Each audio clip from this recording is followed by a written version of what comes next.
Hello, everybody. I did not put this on any of my pages what time I was going live. So I am going to let some of you guys come in because hopefully you guys are getting the notification that I'm live. Yes, I'm late. Just too much stuff happened today. Too much stuff happened today. So I am just going to sit here and let some of you guys start coming on. I do not know what the topic will be today. Of course, I do want to watch something, but I'm going to let you guys pick what we watch today. Hey, Summer. Hey, India. Hey, Shalon. I'm going to let you guys pick um, exactly what we watch today. Hey, Ashley. Hey, Jay. Hey, Brianna. Hey, Trakisha. Hey, Missy. Hey, Crystal. Hey, Danny. How are you guys? Oh, my God. Feels like I haven't done like a little roll call in forever. Hey, Jasmine. Hey, Ronnie. Hey, Mr. Chom Chom. How are you? Hey, Shaniqua. Hey, Lex. Hey, D Reese. Oh, D Reese said, hey, stranger. I have to take that. I have to take that. Hey, Tasha. Listen, Brianna.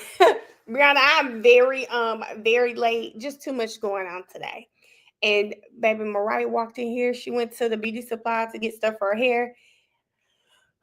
Child, I was like, I hate to break it to her, but I gotta go stream. I'm already behind. So she said, when can you do my hair? Tomorrow. I can do it early tomorrow because I'm gonna stream tomorrow night. Hey Erica. Hey Showtime. Lex. Actually, I would love to cover the Folio trial. I start my new job on Monday.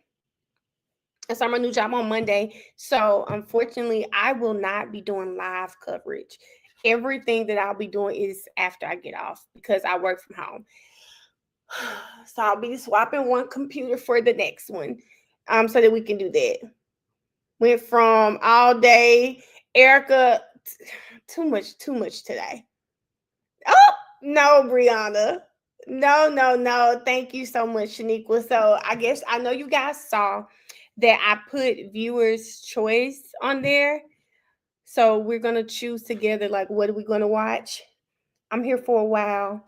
Rico called. Rico was like, hey, let's go out. I said, oh, I'm sorry. I'm literally at my computer about to go live. He told me to go live and let y'all see me get ready to go to the club with him. I said, I don't think that's what we want to do. I said, I think we want to go on here. Listen, Erica said, listen, if anyone in the live is in North Carolina and you would like to buy, sell, invest, or rent, or well, she put buy on there. She is a realtor. I know you guys know that she did pass her real estate exam recently. She's already been licensed and doing everything she needs to do. So reach out to Erica because we like, look, keep it in the family. Hey, Ebony. That's not what we want to do, Missy. I said, listen. First of all, y'all know how I feel about going out. It's just not the same right now. Oh, Jasmine, don't do that. Yeah, so I don't mind if we watch like a doc or something, I could probably go to Twitch only, or I could just not monetize the video. It's fine. I'll just take it down. I'll just take it down when we get through. I'll take it down if I have to do that. But yeah, so I don't really care.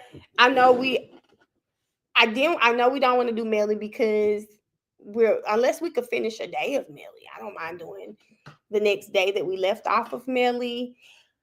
Y'all can do old testimony if you want to see. If you want to see opening statements from something. It doesn't matter. It doesn't matter. Runny, it doesn't matter. This just I've been gone, so let's kick it type of live. And I'm not drinking tonight. I have water. Okay.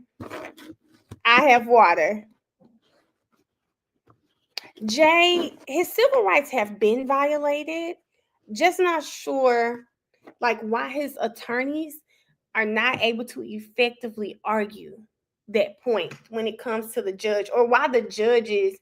And I feel like the new judge, Judge Fiend, I think he does see it, because he's the one. Remember when that first hearing back, he's the one that had the total amount of days Millie has been incarcerated. He had it broken down to the day. So I think he sees it, but he can't do the lawyers' jobs for them. They just have not been able to effectively communicate it, argue it. Shakisha, no, I stopped. No margarita tonight. No. Tell y'all love. You're right, Brianna. I'll take that. Erica, you know we're not doing that. Hey, Starfish and Coffee. So, Starfish and Coffee. The fact that you say that is funny. When I got on here, I have that video saved. We could watch that. I haven't seen it. I have not seen it, but I do have it saved.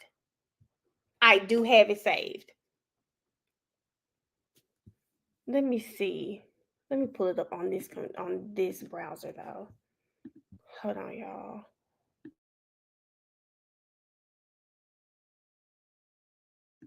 Brianna, I haven't seen. Have you seen the whole thing, Brianna? Because I haven't seen the whole thing yet.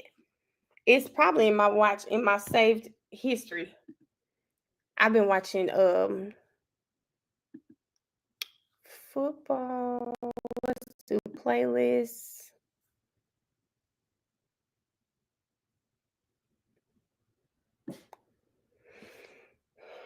I don't remember what it's in.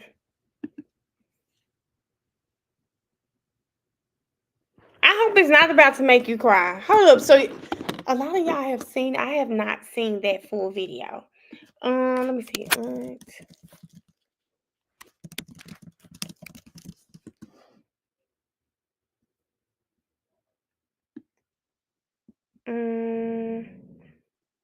Barchi, let's not do that. It's been some. Yeah, I saw. It's been some. It's some really disturbing cases out there. I saw like a girl. She just got sentenced to 100 years. She was babysitting disabled children, primarily children who were autistic and nonverbal. And both she and her boyfriend were abusing these children.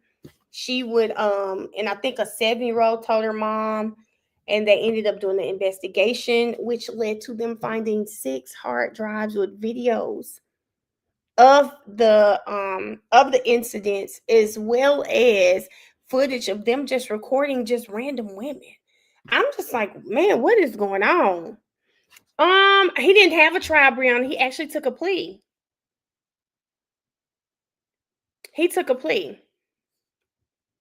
Hey, Alice. Thank you so much, Alice. He took a plea. Ezekiel did. Hey, Forrest. I have not, Forrest. I have been traveling and then I got sick. Forrest said been watching too much football. I have definitely been watching football, but I got sick last week when I was coming back. I got sick. Listen, he been talking to Gretchen. He has. The lady had the nerve to cry in court like she didn't hurt. Jay, you know what, Jay? I was so happy for her sentence, but then I saw that she'll probably get out in 28 years. She'll be like 50. She should never be out again, because it's almost guaranteed that she's going to do it again. It's really disgusting. Disgusting. Let's see. It's really, really disgusting. Okay, I found it. I found it again.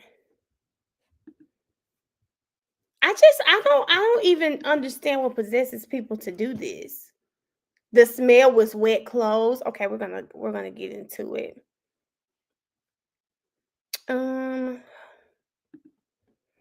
Let's see. Okay, let's see. This was a good one, Starfish, because I've been wanting to play this one. You got to open that up all the way. What is that? Huh? What is that? No. Open, pull it out. What the? Get the in! Push out! What begins as a routine traffic stop takes a horrifying turn when officers detect a strange, putrid smell coming from the vehicle. The search that follows uncovers a secret so disturbing it defies belief, leaving multiple officers visibly shaken, physically ill, and utterly enraged by one of the most vile discoveries ever made. Listen, I need you to calm down. I need you to calm down. I need you to focus. Listen, calm down. We need to verify. We don't know what this is. What is this? The following is based on official police records, and most of the footage has never been seen before until now. In Essex, Maryland, just after 11 p.m. on July 28, 2021, an officer with the Baltimore County Police Department approaches a vehicle for a traffic stop. How you doing? All right, you got your license and registration on you? Hey, Shay. Well, you know why I pulled you over?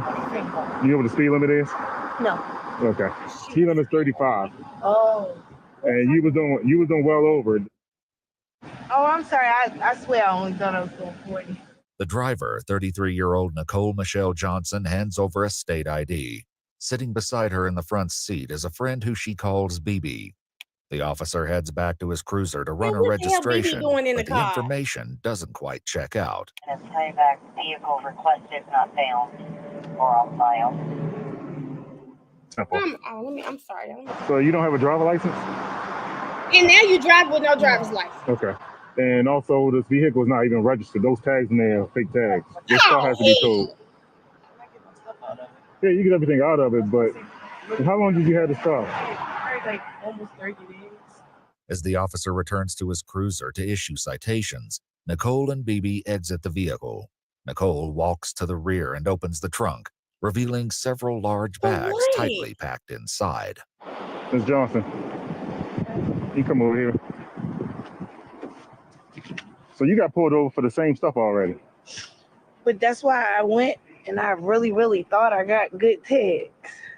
You got to be careful with that I know, stuff off the internet and all that kind of stuff like that. That stuff that don't even be legit. Like you literally see, like we literally, well, not her, but me and my kids literally living in the car. Like, Ms. Johnson, I just need you to sign this. This is basically telling you that you have to go to Kelso Drive Courthouse within 5 days to request a court date. If you don't request a court date within 5 days, they can issue a warrant for your arrest. Go. This is not meant to guilt. Be here in 5 days. I swear to God. Please. Like, I can't go through anymore. Like, just take me home, please. I can't. I can't take you. It's in the city. I can't go down there. There you go. This is not meant to guilt or just anything like that. Just basically saying, I'm telling you, it's cool. I won't be here tomorrow. Tonight is my last night. What am I going to do? Like, I swear to God. No, I still got to do my job and try to explain to you. I know, but I'm just saying. So what I'm explaining. Hey, sugar. Tomorrow, y'all are going to see me on the news. Y'all are going to see me make my big debut. My big debut. The officer has no idea her bizarre comment will soon become a shocking reality. With a tow truck on its way, Nicole sits on the sidewalk and calls a friend for a ride. You want to grab a couple of your things? Yes, please. Go ahead. Go ahead and do what you gotta do. I'm gonna do an inventory search of your car once you finish taking out what you want to take out. What's that inventory? So inventory search is when I go through your car, for instance, say like you had $15,000 in the trunk of this car right now, and you're taking it to tow it and it's gone. Yo, I'm in the middle of nowhere. Oh, she knew it was over right there. Hey, Caitlin. I don't have anything, so if I lose this is all I got. She knew it was. Y'all keep asking me to go on. Y'all keep telling me one more day. Y'all keep saying everything's gonna get better. Y'all keep saying this. It can't get no worse. It can't get. And y'all keep saying find the light. Where's the light, yo? Like, where is the light? Like, where is the light, yo? Like, there's where? No light. Like, where? You like inspirational conversations? Here we go, man. Here we go. Because I can't take no more. Like, I really can't take no more. When backup arrives at the scene, the officer taps his colleague on the arm and quietly shares that something is very wrong. Come in for a second. I'll push it. Yeah, hold up a minute. Do me a favor. Walk over to that car and just see what you smell. Not drugs or anything. See what you smell.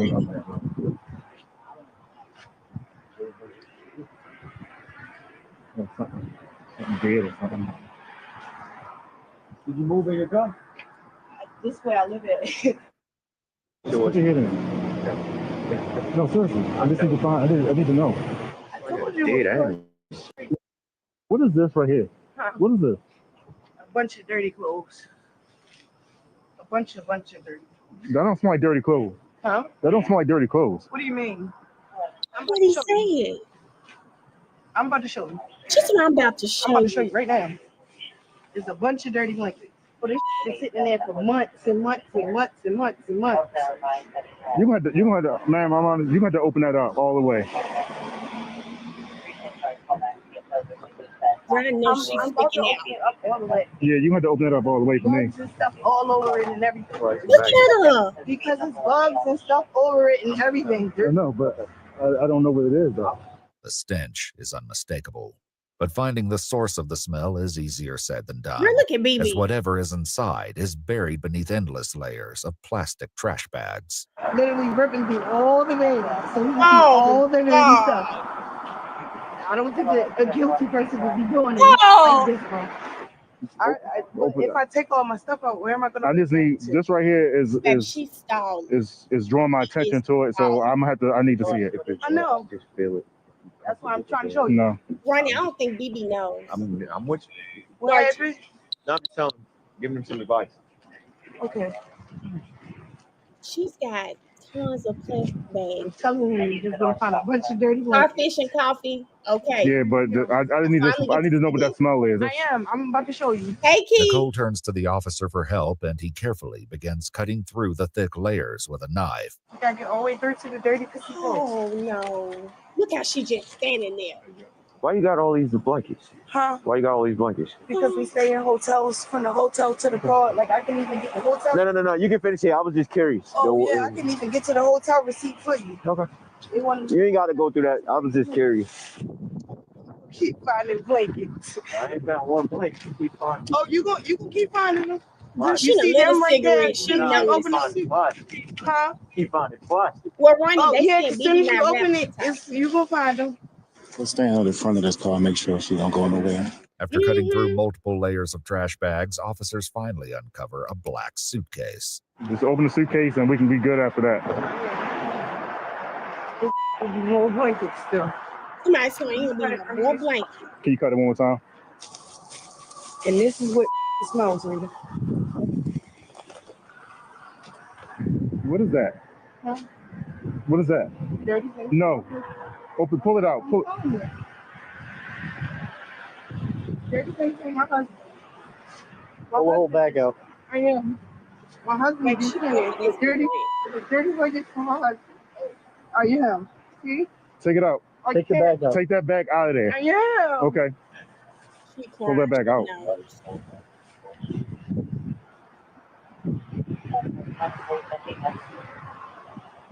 There you go. Open that bag up. Go see clothes. Go see clothes. See clothes. All see clothes. Open it up, ma'am. I did. Unroll the whole thing.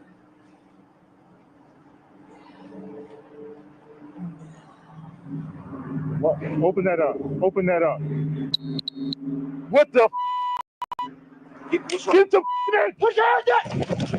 He told him to sit in front of the car. He told him to sit in front of the car in case she run. Don't you move. Don't you move. Put your hands behind your back. Put your hands behind your back. What I do? Baby, you with her. It's not mine. What the? What the? What I do? Yeah, we got right now. What I do? Give me your other hand now. 10 direct Eastern Boulevard, Wagner's Lane, and I don't want to hear it. I don't want to hear it. Get up. On your feet. Roll over. I didn't even know. Stand up. deviation on the channel. What you run for? No need to. We got 2 in custody right now, but we need a super. Please don't. No, please I don't. swear to God, if you move, so help me. Please not arrest her. Please don't arrest her. She don't have anything to do with nothing. She really don't have anything to do with nothing. I will give y'all every name to everybody. I don't want to hear it. Please don't arrest her. With both women in custody, the officers baby. struggle to process the horror they've just witnessed. No, I know, hey, poor no. baby. Calm down. Calm down. Relax. Have her sit down. Sit down. Sit down. See, first of all, he been giving them orders the whole time, and they ain't been listening out there playing around. He done told the man to go stand in front of the car, and what the man do? He's standing on the side of the car. So what she thinks she could get away? He has told them. He constantly giving. Why he the only one that's on alert? Relax. Excuse me. You relax. BB, just relax. BB. Keep your mouth closed. I didn't give you permission to talk. Sit down and be quiet. You okay? I'm trying, man. You okay? No. Listen, I need you to calm down. I need you to calm down. I need you to focus. Listen, calm down. I need you to focus. Focus on her. Hey, get over there with her. Put your mask on. Put your mask on. Mask up. See, whoever this officer is, I could tell he paid attention in the police academy training, and he reads all the books. Because why is he the only one that can tell everybody what to do? But under arrest. Gloves, everything. Am I under arrest? That gloves and a mask on. Man, yo, what's in there, bro? It's a baby. Yo, come on. Please. Relax, bro. I'm here. I need you to breathe.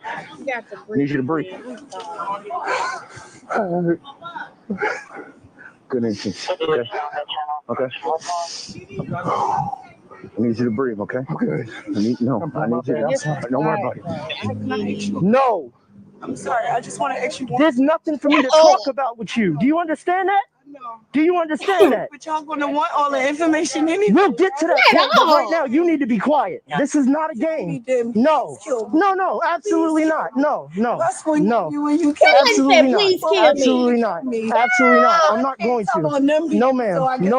We're not going to take that route. You're going to sit here and we're going to wait. Yes. We're going to get to that point. But don't you say another word. Don't you say another word. Thompson, are you okay? He should have turned into. Are you sure? Not okay. I'm good. I didn't ask you to talk. I'm not asking you to talk to him. Can I please take this on my own? She don't have anything to do. Just stop. For your sake, stop speaking. But I'm going to have to speak to y'all anyway. Okay. But I'm not asking you to speak to me now. I've told you multiple times to be quiet. You ran from me. You made me chase you. I'm giving you a chance to rest and calm down. I didn't know that was in there. Why would I'm asking you to stop talking. That's it. Okay. The officer takes the opportunity to walk away and regain his composure, but the emotional aftershock is hard to contain. Oh Allah, seek the refuge in you from the whisperings of an accursed devil who whispers into the hearts of men. Can I talk to you for a second? No. Yes. No. Yes. Please, I'm not ready. Are you okay? I'm good. Excuse me. Wait. Stop. Go take a break. Go over there. Go in. Be good. Excuse me. Where? Excuse me. Ma'am, be quiet. Stop talking. We'll talk to you when we need to. Please be quiet. Bro, I'm scared to look, and I ain't scared. Just turn around. Okay. So what you are taking me for? Bibi. Oh no. Get her out of here. Get her out of here. I gotta go see Bibi across the No. More officers begin to arrive and can only guess at what has the other officers in such a sickened state. I'm gonna say pepper spray happened. No. Yeah, get pepper spray happy is crazy. Hey, you come back.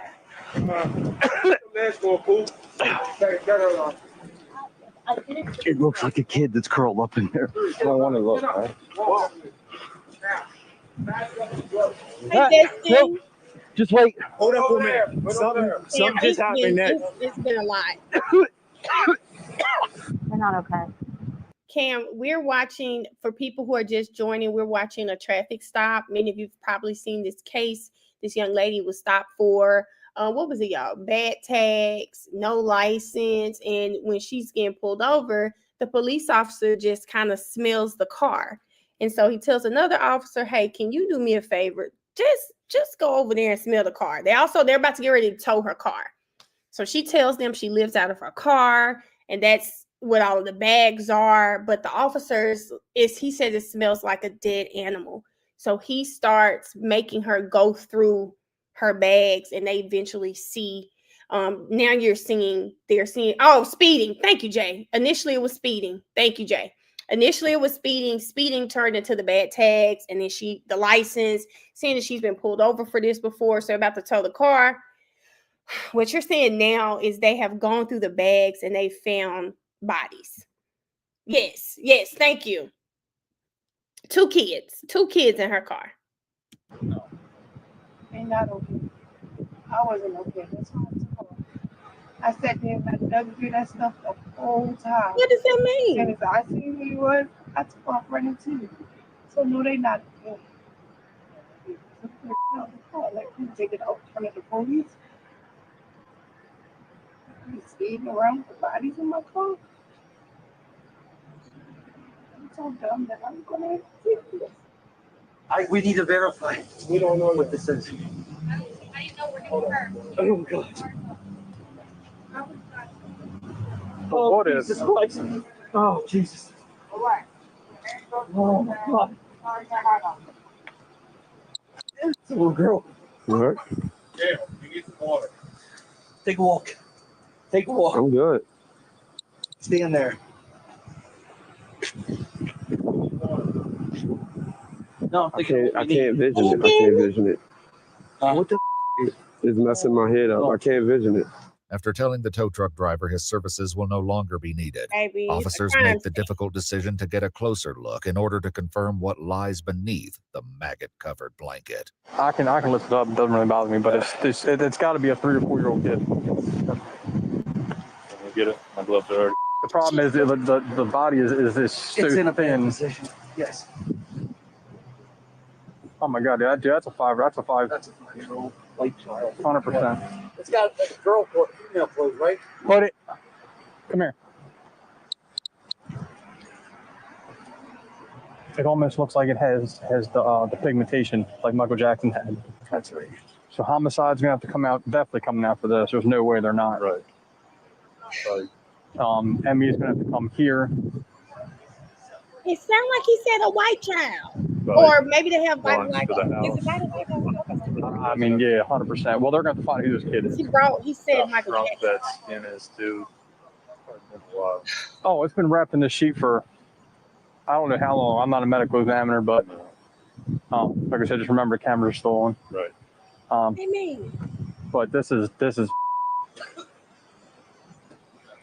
At least a week. I mean, 11:10.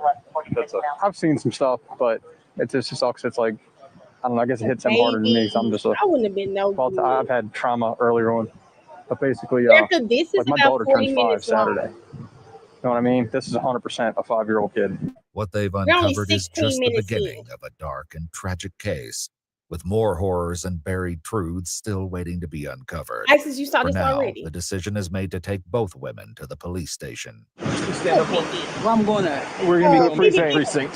For what? Man, stand up. Enough. Stand up. Walk. BB, be good. You are okay. You know you don't be with me. You know you are okay, BB. Just be good, yo. Just be good. I'm gonna tell the truth. Just be good. Come here and stand over here. Oh, okay, Isis. Just stand here, lean up against the car, okay? She's pissing me off, baby, because she's somebody's supervisor.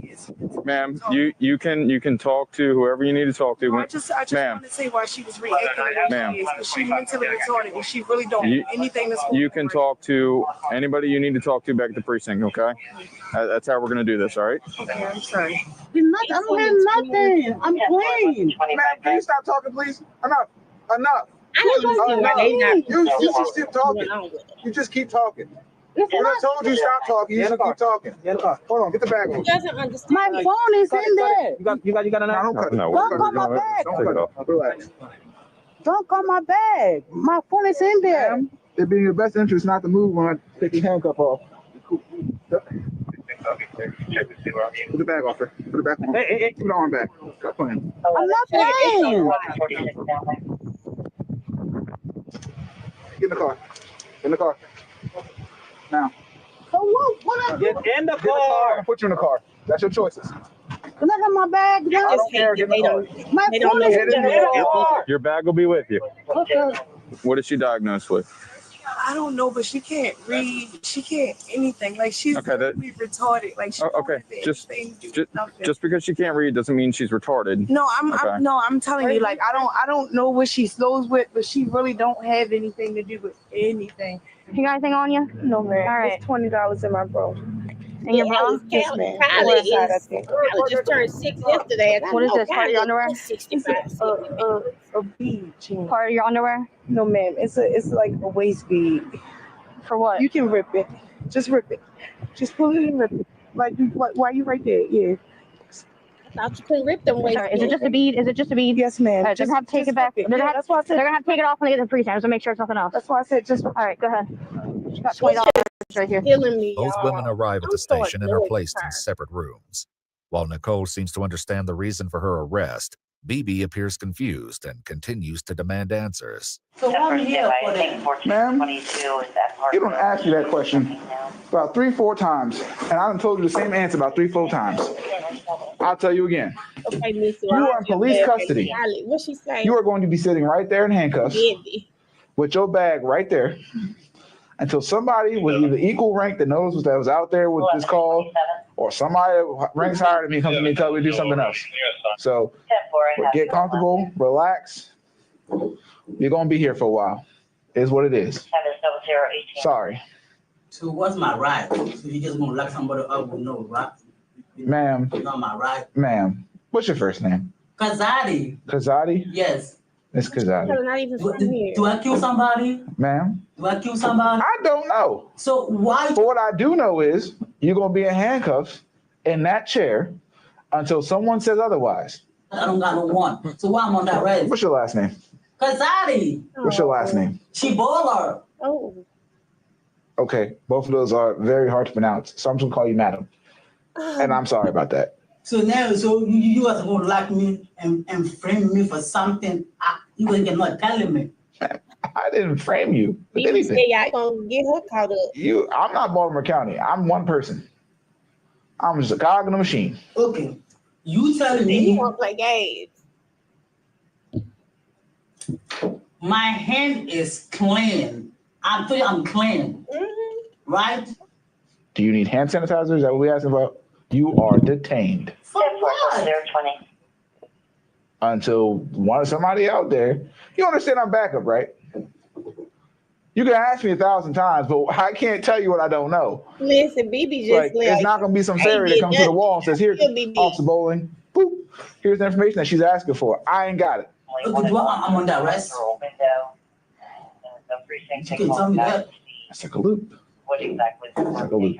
If I get sick in here, it's gonna happen. If I get sick, if I didn't make no phone call from nobody, I'm not okay. It's gonna be consequences. Ooh, I know that's right. Water. I'm not crazy. Jay, the sad part about it is just like me, kind of like, oh my God, what is she doing? And then you guys said, oh, something's going on. I think, this is where communication could have been better, especially with the officer who Nicole was talking to kind of go ahead and let all of the other officers know that her comprehension level is just not the same as Nicole's. So take your time with her because, they're getting annoyed, aggravated. Clearly something is going on. And then there's a language barrier. It does sound like there's a language barrier as well. Hey, Ashley.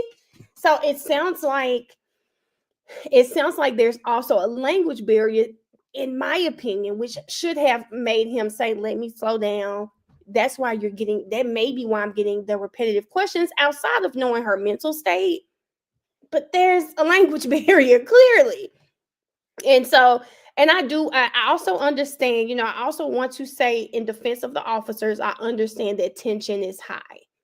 You just found what you believe to be 1 and soon to know 2 children in a car. So they probably are also annoyed, disgusted. I know BB's mental state, but I'm still annoyed with BB. And it has absolutely nothing to do with BB. It has everything to do with Nicole. So, there's that component as well. BB, and I'm going to say this too. Now, BB is not too far off because BB said, if you don't let me make a phone call, it's going to be some consequences. Okay? BB to watch something or has been told something. She understands that she gets a phone call. It's not too off. It's not too bad.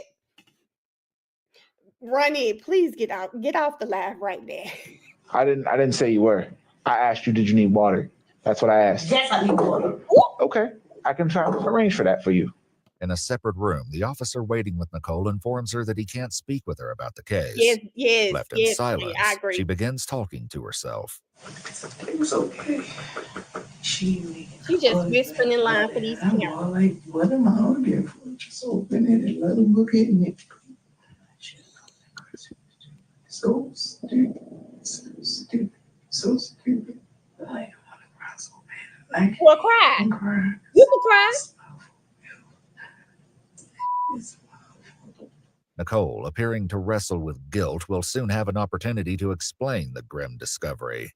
Meanwhile, BB makes a separate request. So can I go to hospital then? I go to hospital then. What is your health complaint, madam? Can I go to hospital then? What's wrong with you? My knee hurts. I'm not feeling good. Your knee hurts. You're not feeling well. I'm not feeling well. You're conscious and breathing, so to me, you look fine. Jamie, she doing something. I'm not fine. Okay, then what's wrong? I'm not fine. Okay, then let's discuss what's wrong so I can get you the help you need. The officer informs his supervisor of BB's complaint, but when he returns for details, he's met with an interesting response. How bad is your knee? Let me see. Can I have my knee? Are you done? Oh, wow. Knee. Just switch my knee for too hard. What knee is hurting? This one. Hey, show me where you're hurting. Mama, not your big hole. Okay. Not get that. What did you get that? Go get a translator. Why did you get that? Okay. And see, here's the point where you go get a translator. Now, what pisses me off is, I know we have a lot of mothers on here, but you know how you go into a school, and when you go into the school, they have the languages, the list of languages, and tell you to point to the one you speak. They should have done that for BB, because maybe with that language barrier, maybe someone who spoke her language could have also effectively communicated what was going on. Brianna, what, Caitlin? What, Caitlin? I'm just saying, they could have done that. BB is then informed that if she chooses to go to the hospital, she'll need to wear shackles. I can walk. No. I can take that. No. That's not his You're word. in the hospital, you're getting shackles on. Point blank period. If and a butt. That's not a up for No, debate. I don't think she understands everything. Do you want to go to the hospital or not? Nah. Not for her. I changed my mind. All right. All right. Mine has been changed. I bet you that I know my babe. And BB done turned around like one. If they'll question me for something, I know my babe. But they better let me go. Who said what? Excuse, I'm sorry, man. The language barrier, you gotta slow down. Your accent is really thick, so I'm trying to piece through as you talk. Yeah, exactly. I'm ready for the maybe V I'm going to say, baby, respect. Please sit down. Can I sit that? I've been sitting for long. I gotta stretch my legs. I'm gonna tell you one more time to sit down. I'm gonna put you back in the chair. Your choice. I'm gonna sit down. Madam, I'm gonna if I get out of this chair, I'm gonna put you back in that chair, and you're not gonna like me. So I'm gonna ask you one more time to sit down. I'm sitting down. No, actually, you're standing. I'm glad to be standing. Thank you. I'm glad to be standing. Like I'm asking. Let me make a phone call. I don't know about. Let me see what I'm here for, and then you guys are holding me with nothing. So you thought standing up was gonna solve that problem? He's No. just being an asshole. Absolutely not. You are detained. End of story. End of message. My name is Officer Bowling, and I approve this message. Bowman, you're not Bowman. My name is Officer Bowling. I got a name tag on my chest that says the exact same thing that I said. It's not Bowman. It's Bowling. Brianna, get off. Okay. In the other room, Nicole continues talking to Or herself, something. visibly wrestling with her own thoughts. Jamie. That's all I'm saying. No, it's the reason. Hey, yeah. I can't take no more. Look, since I say I can't take, here we go. Much more. You just kill kids. That's what they told me. They said I was going to keep it punished and keep it punished and keep it punished. Is there such thing as a death penalty still? Certain state has it. Something's Not going this on one. with her when she's playing. I think so. We need to have it. I don't think if I would have known, I would have ran before I tried to do all that. I was even politely like, excuse me, can you cut this for me? Idiot, bro.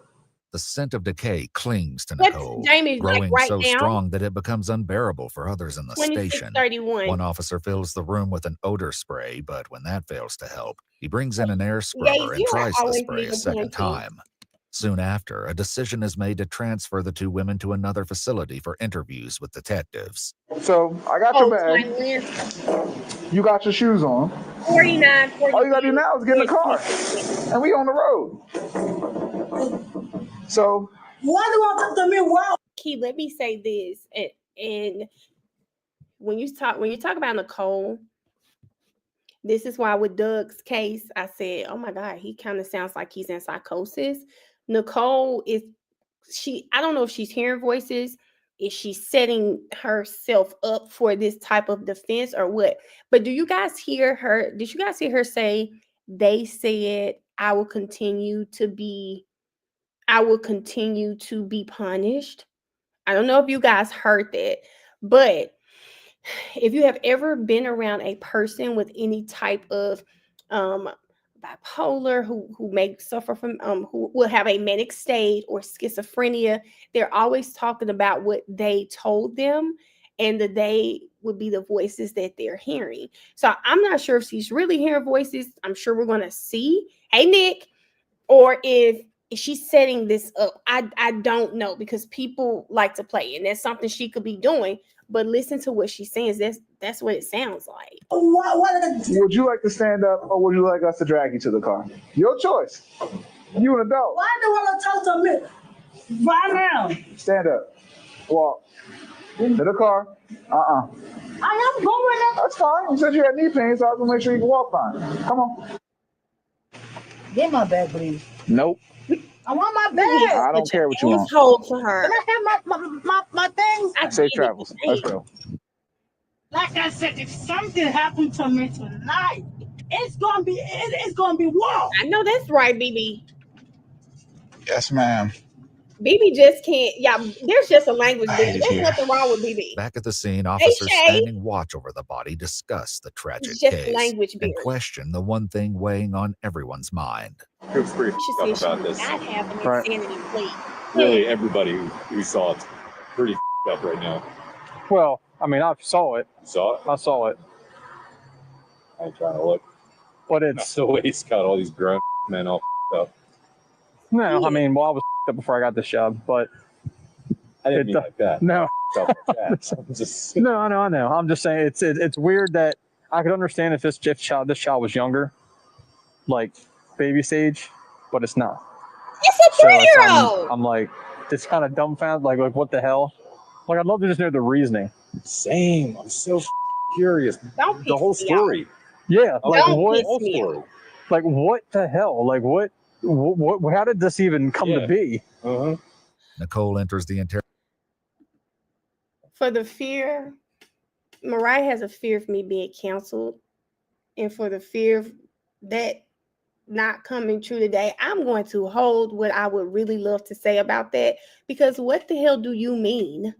I could see if it were a baby younger, but it's not. They are, did y'all say 3 and 4 and 5 years old?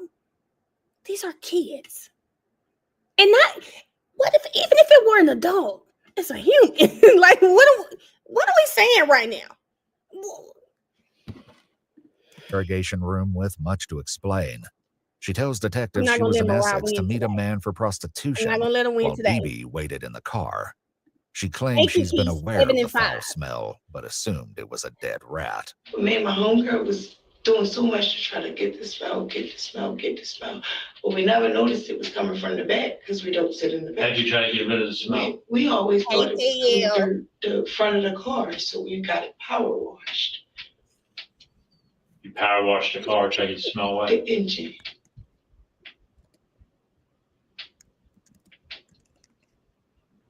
You starting to understand why this sounds a little ridiculous?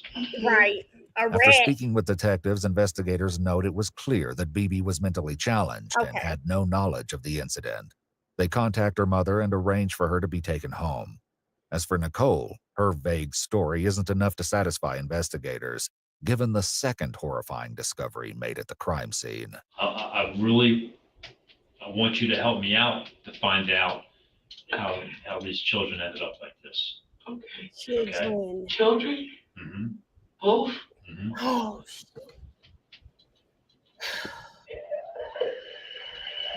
Oh, The discovery of a second child came only after homicide detectives began sorting through Nicole's belongings, though the signs had been present from the very start. Me and my kids literally living in the car, like we speeding around with the bodies in my car. It's okay.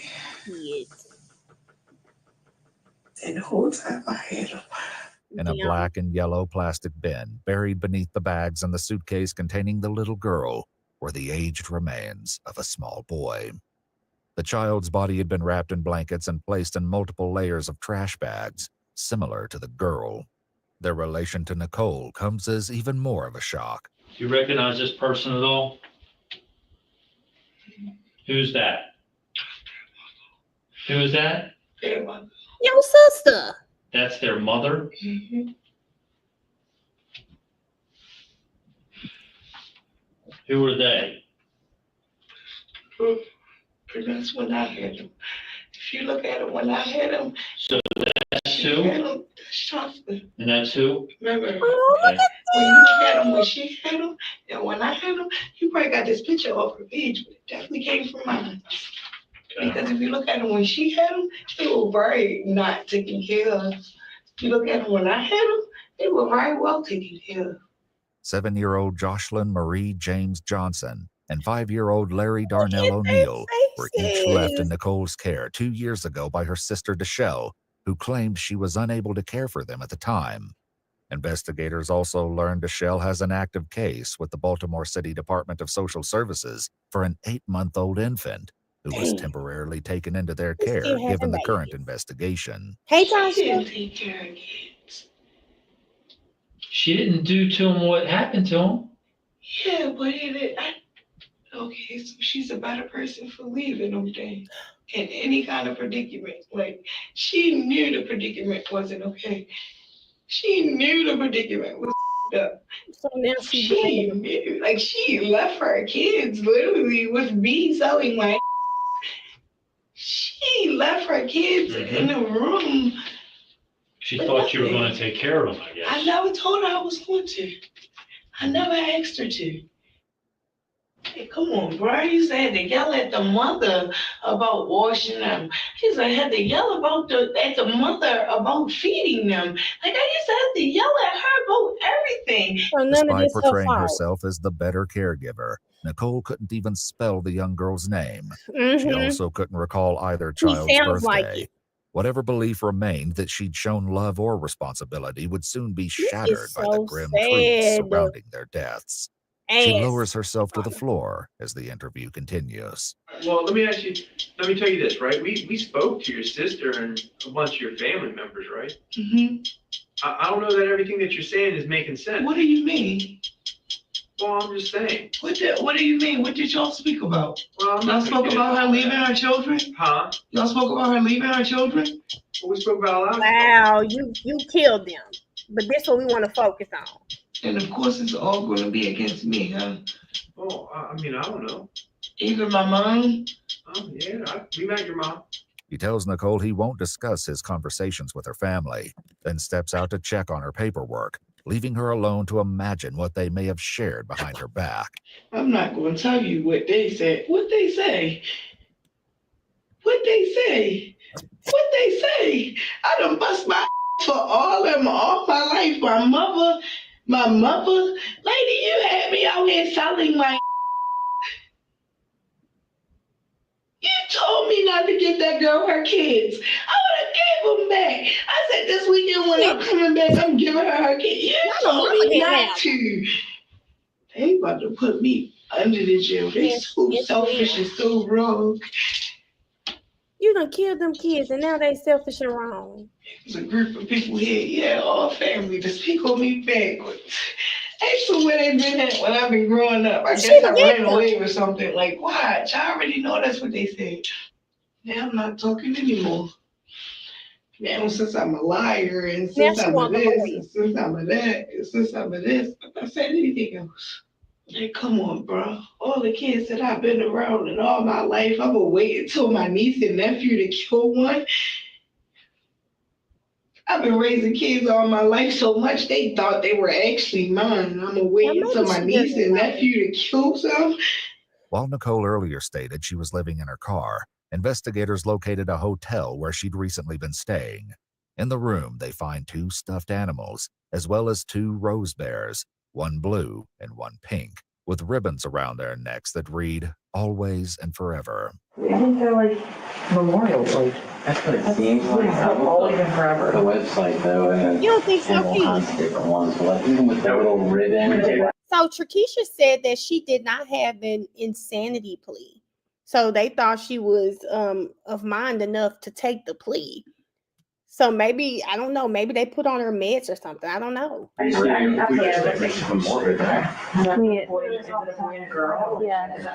The bears. With the exception of the stuffed animals, there are no children's clothing, belongings, or items to indicate any children had been present. This, along with their advanced state of decay, leaves many questions as to how long the children had been in the trunk of the car and what led to their deaths. Can I talk? What can I talk through? Like, I need my mother to be a part of this conversation. What? Well, because she's a lot of reason for the conversation. But you're an adult. What's going on? No, like I want to talk, but I want to talk to her. Like I want to tell her. Like I want to talk to her. Did she cause this? Did she cause this? I want to talk to her, and everything will come out, and I just need to talk to her. The detective tells Nicole they won't allow her to speak with her mother just yet, and reminds her that it's important to tell her story to investigators first. And they gave them to me, and I was doing so good with them. And you didn't want to give them back? Nobody even wanted them back until maybe 3 months ago. Then why you give them when back? Someone reached out to you? Who reached out to you? Your sister? Yes. Okay. What did When she reached out to me, she barely didn't even care. And then we were supposed to arrange for her to get them back, and hey, maybe next weekend. Like, she didn't even care. They were forcing her. They were forcing her to even say anything. Text messages obtained from Nicole's phones reveal multiple conversations with her sister, Deshelle, who sent Nicole money and checked in on the children frequently.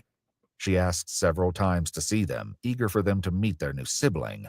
However, Deshelle claims Nicole blocked her from seeing them. What? Now, for the first time, Nicole begins to explain the reason why, beginning with what happened to her niece, Jocelyn.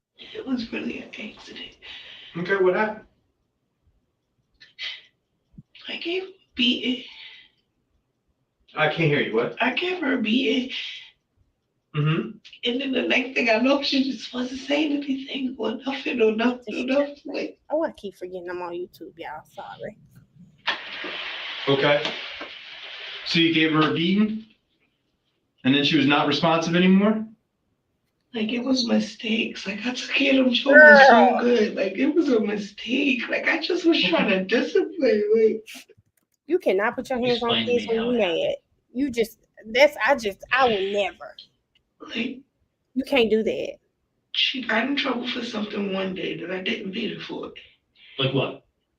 Stealing something or going in the refrigerator or doing something. And she did it again and she did it again. And then the last time it was just like, and I was probably more frustrated than I should have been with life, period, with everything, with why they leave me with the kids, why nobody's helping me, why nobody's calling me, where's their mom, where's my family, like, well, like, But I can't. And then what happened? This reminds me of Naziah and them. I can't stand, and if you do this, you probably need to look inside. I can't stand for a parent to fuss at their children for eating. Now, if kids are like, when my kids were younger, I used to have like a 2-snack minimum because I would go to Sam's, and if you got bulk, kids gonna eat, right? 2-snack minimum, right? Don't eat all your snacks up, okay? I'm going to Sam's once, twice a month. Don't eat all your snacks, but I'm not gonna beat you if you go have 3 snacks. If they gone, guess what? Your snacks gone. They're gone. I'm not about to beat kids for being kids. I will never understand locks on refrigerators. I'm never going to understand that type of stuff. I'm never going to understand that because why? Why would you, the kid? First of all, I think Key said they were found to be 19 and 21 pounds. I don't know if that's from, them being, because, Lorenzo Wright, when they found him, I think they said he was about 50 pounds or something like that. And he was almost 200 pounds, but he had been out in the sun for so long. So I don't know if it was decay or what, but she probably was hungry. That's probably why she was stealing. Brandon, that's all I'm saying. I told y'all LJ ate me out of house and a home the other day. Do you think I'm calling him like, don't come in my house? No, that's my child. He's a boy. Boys are going to eat. You just got to pick up that grocery bill. That's it. Your 1-year-old over 20 pounds, ISIS. Well, golly. And Trakisha said she didn't have stable housing. Now, Trakisha, this is what I wish she would have also done. Either give those kids back to their mom, or you call CPS yourself and say you can't raise these kids, and let those children's mother and your mother figure it out from there. Anything overtaking their lives. Anything. I told you, Peter. How? I'm a 56. Well, I told you, Kylie, about. I don't even think it was anything. I think it's she's my aunt. Investigators interviewed a resident at one of the hotels Nicole frequented, who reported that Nicole often used harsh language and regularly cursed at the children, particularly the girl. Another witness recalled hearing Nicole abusing Jocelyn through the thin walls and, at times, hearing the child yelling for her to stop. You were upset because she was taking things like from the refrigerator and stuff. She was doing all kinds of stuff. Okay. Like she was thinking stuff. Like she was getting the boy in trouble. Like she was just doing all kinds. And you disciplined her. Yes. Okay. And it went too far. Okay. How many times do you think you might have hit her? I don't know. But I know she fell. Fell on what? On the floor. Was she standing on something? How was she? She was just standing up straight. Okay. And where did you hit her? I just started doing that. Okay. Like punching her in the head? No. Push the baby. No. Where? Like, I think I maybe slapped her in the face, but I didn't punch her in the head. Like it was more like me hitting on her body, and then she fell. Oh, you think that's better? Backwards, forwards, sideways, on her head? I know she had a head, but I can't remember exactly how it was that she fell. She definitely faked ISIS. Okay. Do you remember where on the head? No. Did she hit her head on something other than the floor? No, but the floor was extremely hard. The floor was extremely hard. And I was so scared. Like I was so scared. Okay. What did you, when she went to the floor, was she crying or was she quiet? She was quiet. Quiet. Oh, baby. And what did you do after that? I tried. He just tried to bump her chest. Like I was bumping on her chest really, really hard. Like I thought maybe she was like, I don't know. Like I was just trying. Like I was just bumping on her chest. I was just trying to get her back. Like I was just... Okay. And then what did you do next? I laid in the bed with her. You laid her in the bed and laid next to her? Where was the boy at this time? Sleeping in the other bed. Okay. He sleep through all of this. Where? I stayed in that room with her. When do you think that was? I told you, maybe last year. And then what did you do with her body after that? I just put it in a suitcase and I kept her. Jocelyn's death is believed to have occurred around May of 2020, approximately 14 months before the traffic stop. Despite this, Nicole continued texting Deshelle as though Jocelyn was still alive. That's why she could never see In that. April of 2021, Deshelle even thanked Nicole, writing, "Thank you for taking care of them so well." Nicole admits she continued traveling from hotel to hotel, carrying the young girl in the suitcase, eventually storing her in the trunk of the car.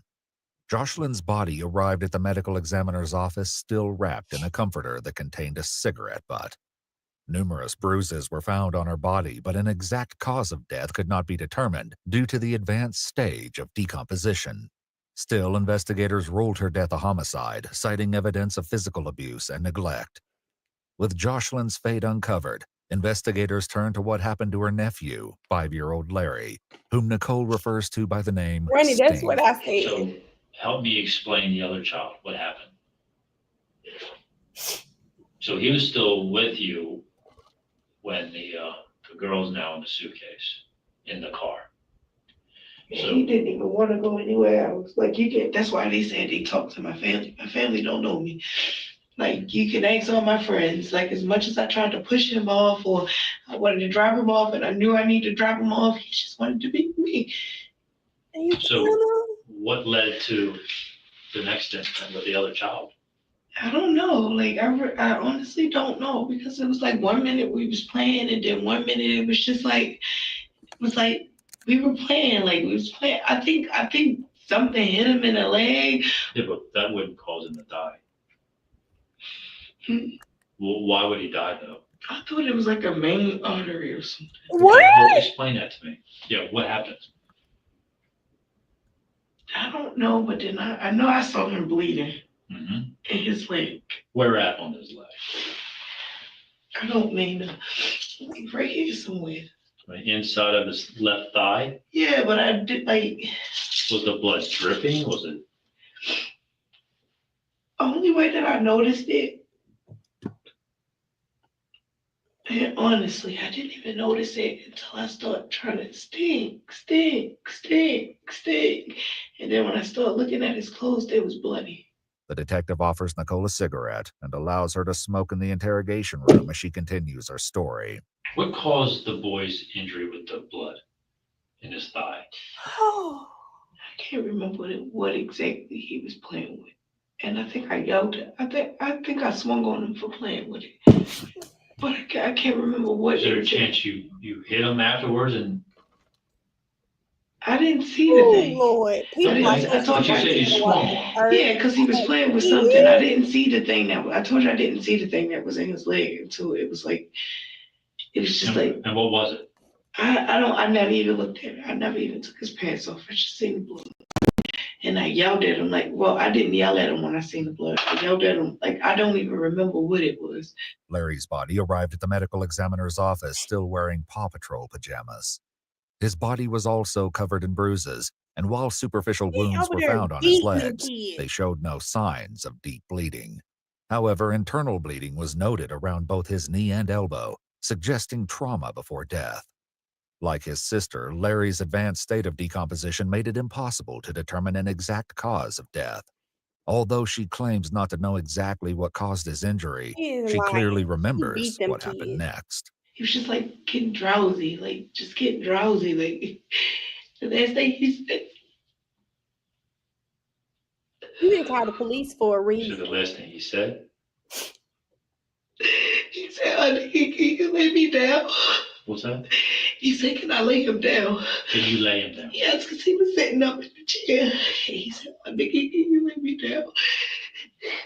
And I said, yeah, honey. Oh, Jesus. And I went.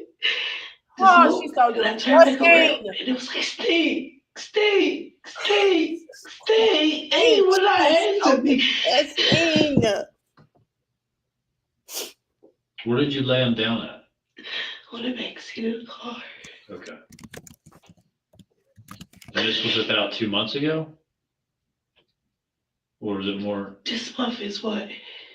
Well, it's the very end of July. I think May. Okay. About 2 months ago. Been sitting there for months and months and months and months and months. In June of 2021, Nicole sent a video to her friend showing the black and yellow tote in the back of her car and spoke about getting odor absorber. According to Nicole, the child would have already been deceased at this time and would soon join his sister in the trunk of the car. Investigators later discovered that neither child had ever seen a doctor in Maryland, had never been enrolled in school, and neither had been reported missing. One additional detail raised further concern. I was just wondering, Lord, like, teachers, no one noticed. She never put the kids in school. Then the little boy was 5. She never put him in school. They were not getting shot. So they just kind of going through the system. Now, something I didn't know, so someone told me this recently, people will get food stamps, which I don't know if she was getting food stamps. Well, you said one baby was 5, so he wasn't in school yet. I didn't know schools will cut food stamps off if children do not go to school. And in Memphis, I think they said that's how the I forgot I had mascara on. The superintendent was that's how they dealt with the truancy issues in Memphis. Child, they start cutting those parents' food stamps off. And now your kids have to come to school. Both children appeared unusually small for their ages. It's got to be a 3 or 4 year old kid. Me and that mom. The girl was, according to your timeline, about 6 years old when this happened. Yes. And she only weighed 18 pounds. You think that's after all of this? Because they were not tiny. Like, you see them in the pictures that y'all printed out are the pictures that I took. And then the boy was only 21 pounds. I don't see how, because they ate all the time. Oh, God. They ate all the time. They ate everything. Maybe, is that maybe a contributing factor here? No, I didn't. If some kind of trauma happened, would it be made worse? Yeah, I didn't starve them, though. I didn't starve them. I just killed According to doctors, however, it would have taken several months of malnourishment for the children to attain their low weights. The investigation concluded that both minor children lost their lives due to the neglect and abuse inflicted on them by their Aunt Nicole. They probably had no strength. They came up here and made me feel like I was some type of bad person. You are. Like I was some type of trouble person. Like, yes, I've been depressed all my life. Because of one of them. Let me tell you this, Key. That's what I'm saying. The girl was 7 when they found her. So if she's saying she had died 15 months or so, depending on the child's birthday, she was probably 5.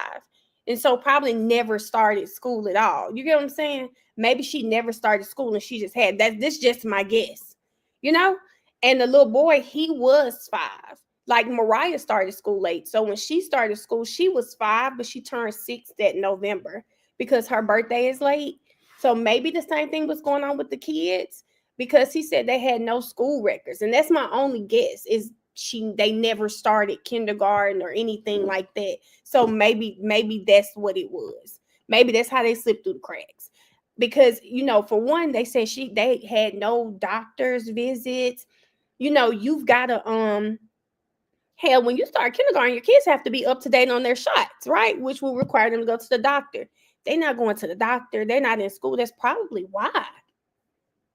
I think Mariah started pre-K when she was 4. She graduated when she was 5 and then started kindergarten. But you can't start pre-K at 3. Yep. And they do have them in elementary schools now. It's not a requirement to start kids at 4. No, it's not. Most kids do though. Like now. I don't want to speak for the other parents on here. But baby, as soon as Mariah was of preschool age, she was going to school. And I think she started pre-K at 4 because again, her birthday is late. But baby, as soon as my baby was of age, and LJ's birthday is late too. Baby, they was at pre-K. I don't care if it was preschool ran by the state or if it was a preschool at the elementary. As soon as they was of age, baby, they going. Most kids do start at 4 too, though. But I do think I want to say there are schools that will take them at 3. I do think they're listen. Okay, I'm happy it's not just me, baby, because as soon as them kids was of age, they never went to like daycare. But as soon as they were of age to go to pre-K, baby, my kids were there. Hey, Brashana girl. Sarah said, especially if it was free. Oh, baby, I'm signing you up. Baby, you got to go. You got to go. It sounds like these kids had none of that.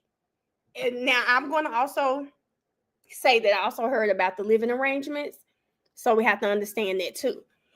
If she don't even have stable living arrangements, and if she's beating on these kids, there's no way they could have gone to school.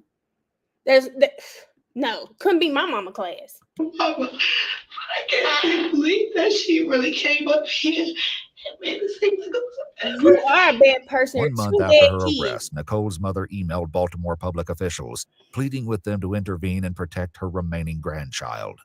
The email additionally criticized social workers and Deschelle for not safeguarding the children.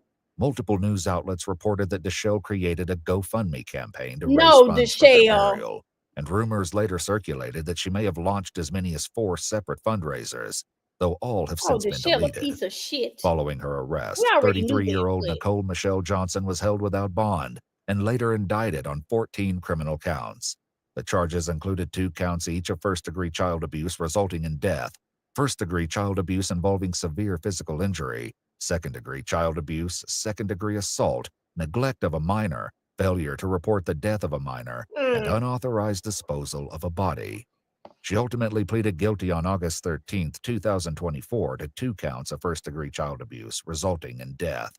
She was sentenced in February 2025 to life in prison, with all but 50 years suspended, as well as an additional 5 years of supervised probation upon her eventual release. If you'd like to see select new videos early and help us keep uncovering case files that rarely come to light, you'll find extra footage and unseen details.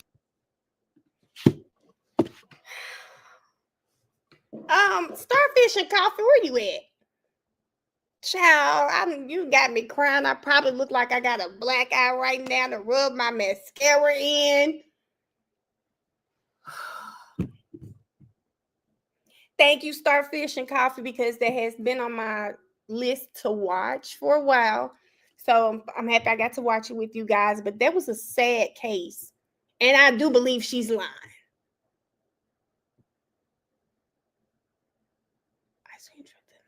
What you mean, Starfish Coffee? She said, I am hiding. I mean, they said I am hiding because I don't know if it's a woman or man. They said I am hiding. What I am thankful for is that at least she took responsibility and she's going to go do her time. I'm also thankful that she's not forcing her family to sit through a trial. That grandmother is correct, but too little too late, because you could have got your other grandkids as well. I think ISIS, let me tell you, there is a case that I watched, the Gabriel Hernandez. There's another case that I watched very similar to where the father did. I don't know if you guys heard this one. It was a child abuse case where this little boy, the dad got custody of him and he would lock him in the basement. In the attic. And when you starve children, when you starve any person, naturally their body is going to get weak. So they cannot sustain all of that trauma, punching them. And I think that's what she did. I do believe she starved those children. I do believe she starved them. And when she would get angry with whatever they were doing, I do believe she used those babies as punching bags. And all of these bruises. And then and you guys, I'm on here talking to y'all a lot. Have you ever heard me say the girl, the boy, when I'm talking about my nieces and nephews? I either say my niece or I'm going to say their name. Jawan Paperplate is going to be 30 this year. And I still say my nephew. I'm still going to talk that way. Her saying, it's almost like she was, I don't like, what was with her saying the girl, the boy? What was that about?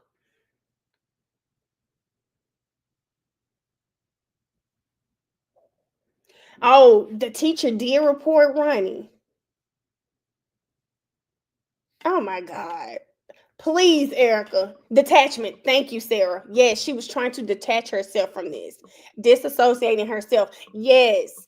The girl and then the boy. They're siblings, first of all. And if that's all they have is each other in such an abusive environment, they're naturally going to stay with each other. I also, hold on, y'all. I think Mariah dog loose. Yeah, I know that golden doodle get loose and he run upstairs every time, and Barty just hates it. But I'm also not buying that he was just unalive 3 months before. 3 months before we saw this. I'm not buying it either. I think he was probably killed very shortly after his sister was. Because here's the thing, now I'm one child down, and if these children seem to be the source of all of my pain, my stress, what's she gonna do? She's gonna get mad again. She's gonna get mad again, and she's gonna do the same thing. So, I don't know if I saw that one. Okay, y'all, what we're gonna watch next? Let me see what's on my save list. I think I got a lot of cases saved. Not anything like this. Have you guys seen the one?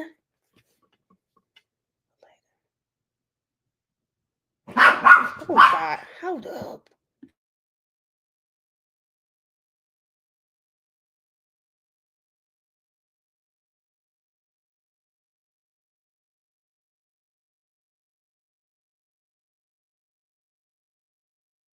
Sorry, y'all. Coda making Barty bark. But have you guys seen the one where there's a Barty stop? There's a case from a trailer park. Have you all seen that one? It's old. But there's a case from a trailer park where everybody was sleeping with everyone, and they got mad, thought they unalived a woman, and she lived. No, Danielle, we haven't. I just didn't want to do it tonight. I really it was a really crazy case. It was really sad because I think this particular case, I always say that when people are living in poverty, right? When people are living in poverty, the emotional intelligence as a whole is low. And so people really, the craziest things can happen because the understanding is just not there.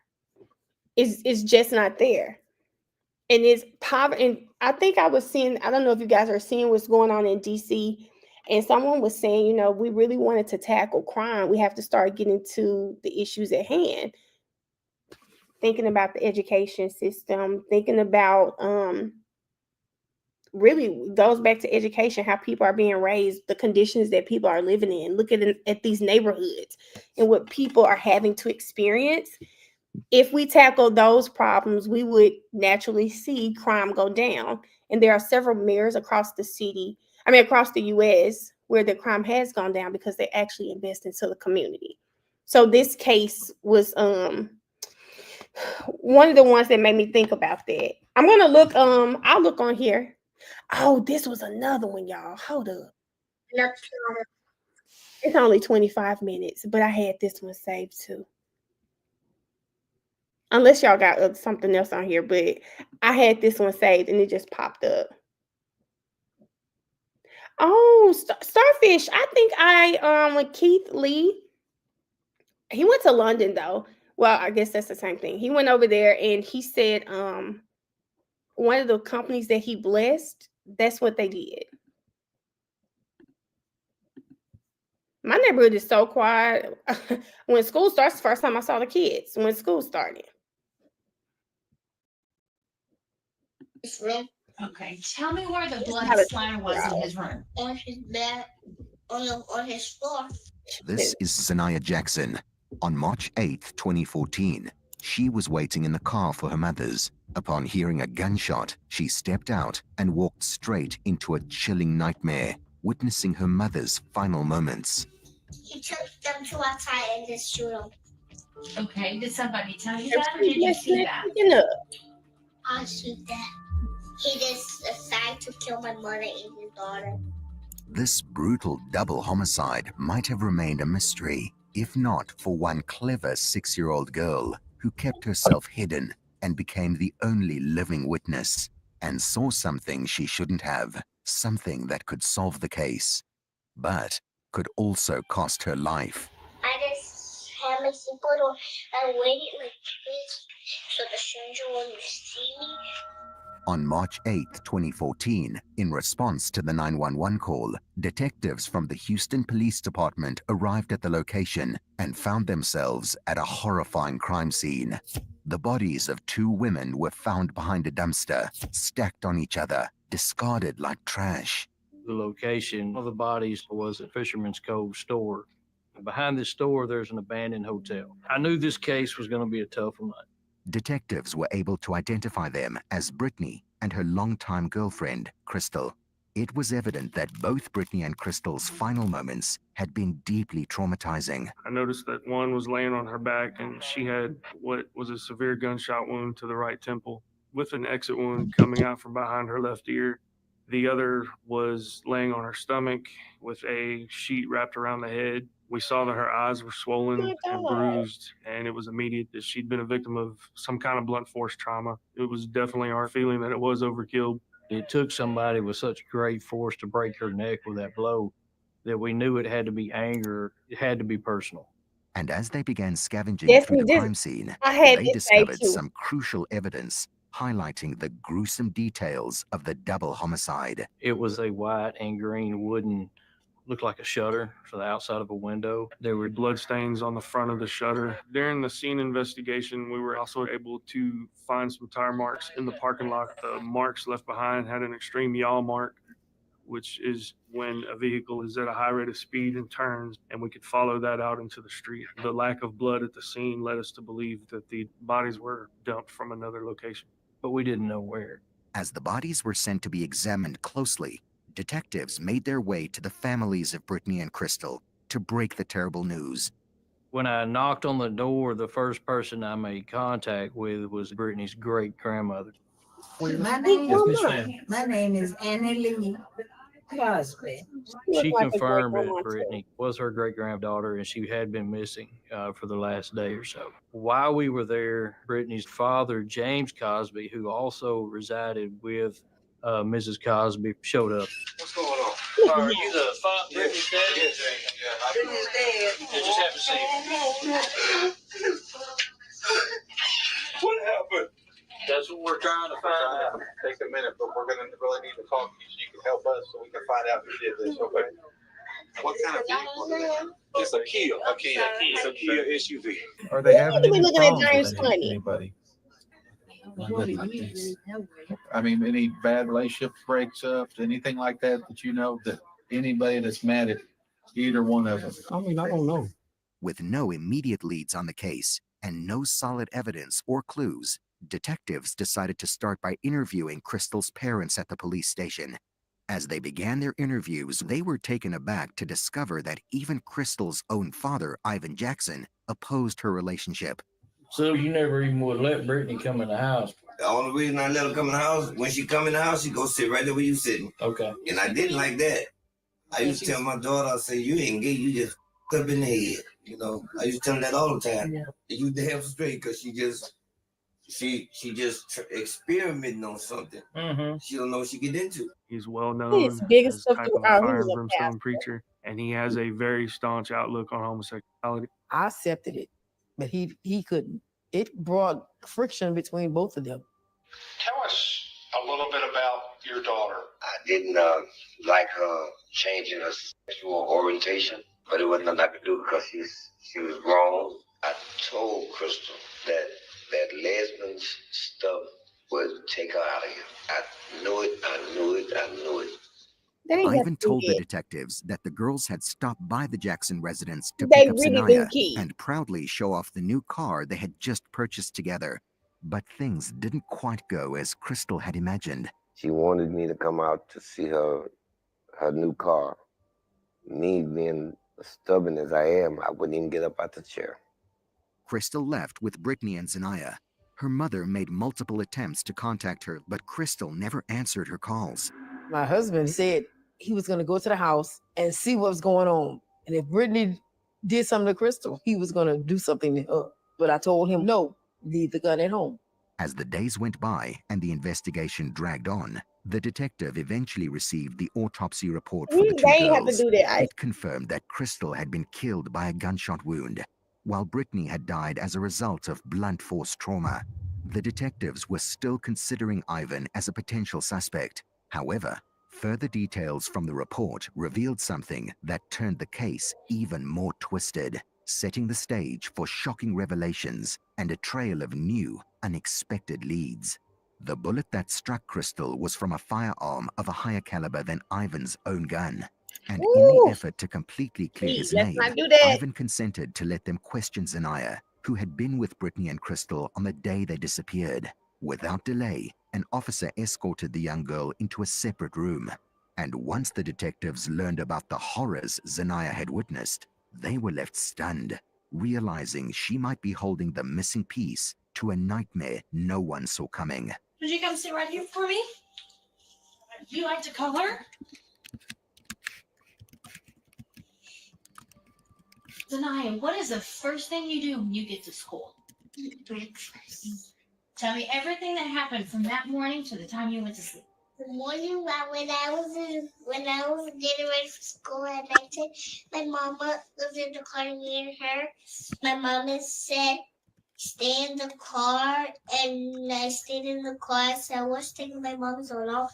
During the interview, the information they obtained from Zanaya was in bits and pieces and hard to put together. The police weren't convinced she fully grasped what had occurred that morning until she began describing an encounter she had had with a potential suspect. I heard something, so I thought it was a stranger. So I just sit it back. I just had my seatbelt on. I waited like this so the stranger wouldn't see me. Brittany, Crystal, and Zanaya used to stay at the Crosby residence with James and Annie. Detectives dwelled on the fact that if there was a stranger who had entered the Cosby house that morning, then why didn't James and Annie report it during the first interview?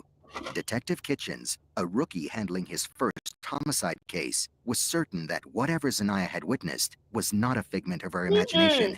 Determined to uncover the truth, he brought James Cosby, the only other person present that morning in the house, to the sheriff's office for questioning. You told me last you saw Brittany was Wednesday night? No. Thursday morning. Yeah. What time did Crystal leave? The same time they usually leave every morning. It was like just a normal morning. Nothing was out of the ordinary. Another mystery they couldn't solve was why did Crystal and Brittany leave and not take Zanaya to school that morning? Right. And James didn't seem to have an answer to this either. That's the one thing that's out of the order. He done forgot about it. Because if normally they would take her to school, yet they left her there that morning. No, man, I know you're doing the best you can. And as things come up, you know you got my number, so call it anytime. Detectives spent hours interrogating James, trying to get more information out of him, but he wouldn't budge. He kept claiming that he had nothing to do with Brittany and Crystal's murders. In the end, with no solid proof to charge James, detectives had to let him go. But the detectives weren't done with James. They knew he was hiding something. As the investigation progressed, the detectives unearthed additional pieces of evidence that reignited their hopes. Among these discoveries were a bloody fingerprint and CCTV footage that captured the women's car on the night they disappeared. The girls had just purchased their first vehicle, which was a 2006 Kia Sorento. We knew from what Mr. Cosby said they left around 7:30, 7:35 that morning. So we wanted to try to get any video that we could anywhere in that area showing that vehicle. The CCTV footage was from a convenience store parking lot near the Cosby residence. But what they saw in another footage from a different part of the city left them stunned. Neither Brittany nor Crystal was in the driver's seat. Instead, the individual behind the wheel was clearly someone else. Based on the person's height and build, it was evident they were male. Unfortunately, the surveillance camera had been positioned too far away to provide a clear image of the driver's face, leaving the detectives frustrated, yet determined to dig deeper, slowly inching towards uncovering a crucial piece of evidence. The following day, exactly 1 week after the murders, James's family joined hundreds of grieving locals in downtown Houston for a large statewide memorial. On that same day, Detectives Kitchens and his partner decided to visit the Cosby house, hoping to gather more information. Kitchens planned to question James further, and if possible, speak with Annie Lee, Brittany's elderly great-grandmother, who might offer additional insight into the family dynamics. When they arrived at the Cosby house, they learned that James Cosby wasn't home. He was attending a vigil in honor of Brittany and Crystal. Instead, they were met by Annie Lee's cousin, Cora Ledette. We get to Houcher Street. James Cosby is actually at a vigil, so we speak with the caretaker that's watching Annie Lee Cosby. Cora was watching over Annie Lee that day and had been helping around the house for a few years. Hoping she might have seen or heard something unusual, detectives asked if she had noticed anything suspicious over the past week. Cora hesitated for a moment, then quietly stepped out of the house, gently closing the door behind her. She motioned for the detectives to follow her into the carport, her demeanor suggesting she had something significant to share. As they reached the carport, Kitchens immediately pulled out his recorder, ready to document whatever Cora had to reveal. What she said next hinted at a secret far darker than anyone was prepared for. When I looked around, I noticed that the carport was spotlessly clean, and I had never seen it clean before, never. Even though I had my grandkids move trash out of there, it was always debris, something that needed to be cleaned up. Cora quietly informed Detective Kitchens that something about the carport had struck her as unusual. Her tone conveyed a mix of confusion and unease as she emphasized just how out of the ordinary it was. Intrigued, Kitchens began carefully surveying the carport, initially seeing nothing out of place. However, as his eyes scanned the area more closely, he spotted a small pile of bricks on the concrete floor, and tucked beneath them was a detail so subtle yet so sinister that it would change the course of the investigation forever. Why would there be 5 bricks laying here in the carport?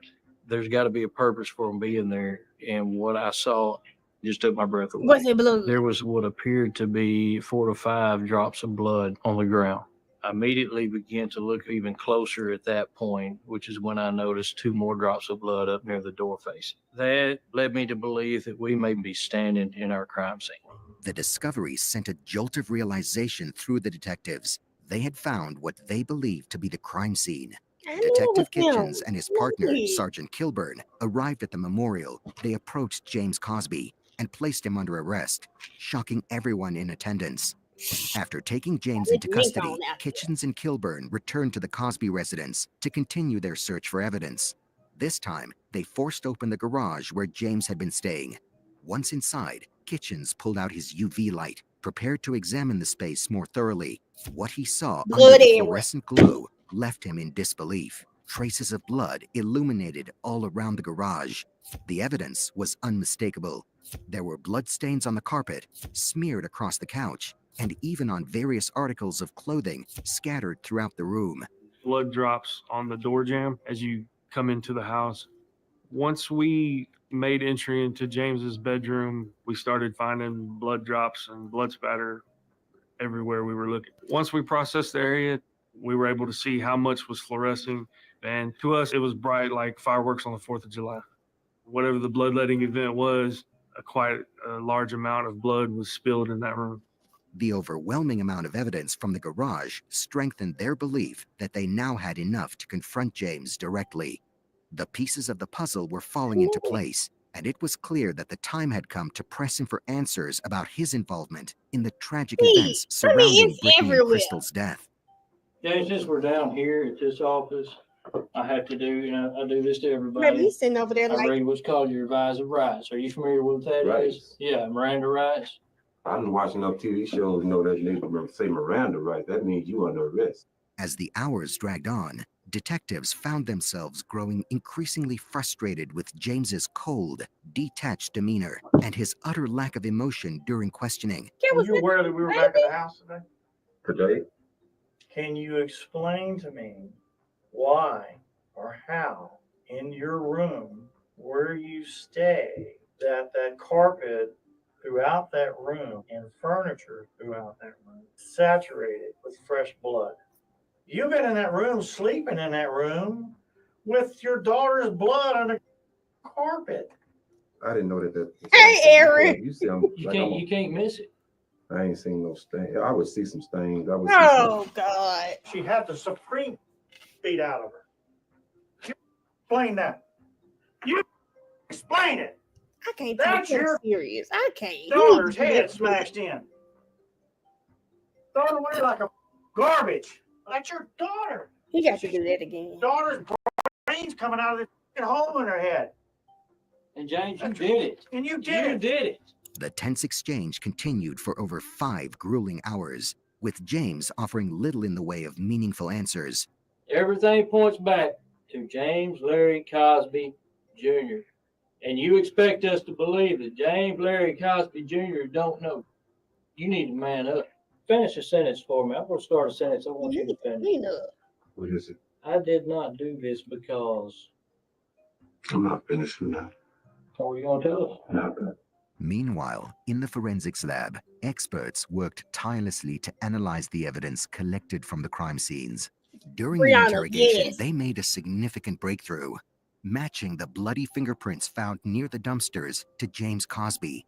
Can you explain to me how your print wound up over there where those bodies were recovered in Fort Ball? My print was on what? The scene. Okay. Tell me what's your thoughts? I have none. I can't make sense of that. This crime somehow originated at that house. So what can you tell us about the house? Nothing. The discovery was a critical piece of the puzzle, which further proved James's guilt as the case against him began to solidify. What else we found on the scene? James Larry Cosby Jr.'s sheets wrapped around his daughter's head. And you expect us to believe that James Larry Cosby Jr. Not don't they know. calling his whole damn name. Oh, Key. I used to sleep on. You wrap her up because you couldn't stand to look at her face and see what was done? Why did this happen? I can't tell you why it happened. His answers didn't make a lot of sense. He would not come clean, would not confess. He just never got past that breaking point. Despite this new evidence, James didn't confess, and without a confession, detectives could only charge him with tampering with evidence. So at the end of this investigation, we had collected 307 pieces of individual evidence. This was the most evidence that I'd collected for any crime scene that I'd worked up until that point. Once we were done with the investigation, it was plain to us that James Cosby committed these murders. The fingerprints confirmed his presence at the dump site, but they didn't directly tie him to the murders. This limitation frustrated the detectives, who knew that unless they uncovered additional clues soon, James would face only a minor charge and a short sentence. The clock was ticking, and the pressure to build a stronger case against him was mounting rapidly. Around this time, Ivan began making appearances on local news outlets, sharing his thoughts on Crystal's tragic passing and speaking about how young Zanaya was coping with the heartbreaking loss of her mother. I knew that the truth would soon come out. I really wasn't afraid because I had not done anything. I hadn't committed a crime or anything. I carry a lot of guilt in me because the things I should have said to my daughter, I didn't say when I had the chance. Watching them put my baby in that vault. I'm going to say this for any parent in here that ever has to deal with a child who is in same-sex relationships, baby, that is nothing. First of all, the Bible says we all sin and fall short of the glory of God. So if you're not married and you had that baby child, you sin. No sin is greater than the next. Okay, the Bible says that as well.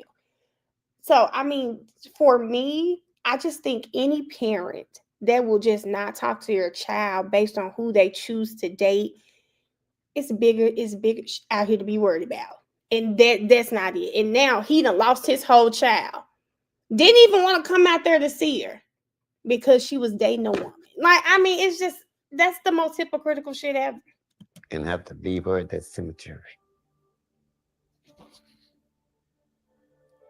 What's the hardest thing? This is the granddaughter's. His interviews drew public sympathy as his daughter is the one who had the baby. The young lady whose dad is going to jail, that was her girlfriend. That's at the great grandmama's house. But this was the girl who had the baby. He described the toll the events had taken on the little girl, painting a picture of a family struggling to process their grief. It was during one of these moments that something finally clicked for the detectives. A chilling pattern was beginning to emerge, one that had been hidden in plain sight all along. With the additional information they had recently uncovered, Zanaya's initial account from her first interview began to make more sense. The stranger she had mentioned, someone unfamiliar but present during the critical time, was most likely James Cosby. At the time of the murders, James had recently returned to live with his family, making him a plausible match for the figure Zanaya described. Determined to learn more, the detectives reached out to Ivan, asking him to bring Zanaya back to the station for a follow-up interview. This time, they carefully tailored their questions to focus on the specific details of what Zanaya had seen and heard. Their goal was to determine if her account aligned with the new evidence they had pieced together. Did you ever hear anything from his room? A gunshot. You heard a gunshot. Tell me how you know it was a gunshot. Because he just, in his room, he just said, he took them to outside and just shoot them. Okay, did somebody tell you that or did you see that? I see that. When Zanaya stepped out of the car to look for her mother, it was likely that she wandered into James's room. There, she must have seen the blood and unknowingly stumbled upon evidence of something far more sinister. Though she may not have fully understood what she was looking at in that moment, it would later become clear to her as she learned of Brittany and her mother's murders. The scattered pieces began to connect in her young mind, forming an image of the horrifying events that had unfolded. There was blood splatter. Blood splatter? Okay, tell me where the blood splatter was in his room. On his bed. You saw it on his bed? Okay, did you see it anywhere else? On his floor. Some on his floor? He just decided to kill my mother and his daughter. Based on this new information provided by Zanaya, detectives theorized what actually happened that fateful morning. Crystal took Zanaya, placed her into the car. At the same time, on the inside of the house, James Cosby and Brittany Cosby became involved in a physical altercation, at which time James Cosby snapped and beat Brittany to death. Crystal walked back into the house and was watching this take place and immediately ran out the side door to the back of the vehicle, which is where James Cosby, we believe, caught up with her and then shot her in the head. From the very beginning, Zanaya Jackson had been the key to unraveling the mystery. Despite her age, the quiet and observant little girl held crucial knowledge that could place James Cosby directly at the scene. She had seen him with a weapon in hand, attacking her mother, a devastating image that could ultimately seal his fate and provide justice for Brittany and Crystal. A month after the investigation began, police made a significant discovery when they located Brittany and Crystal's car abandoned in a desolate parking lot. Inside the trunk, nestled in the luggage rack, they also found a bullet. Detectives worked diligently to piece together the context surrounding the crime. Their findings suggested that the conflict may have started with Brittany and Crystal's decision to purchase a new car together. This act appeared to create tension within the family dynamic, particularly in light of another discovery. Annie Lee Cosby, Brittany's great-grandmother, had recently updated her will. Annie Lee Cosby had changed her will and left everything to Brittany because There you go. Brittany was already taking care of everything while her dad was not present in the residence. There you go. He had asked Annie Money. to co-sign for a vehicle, and she'd refused. And then she turned around and co-signed a vehicle for Brittany and Crystal. There you go. And it starts to paint a picture of jealousy, pure jealousy. He was mad. This series of events began to reveal a deeper, more troubled dynamic within the family. James, who was already grappling with feelings of inadequacy and exclusion, likely perceived any support of Brittany and Crystal as a betrayal. It became increasingly clear that this jealousy, compounded by other underlying tensions, played a significant role in motivating his actions and setting the tragic events into motion. Me and my wife and my church family, we have been praying for life without a possibility of parole instead of the death penalty, because killing him is not going to bring either one of them back. No matter what the situation was, they didn't deserve to die.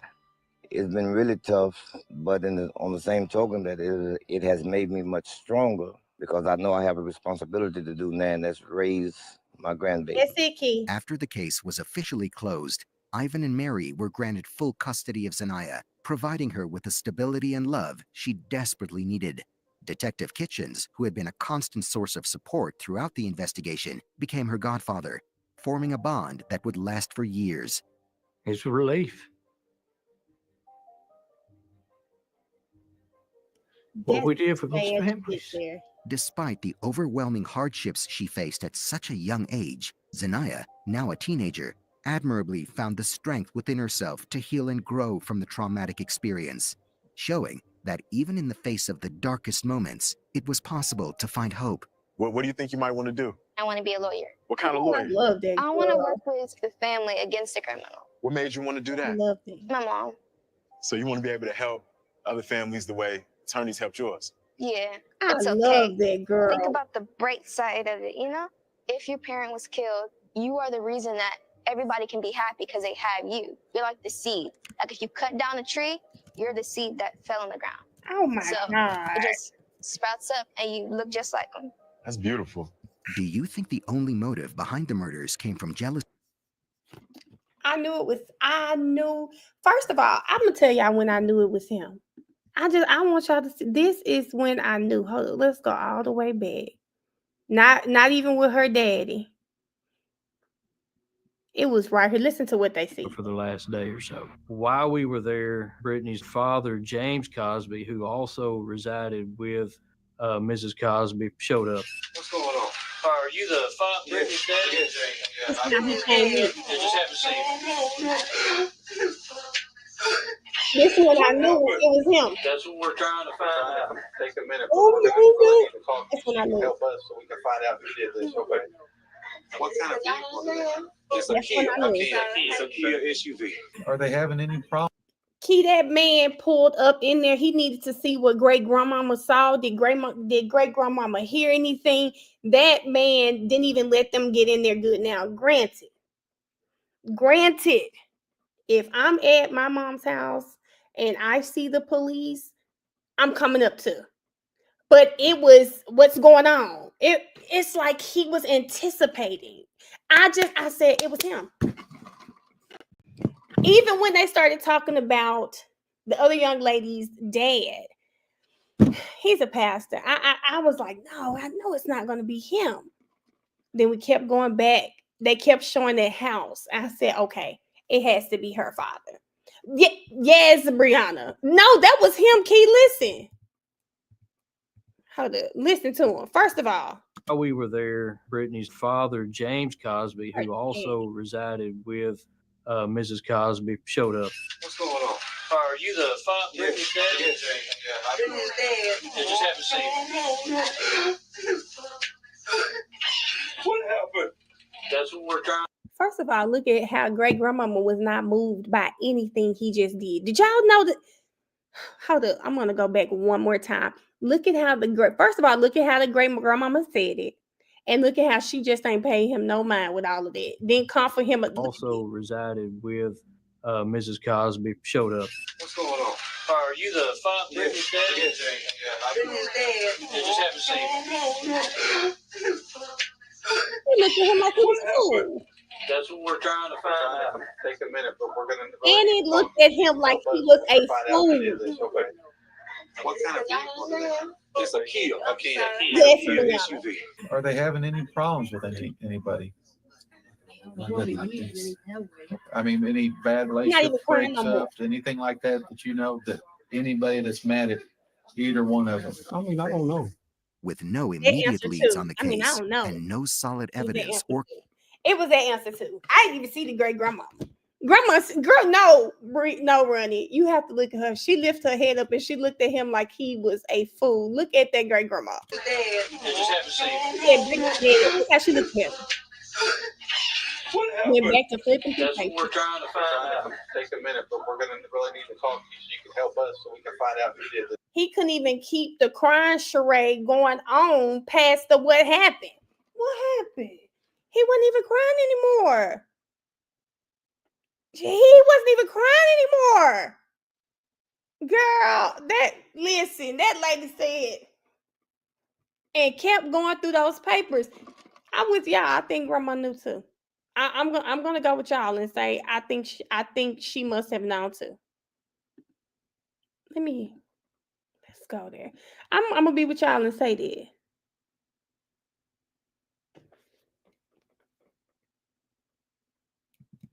Okay, yeah, I was trying to see if I had some other cases out here.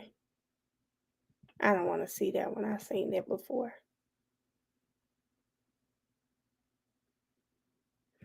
I don't want to do no we looked in the closet.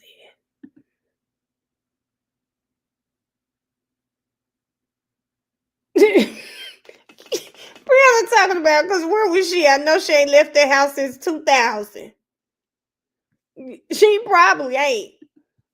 And I'm sure she probably heard something about what was going on. I know she did. Oh, I was trying to see if it's another one out here that I've been wanting to see.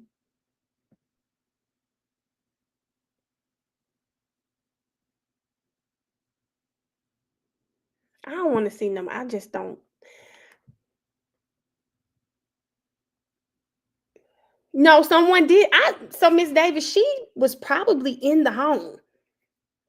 Was she up though? Because remember, it was early in the morning. He said, so it sounds like Brittany, they either lived there or maybe the girlfriend would pick, or Brittany lived there and the girlfriend would pick her up because it was really early in the morning. They were expecting them to drop their baby off at school. So, yeah. Yeah, she hadn't left their house. That's for sure. What? Hold on, let me go. I'm gonna go to that page.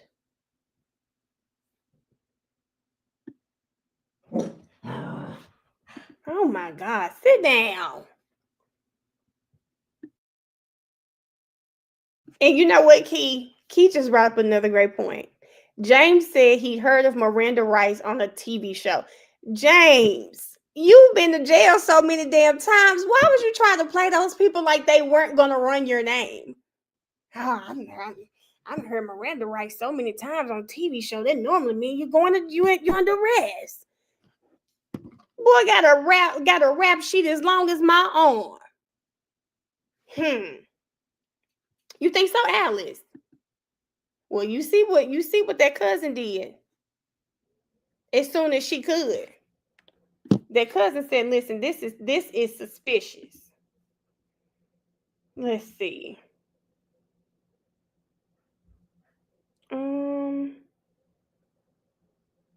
A torture chamber.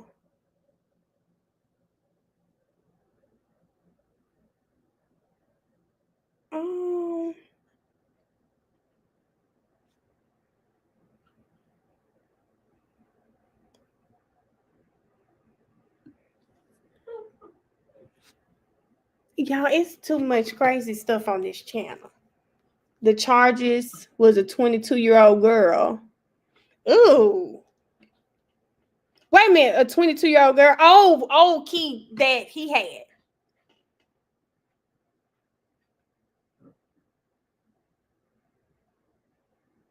This one. Alice, we can look at that. I don't know if y'all seen that. That's a great one, Alice. Let me find it real quick.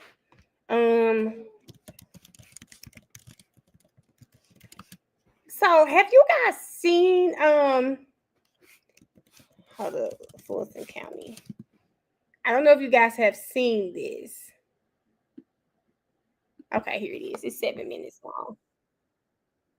Let me say this. I saw someone say, okay, for this that we're about to watch, I don't know if you guys, oh shit. Hold up, y'all, just a second, because I canceled off of it. I don't know if you guys have seen this clip that we're about to play, but the crazy part, I saw someone on X talking about this particular clip. This is the young man who just was found not guilty, but the judge read guilty when it was time to read the verdicts. But I saw someone saying that what his lawyer did was weaponized. No, what did she call it? Hyper homophobia. I think is what she called it. I didn't watch this trial, so I do not know what evidence was presented as far as the victim's sexuality.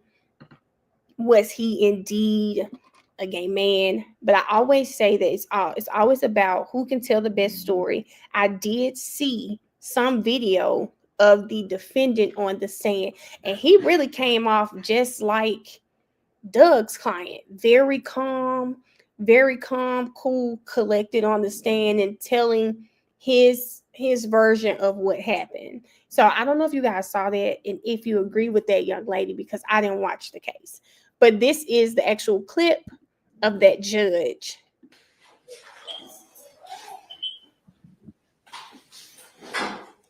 They did, Kenny. No, Key. I heard people saying, no. Well, let's see here. She said no one reacted, but let's see. I thought I heard them. Yeah, please. There was no sincere apology. Just need the indictment. Now, we may have to do something.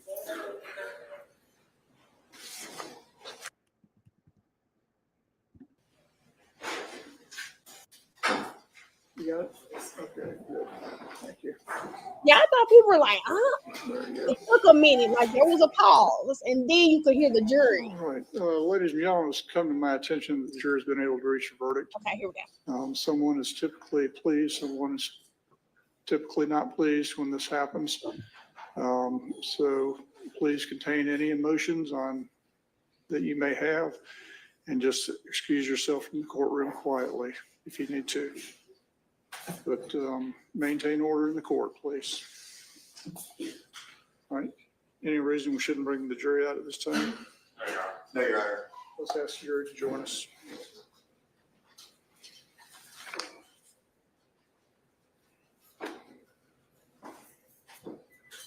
That's a good question, Brianna. I don't know why he don't have on the road. I don't know. This courtroom must not be cold like Paige's.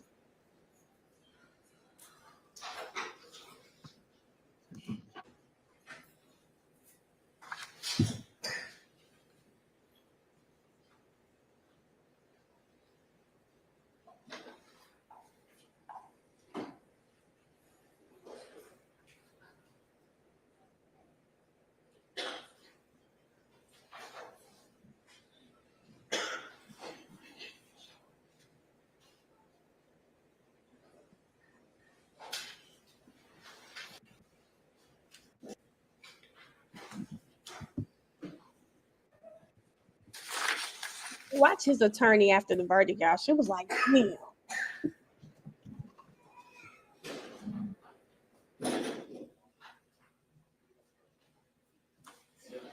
All rise for the jury.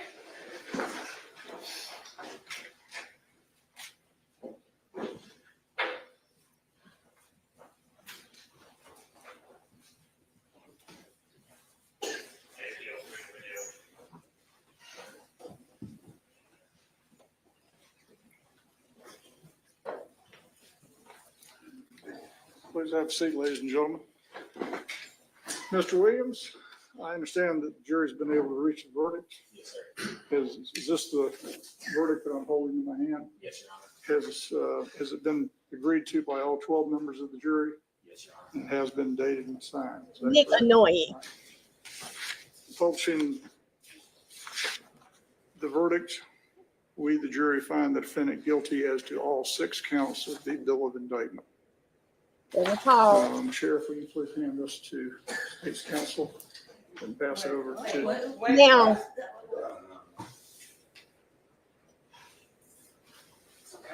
didn't I say not? No. We, the jury, find the defendant not guilty on all 6 counts. Nope. Judge said, nope, not in here. I apologize for my mispronunciation. How did you mess that up? Clearly not comes before the guilty.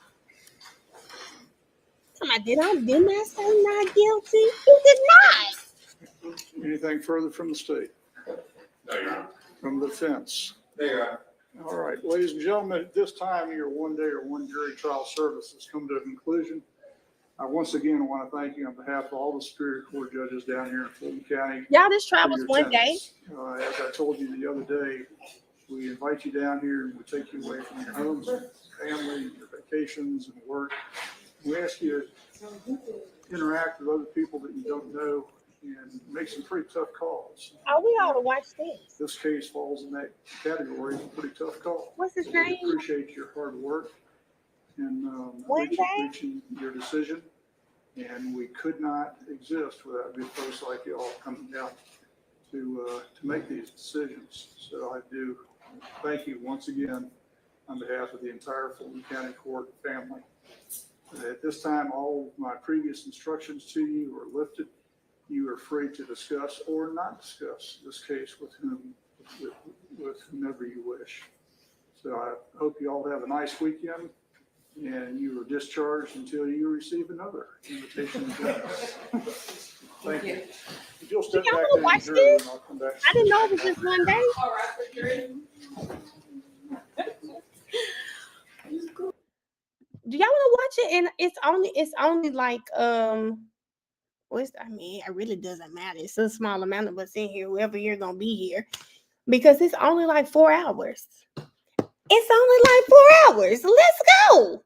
Y'all just be down for foolishness with me, and that's why I love y'all. Let's watch it. I found it. I got it on here. Ciao. Okay, y'all. It is only one day.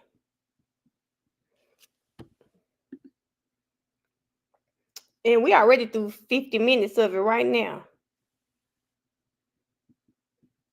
Hell, how long was it? 3 hours?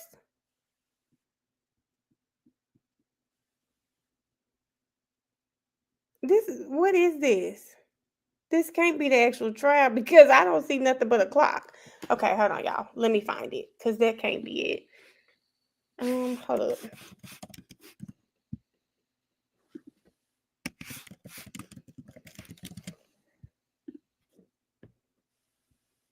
Let's see. That's the verdict.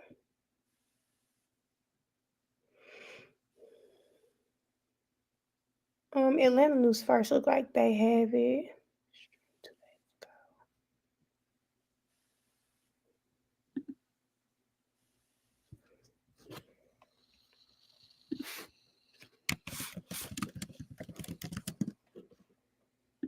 Okay, so it looks like Atlanta News First was there.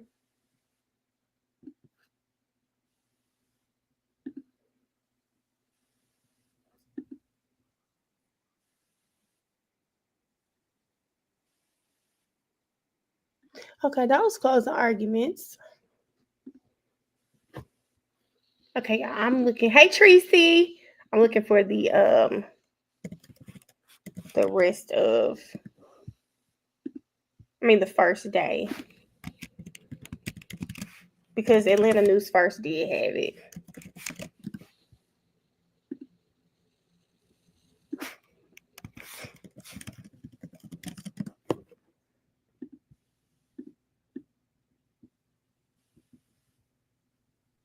Oh, we need to go on live.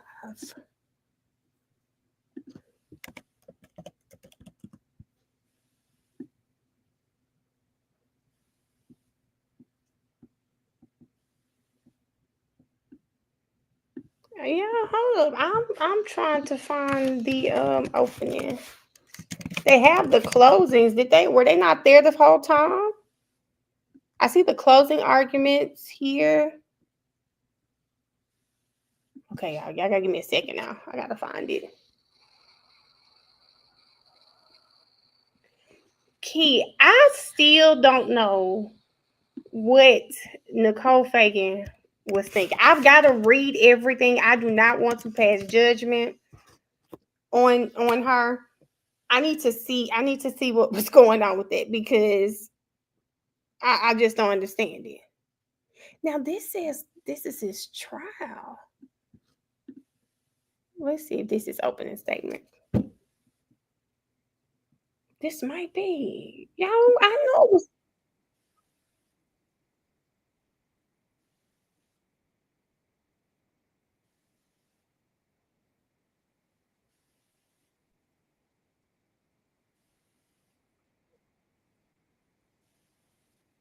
Okay, hold up, guys. Say that. This is 2 days ago, too. Okay, I may have found opening statements.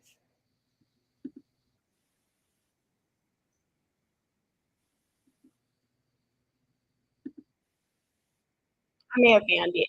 Okay, let me share this with you guys.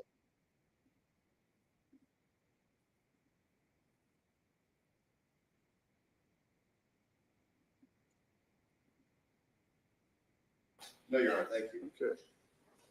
All right. I'll still ask you to, if you'd like to give an opening. Okay. Here we go. We got it. Go ahead. The key, that indictment was wrong. The indictment up there with you is not on the evidence. Is what up here? The indictment. The original is not, but here is a copy. Sure. The clerk has the original back in her office. Crazy. Crazy.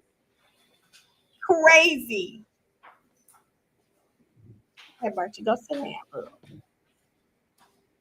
All rise for the jury. Fine. Okay, y'all, they're about to do openings. Give me just a sec.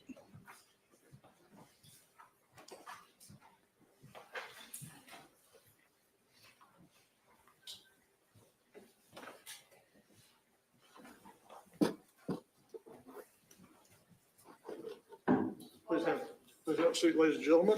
Good morning, members of the jury. Thank you for your promptness once again. We appreciate it. We're ready to proceed.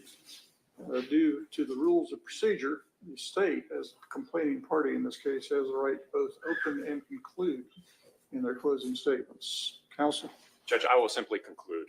All right, so you'll hear from the defense and then you hear from the state. Ms. Howell? Thank you, Judge. Good morning, ladies and gentlemen. Good morning. In the early morning hours of December 29, 2022, Anthony Thomas was at his house and he ordered his DoorDash food. He got full off of enchiladas, I guess, quesadillas, some red velvet cake, and fruit punch. He made sure he had his cell phone, he had his Fulton County credentials, and he had his Fulton County raincoat beside him. And like hunters do, he went into the night to hunt. Under the cover of darkness, he was the predator, and my client was the prey. And like predators do, he spotted what he believed to be an easy target. Someone unsuspecting, someone unaware, with his headphones in, someone that's minding their own business, alone on a dark stretch of road, camouflaged by a dark car. In the dark, he spots what he believes to be easy prey. And like a predator, he begins to surveil and place them under surveillance and watch them. And every time, loop around. And just like in nature, every time he's going around, fear is building up in Mr. Oliver. Because you never know when the predator is going to strike. You don't know how the predator is going to strike, but you know the predator is going to strike. And just like in nature, my client had two responses: fight or flight. And unlike, we have the ability, we have the choice to fight. The law does not require us to flee for flight. And that's what he chose to do. He chose to fight. Now, I submit to you, ladies and gentlemen, this wasn't about a sexual act. Because if that's what he wanted, he could have got that, consenting, willingly. Just like DoorDash, not to be funny, he probably could have had it delivered to his house. He could have went driving down Fulton and Industrial Boulevard. He could have went to Midtown. There are several places, if it was about the act, he could have gone. But it was about the hunt. It was about preying on someone. I also submit to you, this wasn't the first time that he might have done this. I'm going to object, Your Honor. Lack of evidence. Yeah, girl. Yeah, girl, you know you get too far. Someone sworn to protect, who protects by day, decided to turn into a predator by night. Now, she done went too far already. Now, an attempt to prove, well, that's one thing in this case, the predator prey thing. Another overwhelming theme in this case is the lack of evidence. The lack of evidence. The lack of evidence. We spent 2 days in this courtroom. A trial should answer more questions than it raises. We spent 2 days in this courtroom, and there are several things, a lot of important factors that led up to this moment that we still don't know. We still don't know what he was doing that night. Now, I know Detective Demeester tried to get up there and testify and say, well, he was going to an apartment complex. Y'all, didn't he say openings when we started this? Because I think this is the closing arguments. This is the closing arguments, y'all. This is not the openings. I could have sworn I clicked on this one because he said openings, right? Maybe he just misspoke. So hold on. Because she said we spent 2 days in the courtroom. Girl, no, we did. Hold on, let's see.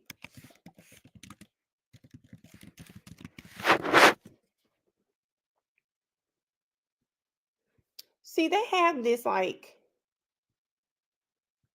2 hours.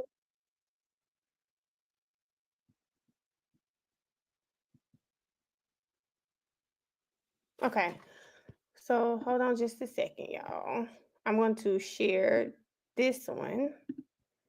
Let's see if this one is going to be it, because this is not openings. Okay, this might be openings.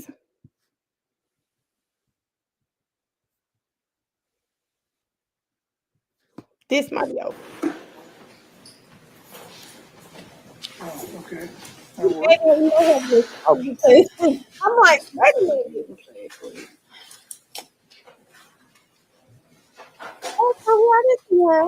All right, please have a seat, ladies and gentlemen. Ms. McCurry. Okay. Your note reads that the juror would like to see the interview of Alfred Burley on video. We would like to see the Burley and defendant, Mr. Oliver. They were difficult to hear, so we were hoping we could really focus and hear them. Okay. Well, we play it for you here in open court, and we'll hopefully you'll be able to hear it. Okay, are we able to stop and say, could you play that again? Sure, but I'm going to leave it up to you, and not all 13 people shouting at him at the same time. Understood. That should go just fine. Yeah. Okay. All right, counsel, you may proceed. Any need to dim the lights? I don't think so, Judge.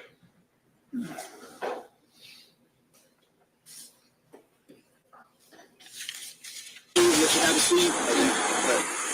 I'm Detective Kevin Leon Packer. It's Detective Scott. How you doing, sir? You doing okay? Yeah, how you doing? Well, shake your hand, man. Good. We're the ones that wanted to come holler at you, okay?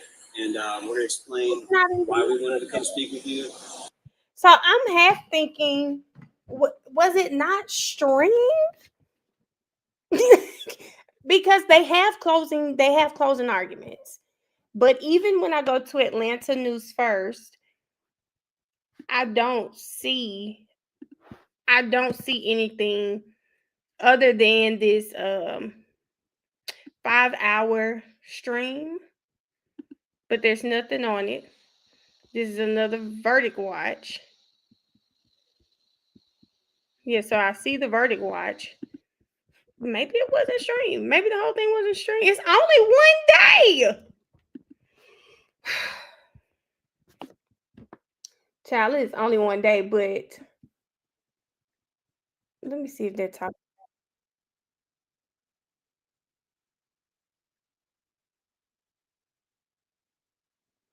verdict reached. Y'all really don't see it. I really don't see it. I don't know if you guys want to see this, but I guess this is when he arrested him. Because we just got here, give us like 2 or 3 minutes to get situated, and we're gonna come holler at you, okay? So instead of being here in the police car with bars and stuff, we're gonna get you over in this car just so you stay warm. There's no bars or anything.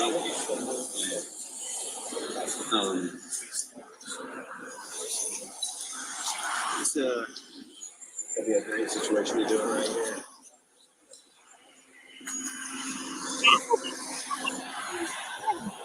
You know, as soon as he pulls this car, then we'll be able to, we can probably all get off the roadway. So, hey man, is it just real tight back here? Yeah, how tall are you? I'm 6'3".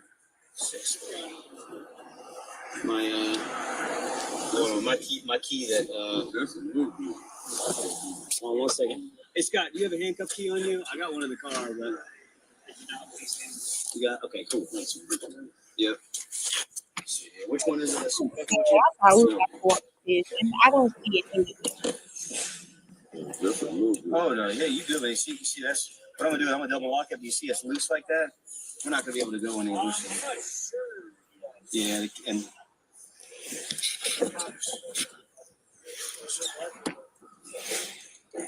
but I'm gonna pull your shirt down around it so it's not hitting you. I ain't trying to do wrong, but yeah.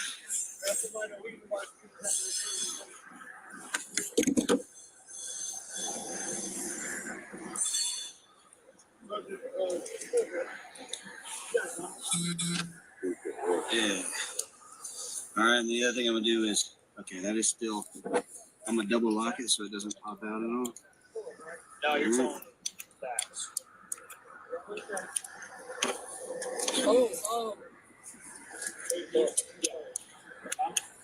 Now these won't tighten up.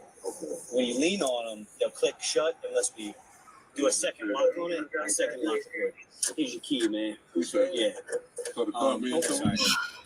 Yeah, the car's being towed. Listen, man, I'm Detective Kevin. I work at the police. Ronnie, he is accused of murdering an off-duty officer. Now, from what I don't even know why I can't find a stream when I definitely saw his testimony where Barchi, don't do it. He testified about seeing the person. He said that the officer was trying to pick him up. So I definitely I saw his testimony.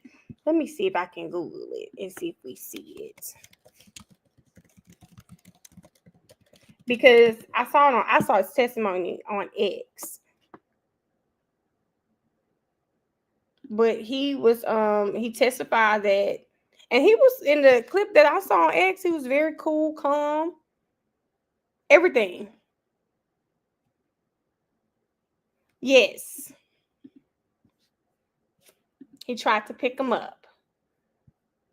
But y'all, I'm just a little bothered.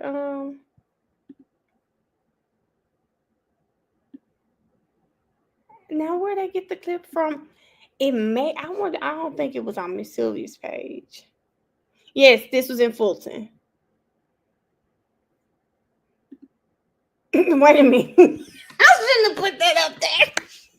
But yes, and he said he kept doing that to him. And like, I think he left, and by the third time, he said he fired. From the testimony I saw, he said he didn't even know that he injured anyone. He ran home after it happened.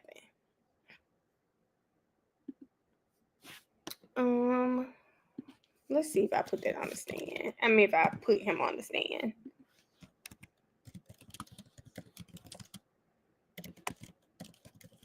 Because they had to get the clip from somewhere.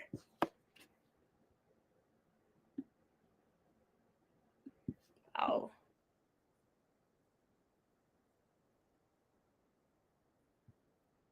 Why were they getting the clip from?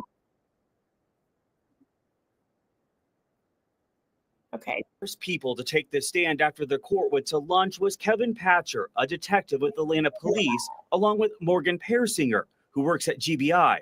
Both testified to the gun that Alton Oliver used to allegedly kill off-duty Fulton County Deputy James Thomas in 2022.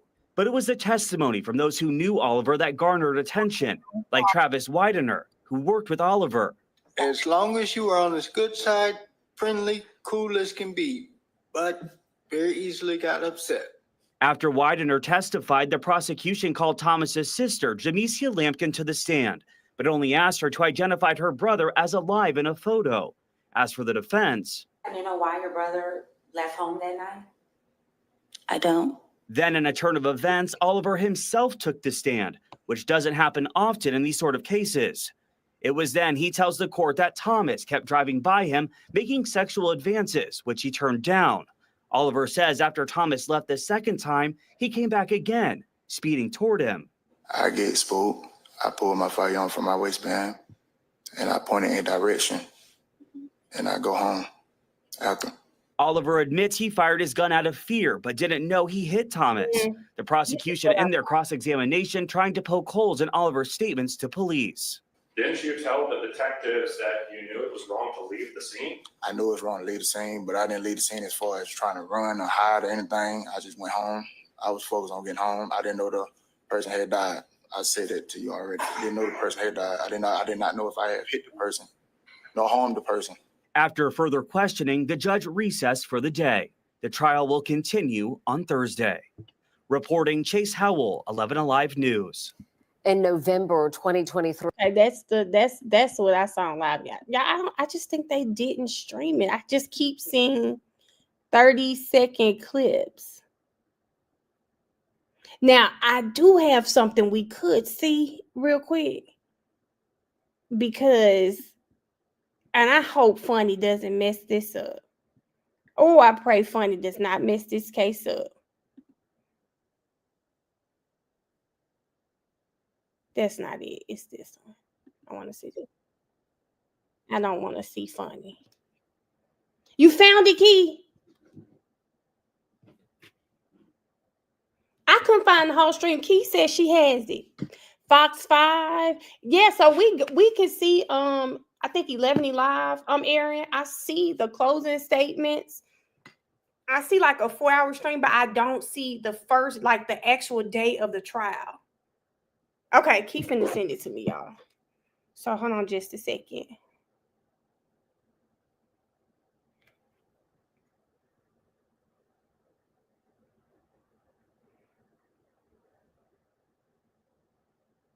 Yes, Shay. Now Hilton's case, child.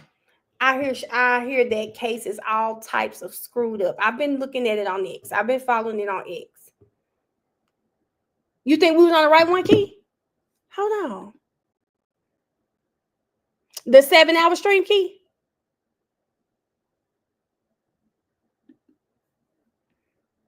Let me see. Let me zoom through it.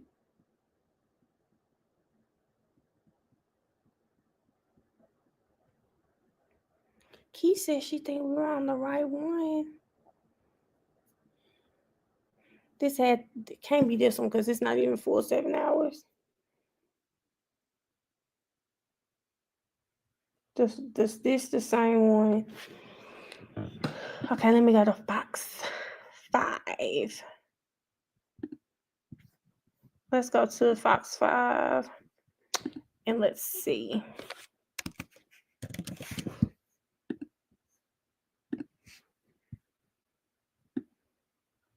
That's the live verdict. I don't know. Are you talking about the one that's 5 hours? How many is 4 hours? I think I was on that one, Key. Let me see what she sent me. We'll see if this one is it. I hope so, because a little 4 or 5 hour case.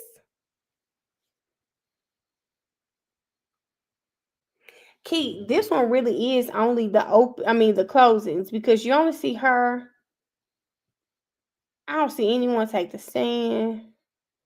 Then you see a man. I think this really is closings. I mean, why would y'all only go there for closings? And when you know the case is about to happen? I just don't understand that. Now, let me tell y'all the name of this man's, the case that Hilton has. It's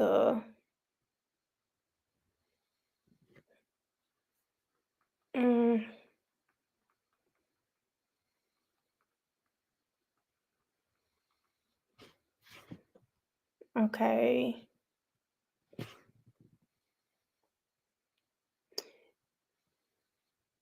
Let me look on here real quick because now Hilton's case, it was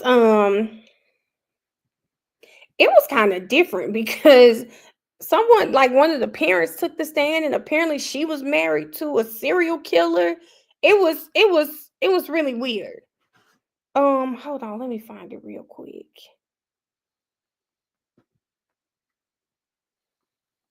Let's tell y'all what this case is about.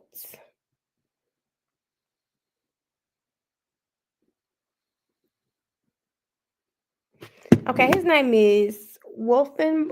That's his name. I just pulled it up, Jasmine. Let's see if we can find something that kind of tells us what it's about.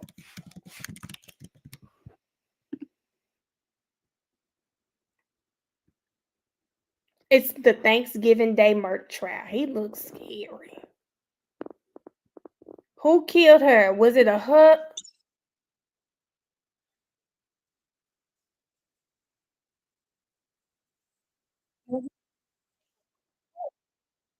Okay, who killed Melissa?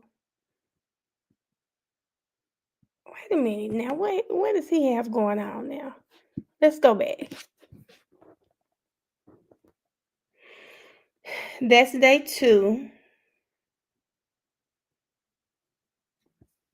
I just wanted them. Yeah, I just need somebody. I just want them to give us a little quick thing. Key, did you see the stream that was 5 hours long and it's nothing but them looking at a clock? Like, who decided to do that?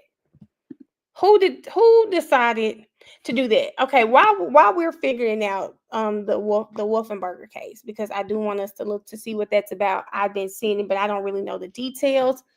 I wanted to play this clip. This is something in Fulton County too, y'all. It's like about a 7. I still gotta do a TikTok on it. It's a 17. Let me see, Mariah. This case is older than my child, I think. But okay, funny. Don't fumble this. I hope she doesn't fumble this, but I do want you guys to listen to the charges and just tell me what charge when we're done sticks out to you. And I said, okay, funny.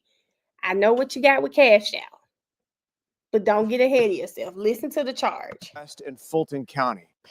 It's a cold case that dates all the way back to 2007 that was truly gruesome. We're talking about a woman whose body was discovered in a burning bag on the side of a Troup County road. Now, Fox 5's Deidre Dukes, she is on top of this story in Palmetto. Deidre, where authorities updated you on the status of this investigation and the big arrest that has been made. That's right. Police confirming with the prosecutors, the Fulton County DA Fonnie Willis, of an arrest in this cold case after 15 years of searching for a suspect.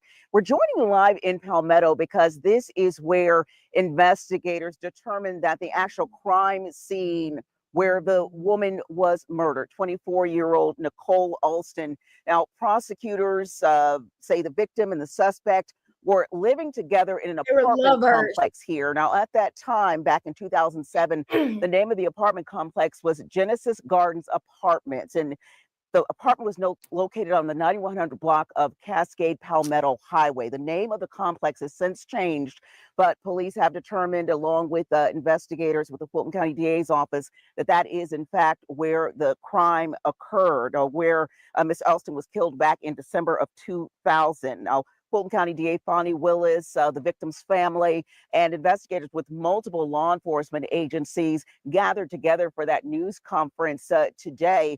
We do have a photo of the murder victim, again, 24-year-old Nicole Alston. Her body was discovered in a burning bag on the side of the road in Troup County back in December of 2007. Her head, hands, and feet were missing. So at that time, it would be several years before she was. Listening to this, after I'd watched Doug's client case, I said, what in the hell? This young lady was found with her head, her hands, and her feet missing in Fulton County, 2007. Was identified. Alston's then girlfriend, Angel Thompson, now charged with malice murder in the case. Her girlfriend. Alston moved to Atlanta from New York to live with Thompson shortly before her death. And prosecutors say Thompson killed Alston, took steps to conceal her death, and assumed the dead woman's identity. Now, the case went cold for 15 years, but investigators got a break in 2023 when Alston was identified through DNA testing. If y'all watch Doug's case, remember Mandy? They didn't know who she was. They ended up using her DNA, found a close relative of hers, and that's how they were able to identify her. This was in 2007. It was not until 2023 till Fulton County was able to do the DNA searches and find out who this woman was. 2023. They would go on to spend the next couple of years following up on leads, reviewing evidence, once again finding and locating the apartment complex where the couple lived and determining that that in fact was the crime scene where Miss Alston was murdered. On Monday, Thompson was booked into the Fulton County Jail, and Alston's mother was on hand for today's news conference. She said she never stopped looking for her daughter. Never stopped looking for her. Her mom looks. Not receiving a call at Christmas or New Year's or birthday. It resonates because that wasn't Nicole. But she was grown, and you don't always need your witching mama. So I didn't think of it much, but she didn't deserve this. And I just all these years not knowing. I wish I never let her come to Georgia. Now, Alston's mother did say during the news conference, Tom, that she had learning disabilities. Alston did, where she relied heavily on people for more help from others. So believes that that would have made her more vulnerable towards Thompson. So just learning a lot more about the details surrounding this very sad case. Just goes out to the mother, for the mother, Deidre, of Nicole Alston. She sounded so upset and so sad on the one hand. On the other hand, they've been waiting for answers since 2007. So in a way, this must come as a great relief to them. Yeah, great relief to the family. And we also are learning more, Tom, about possible motive. Now, detectives do say that the suspect, Thompson, did take on Alston's identity after they say she killed her, and that she collected for about 8 years, they said, Social Security checks that Alston would have been receiving had she lived. Now, let me just say this, guys. When this lady does her defense, she's probably going to plead out. How do you explain that? How do you explain collecting Social Security benefits in this young lady's name for 8 years? Y'all, she was getting everything. Food stamps, the Social Security benefits, and whatever else comes along with those benefits. She was collecting it all for 8 years. What are you going? How do you explain that when they say that that was your motive? If just for 8 years, they say the total that Thompson received while she impersonated the deceased woman was in the total of $121,000 between 2007 and 2015. And they also say that she also was renting apartments and purchasing vehicles in Alston's name. Now, prosecutors do believe that money was the possible motive for the murder. They also say that they do suspect that Alston was being trafficked by Thompson. And we're told by DA Fonnie Willis that she does believe there are other victims out there. Now, this is where Fonnie pissed me off. And the case hasn't started, so everybody keep your ears to the streets, okay? I want to know where Fonnie came up with the sex trafficking charge. You have this body, right? What evidence leads you to believe this woman was trafficked? Like, maybe they're just not telling us, and I'm going to be watching this because y'all know Funny will just put some charges out there. Where did she get the trafficking from? I don't know if a part of me believes because the woman left from New York and came down here to Atlanta, that's where Funny's getting this from, but you just never know. You never know because I didn't hear anything about trafficking. Who may have been preyed on by Thompson. And so she also today urged the public to come forward with any information they might have on Thompson. Here's what she had to say. To people to go back to this time period in 2007. This is a picture of the defendant. We know that right prior to their death that they were living at 9100 Cascade Palmetto Highway. That property during that time period would have been called Genesis Gardens. It's known today as Palmetto Reserve, but back in 2007, it would have been known as Genesis Gardens.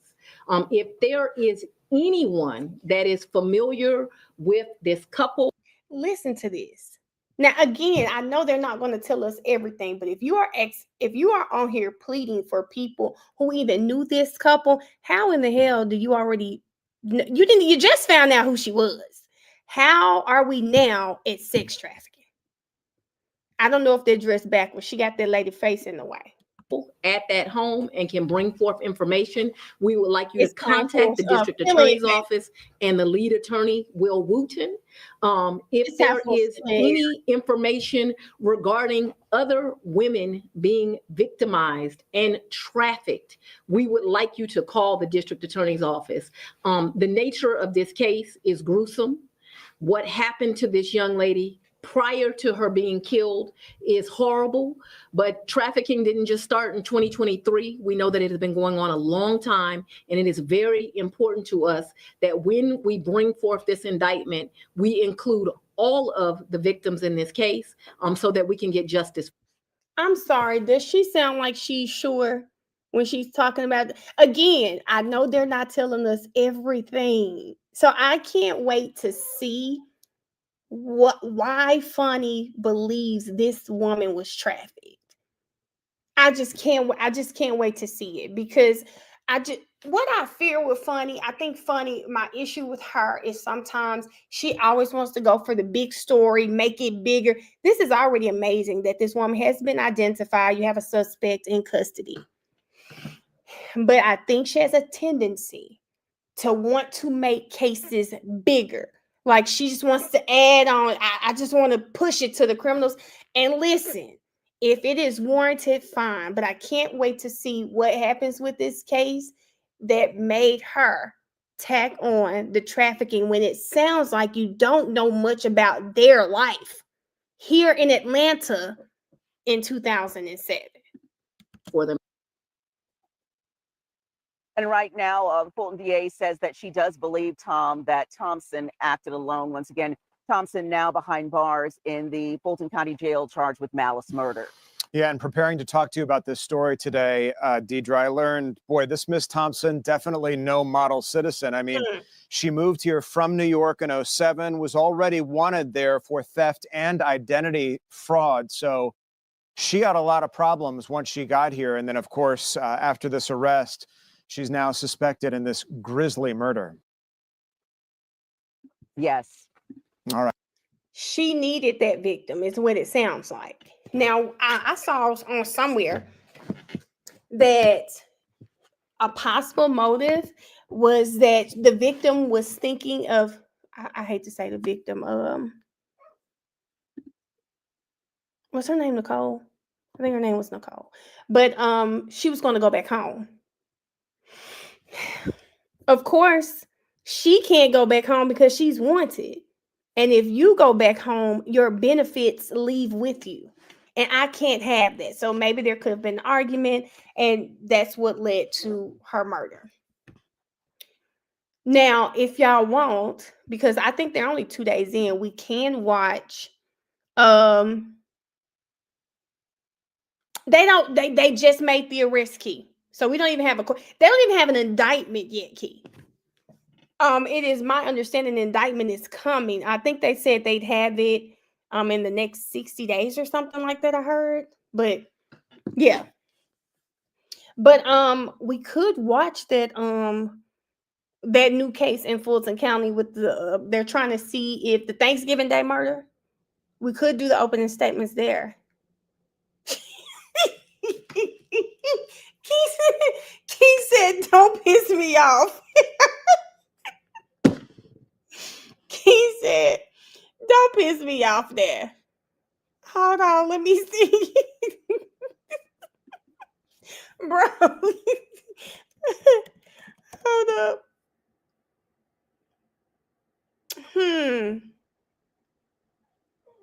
A 10-year-old. Now, y'all, here go one of those videos. It says the 10-year-old, now it's in my algorithm. The 10-year-old realizes she's going to jail for murder. Mrs. says she needs a good laugh. Now, I've been seeing, apparently people still do not like Simone Hilton. I have seen that. Now, this case, apparently, y'all, there have been I think they're only 3 days in, but there has already been drama in this case. 3 days in. Let's see.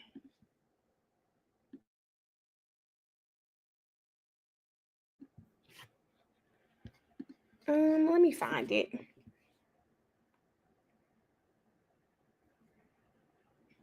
Okay, let's do.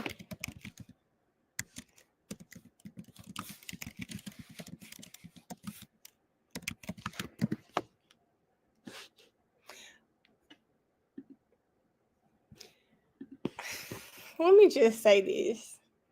I think at this point we've probably watched about 4 trials together.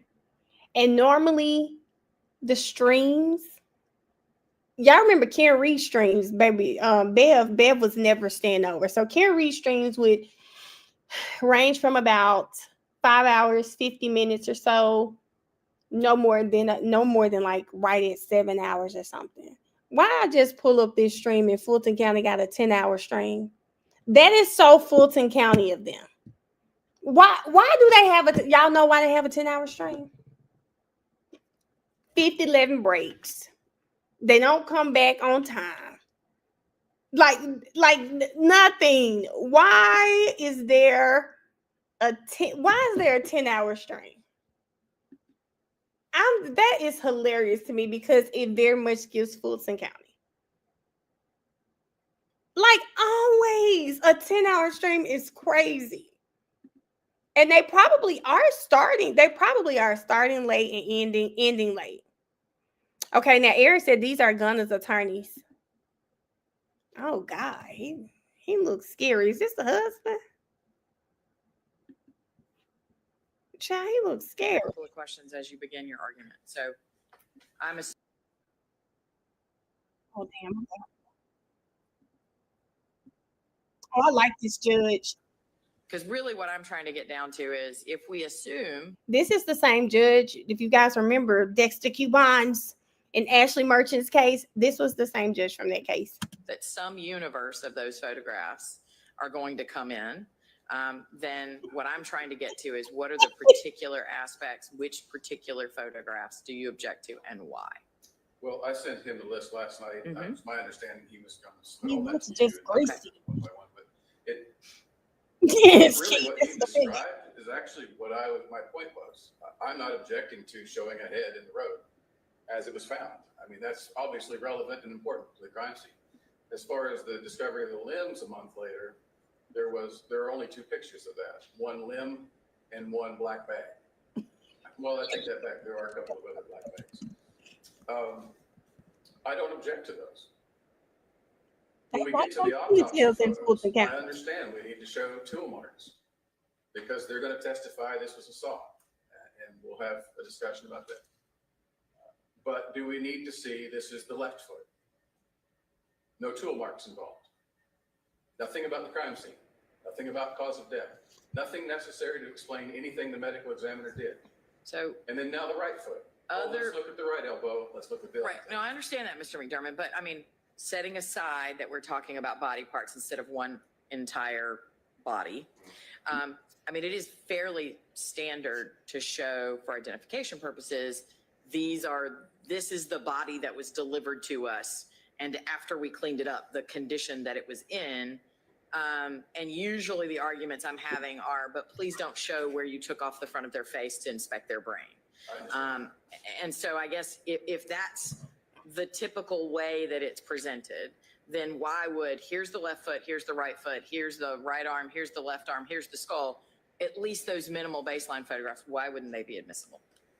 Why would they be overly prejudicial or not relevant? I think the repetition of it, but in addition to that, we have multiple pictures of bones after the flesh was, as we understand it, steamed and cooked off of it.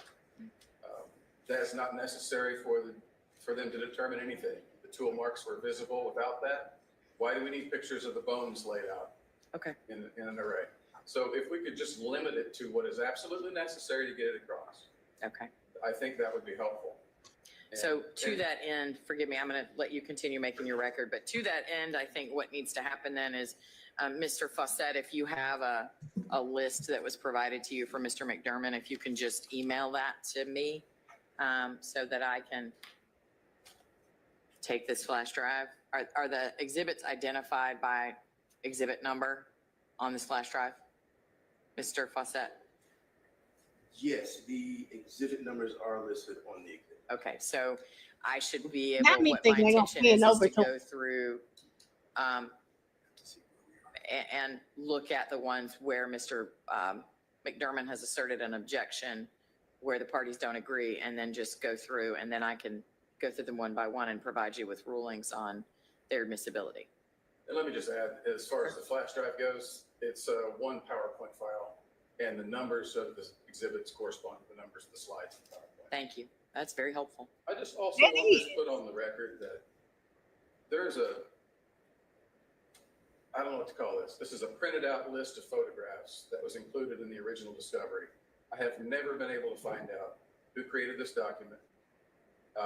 And we have never been provided with these photographs. Fulton County, There are Fulton multiple County. photographs clearly describing the crime scene where the limbs were found. And by my just looking at it, probably about 36 photographs. And I think that would actually be more helpful than the autopsy photos. But I would just love to find out who compiled this list so I could cross-examine them. And I've been asking for that for several days now. Don't get an answer. So okay. Put that on record. Mr. Fawcett? Yes. You're gonna email me the list that you and Mr. McDermott have exchanged? Yes, Judge, I just did that. Okay. You should get that. And well, so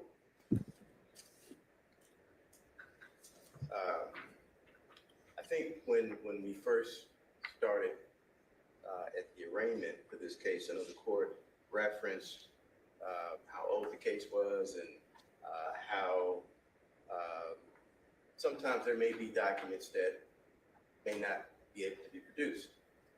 When we first indicted the case, we went over to the Atlanta Police Department, the annex, to retrieve and physically view files. Before the case was indicted, I went over to the Atlanta Police Department and reviewed the. Y'all, doesn't that sound familiar? Do y'all remember when Love was like, I walked over there myself, right on upstairs to look at this stuff myself? Why are they, Lord, it's like they all pulling stuff out of each other's places. Original file. We did that again a month after the case was indicted, just to ensure that we were complying with the court's discovery request. I believe that was required for the end of that year, I think 2024. And shortly after that, we got requests from the defense. I offered for the defense to come to our office to view our discovery. I think after we had to compel, I advised the court that I had offered them to do that. I made another offer to do that. And I made a third offer in writing, emailed to Mr. McDermott, I think maybe 3 weeks ago.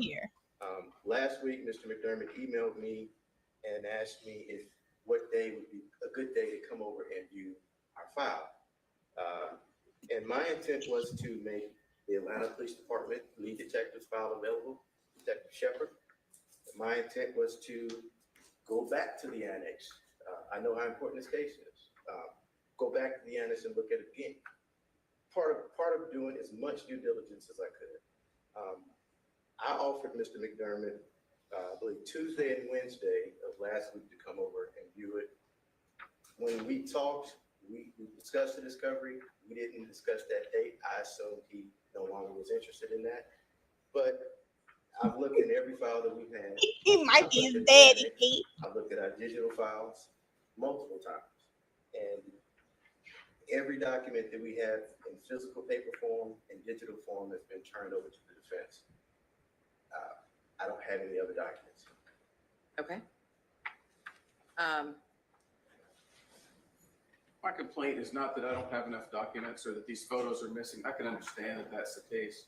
I just want to know who made this document. And He just said who made it. And that's not unreasonable.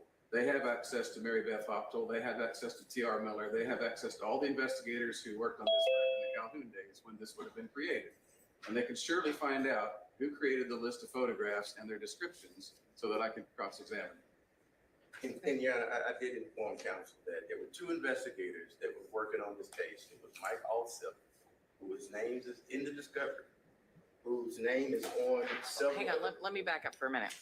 Do you know, is the issue that you don't know who created that document? I don't know who created that document, but I can say that Right. There were two investigators that could have created it. Sure. Mike Alsip, who was an investigator for the Fulton County Medical Examiner's Office, and investigator Tina Miller, who is on the witness list. Okay, yeah. Who was also an investigator. That's Black Sheep just made me say something because it's a lot going on here already. This is not done, and I hate to skip like this because Black Sheep just made me think about Doug's case, and I think Doug's case was it 3 days, 3 or 4. I don't remember. I don't. The defendant, I don't know why the defendant is in a wheelchair, but he looks a little out of it, honestly. I don't know why Barchi, sit down. Lord. It's 7 days. Okay, I didn't think it was 7 days. But Black Sheep, I talked about it on TikTok. I have not watched the whole thing because I stopped. I was already behind, and then I started watching it, and then it was so much going on in the case. I said, I'm going to stop watching it, and I'll watch it on YouTube with everyone because I just couldn't believe what I was hearing. I have not seen all of the evidence against his client, but I did watch majority of him on the stand testifying, and I just knew he was going down. After his testimony, I knew he was going down, Black Sheep. I love Doug, but I knew he was going down, okay? Unless Jim McIntyre bust through those doors like Dwayne Wayne on A Different World when Whitney was getting married. I knew that man was going down. It was too much. His testimony, I really do believe he thought he could outsmart the prosecutor. I think he thought the jury was going to buy his story because he was calm. His story stayed the same. No. Okay. We could come back to Hilton because honestly, let's see. Hold up, y'all.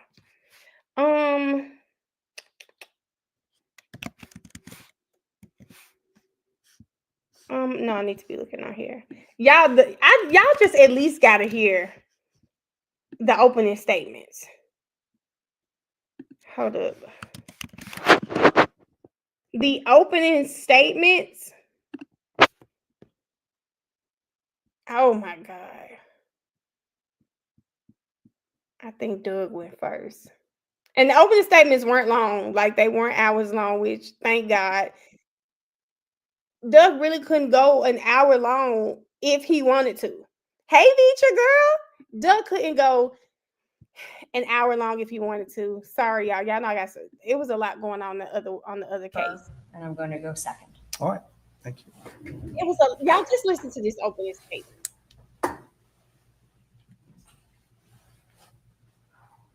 Poor Doug. I listened to this and said, Ladies and gentlemen, I introduced myself yesterday, but just so, again, y'all know who I am. My name is Doug Weinstein, and I am representing Mr. Casotis in this case. It is my honor to do so. Ladies and gentlemen, my client, Nick Casotis, is not just an accomplished attorney and decorated JAG officer who served his country in Iraq and in the Pentagon. He is also a man who lived in fear. Relentless, all-consuming fear. His wife, Mindy, also lived in fear. Mr. Casotis is accused of the unthinkable, the absolutely unthinkable, murdering his wife. But the truth, what really happened, is far more complex. Mr. and Mrs. Casotis. Oh no, Key. At first, the notepad bothered me, but I will give him credit. He didn't stay down there long. There was, you remember in the cash out trial, that prosecutor looked at her note thing like the whole time. He was looking at pointers, but I think his whole thing was on there. But I will say this, he sounds great. His tone, inflection, I think he sounded great. But I said the same thing. You know, I love somebody who gets up there and just let it We're told that they were targets. Or at least he could have used the podium to hide it. You will hear testimony that a man calling himself Jim McIntyre, who knows if that is his real name, claiming to be with the FBI, told them that their lives were in danger, that they had to disappear, follow orders without question, and trust no one. Not their family, not their friends, not their loved ones. Every move they made, every lie that they both told, every strange decision, and there were quite a few that you will hear about in testimony, were driven by that fear. Mr. Casotis lied to his friends. He lied to his family. He lied to Mindy's loved ones. He lied for years. Not because he wanted to deceive them. Now, Alice, I think you know good and goddamn well they don't have a picture of Jim.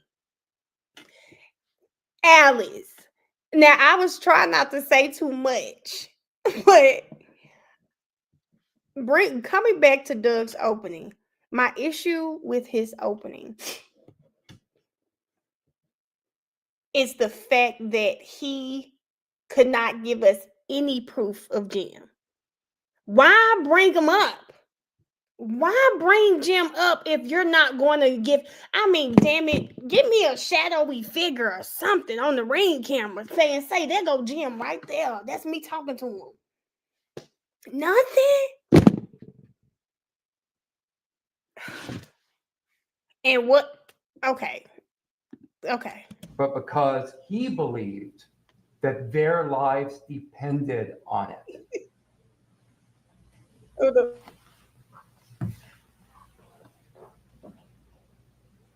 You're not going to hear testimony that Mr. Casotis killed Mindy. You will hear testimony that he tried to protect her, but he was manipulated, controlled, terrified. And that fear, real and overwhelming, shaped everything that he did for years. Who's Nicholas Casotis? Mr. Casotis grew up in New Hampshire, in rural New Hampshire, in an area where there were quite a bit of hunting down a road. He graduated college from Boston University. He has 2 law degrees. He has a JD degree, which is the basic law degree, like I have, a JD degree from Northeastern University up in Boston, and he has an LLM from Georgetown. In Georgetown, he specialized in national security law and in cybersecurity. You will hear that Mr. Casotis is a decorated military veteran, as I've already alluded to. He served in the JAG Corps for a decade. He served in Iraq. He was in the Pentagon. When he separated from service, he left as a lieutenant commander. He achieved numerous commendations within the Navy. He got the Navy and Marine Corps Achievement Medal, the Joint Service Commendation Medal. And during Nick's time in the Navy, in the JAG Corps, he would sit at this very table that the prosecutors are at now, because he, during his time, at least in Italy, he was a prosecutor. Yes. You will hear testimony, I expect. I don't know everyone that the state is going to put forward, but you're going to hear testimony, I imagine, from Mr. Casotis' first wife, Heather. They were divorced in 2015 when Mr. Casotis learned that Heather was being unfaithful. He marries his second wife, Mindy Casotis, the woman that was tragically murdered, and that you're here to hear evidence upon, in the fall of 2016. Shortly thereafter, Mr. Casotis separates from the Navy. He serves for a brief time as a civilian in the Navy, but then he leaves that. And why does he leave that? He leaves because, frankly, a lot of very strange and unusual things began to happen, and you will hear testimony on that. And he eventually contacts authorities, and a man calling himself Jim McIntyre appears. Now, Jim McIntyre claims to be with the FBI, and Jim McIntyre tells Mr. Casotis, tells Mindy that they're in danger. They're in danger, their life is in danger, and they have to go essentially on the run.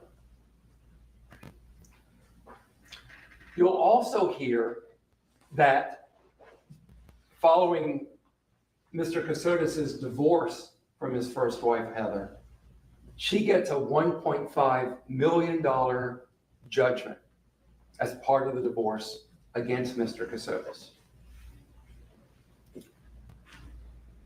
In the course of providing that award, Mr. Casotis was under the belief that he was the recipient of a sizable sum of money.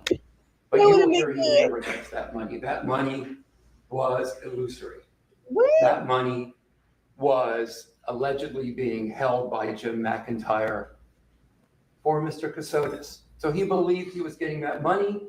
He never got that money.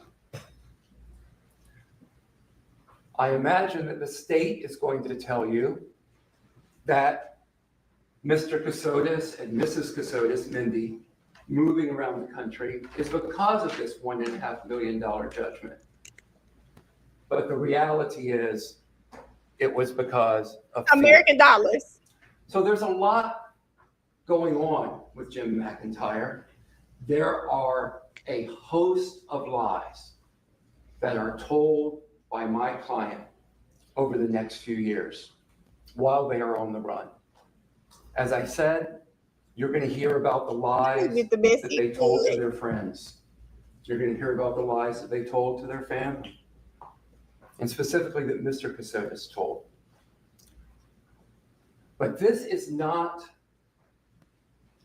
a case about that. I would like you to focus on the tragic murder of Mindy Casotis.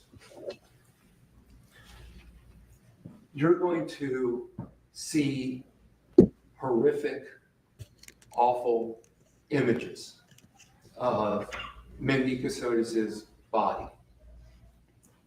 Unfortunately, I imagine that they are going to stay with you long after this trial is over. You're going to see her torso. You're going to see her legs. You're going to see her head. And it will be difficult for you to see that. I'm sorry that any of us have to see that. You're going to see a Milwaukee knife that was found near the scene of her body. What aren't you going to hear? You're not going to hear evidence that that knife was used on Mindy Casotis. You're not going to hear evidence from the state's own toolmark expert that that knife was used on Mindy Casotis.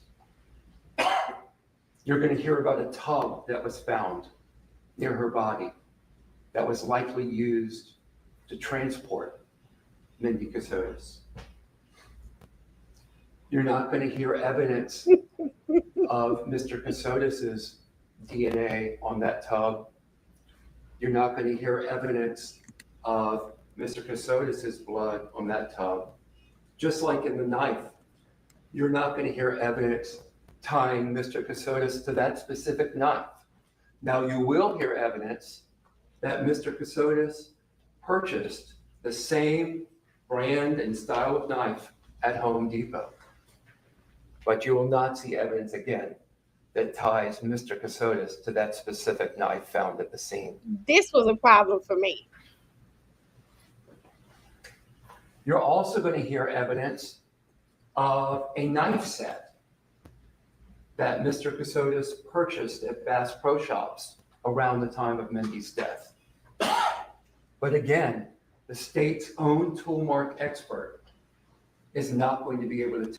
Time out. Black Sheep, you sat through the whole trial and you didn't hear any evidence that he did it? Now, I told you I was in and out of this trial, but his car being found near the crime scene, him burning his car, i.e. getting rid of evidence, I didn't give a damn. He purchased the knife, but there's no evidence that the very same knife, same brand, everything that he purchased was found at the crime scene. The cleaning wipes.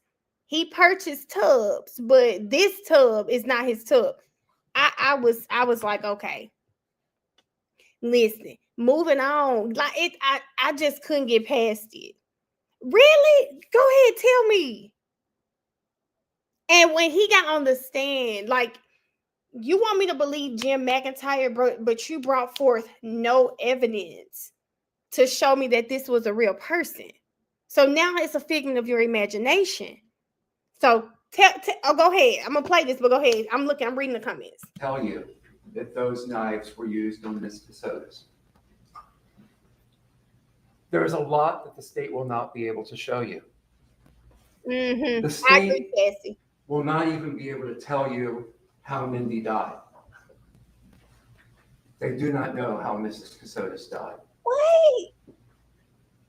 Wait. She was murdered, but how is unknown.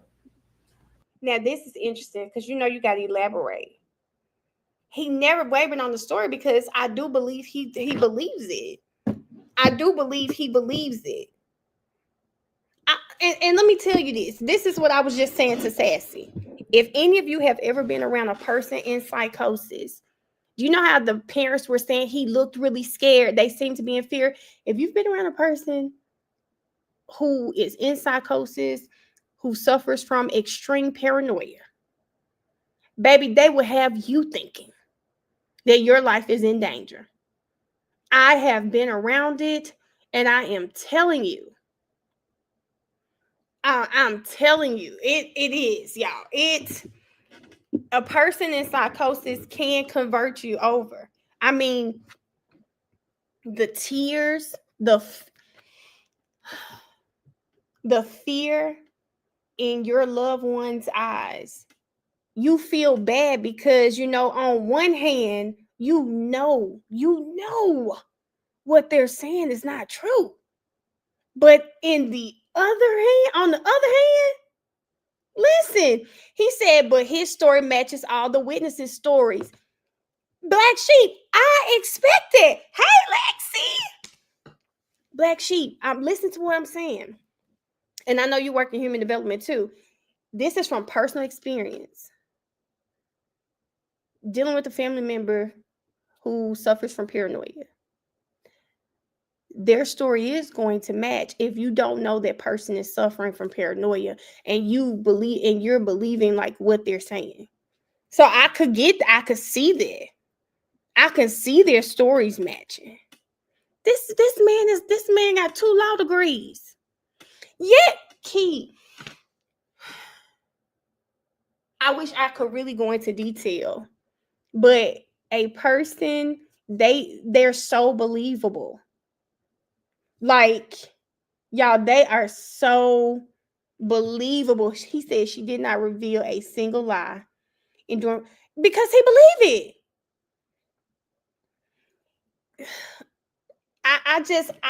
When I first heard listening to Doug's opening, I asked, did they do a psych test on him? I said, did they do a psych test on him? You know, because I was like,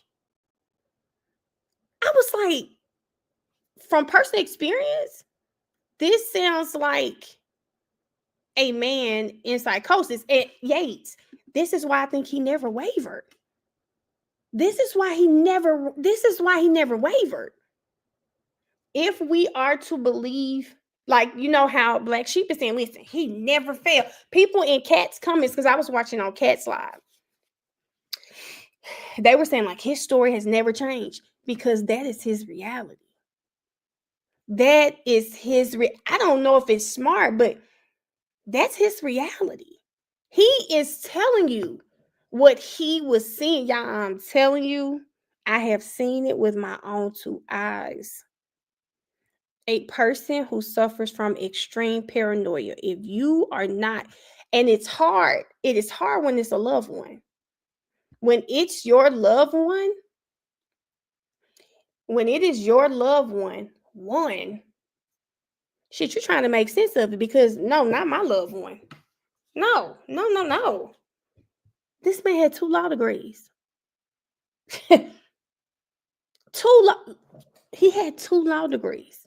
There is no way in hell a man with, and I am not saying it's not possible, guys. I'm saying walk with me. He was probably the smartest thing in his family. There is no way in hell what he is saying is not happening. I mean, it's happening. It's not happening. Not him.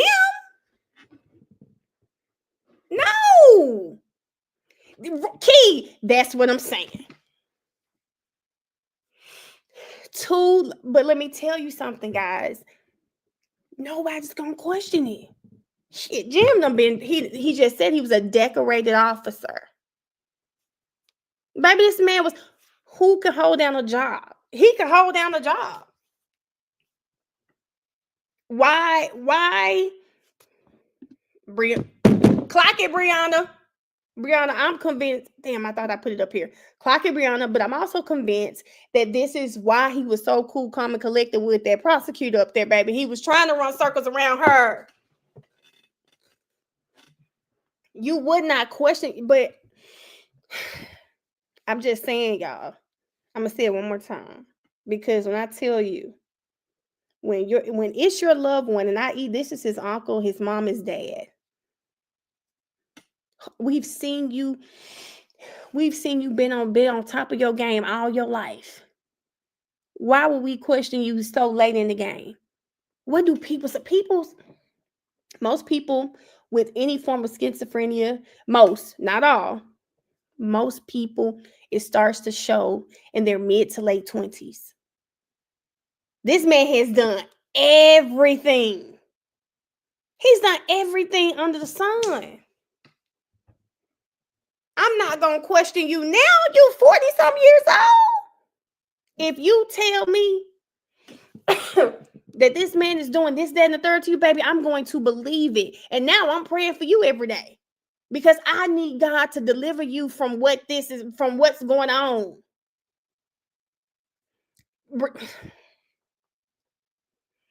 This, Brian, yes, okay. This is why, y'all, this is why I think he's this, like Yates said, this is his truth. That's why he won't stray from it. He believes wholeheartedly in what he's saying. And I'm just going to say on the flip side, there could be some B613 shit going on, and Jim just covered his tracks really well. I'm going to say that too. Okay? This Jim McIntyre, y'all, I had someone fully convinced. I've been around someone fully convinced that they could get shit, whatever sitting president on the phone, they could get them on the phone. I'm talking about cutting up. Because when people are in psychosis, when there is when they suffer from paranoid, they believe this is their reality.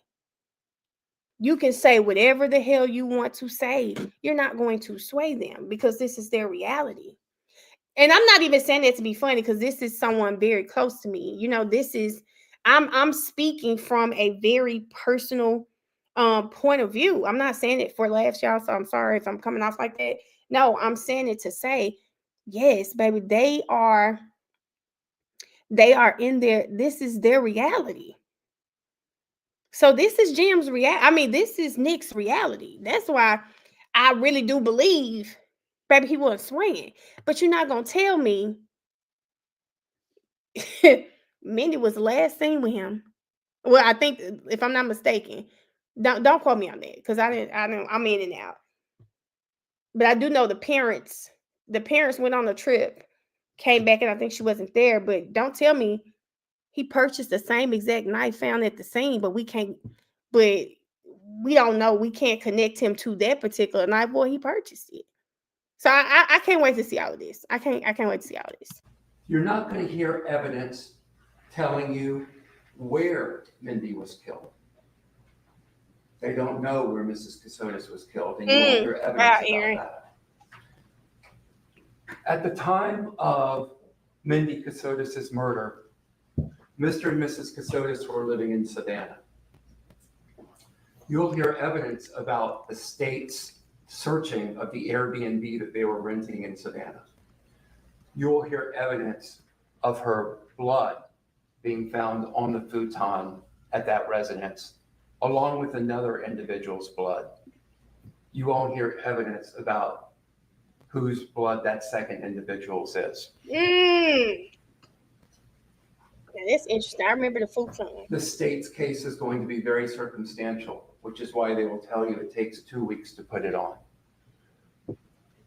You're going to hear evidence that my client's vehicle was at the scene because they track the GPS in the vehicle. And when I say the scene where her body was found. But you're not going to hear any eyewitnesses placing my client at the scene. They're just not going to see any of that. So while you're going to hear witness after witness after witness testify about the lies that my client told when he was on the run from the individual or individuals that were trying to harm him and his wife. You'll hear lots of that. You're not going to hear a lot of evidence tying my client to this murder. So what I ask you to do is focus on what's really at issue here. As you watch this evidence, focus on what evidence does the state have that ties Mr. Casotis to the death of Mrs. Casotis. They're going to want to distract you. They're going to want to get into all these other lies. They're going to want to get into his third wife. He marries another woman shortly after Mindy's death. A woman that he had been inappropriately flirting with during the last months of Mindy's life. And after Mindy's tragic death, he goes to Pennsylvania and he marries her. But none of those are issues that are the primary issue. So I would just like you to listen to all of the state's evidence, hear what their witnesses say, look at their exhibits, and see if, once you review all of that, the state is going to meet their burden. Thank you very much, and I appreciate your attention this morning. Thank you, Counsel. Ms. Mayo.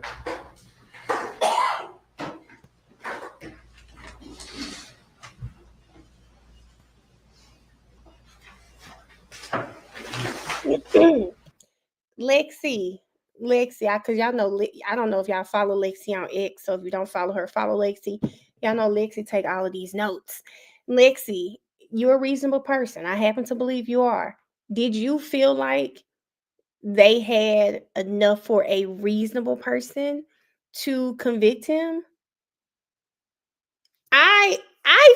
From what I saw, and I read a lot of my stuff and reading was from Lexi's notes, because again, I didn't watch everything because I was sick, but I was on X and I was watching her. I was looking at her notes when I get on there. I think they had enough for a reasonable person to assume he did it.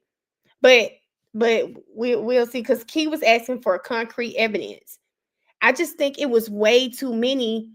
I don't know. So, Lexi, do you think the jury got it wrong?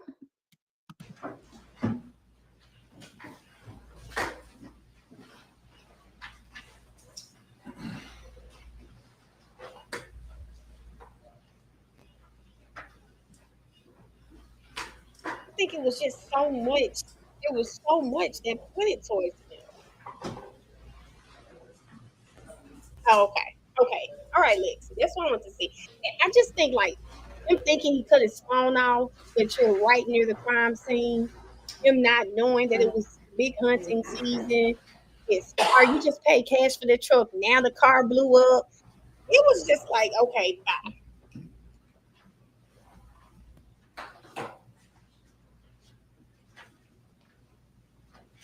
Okay, yeah, I'm sorry. Let me skip.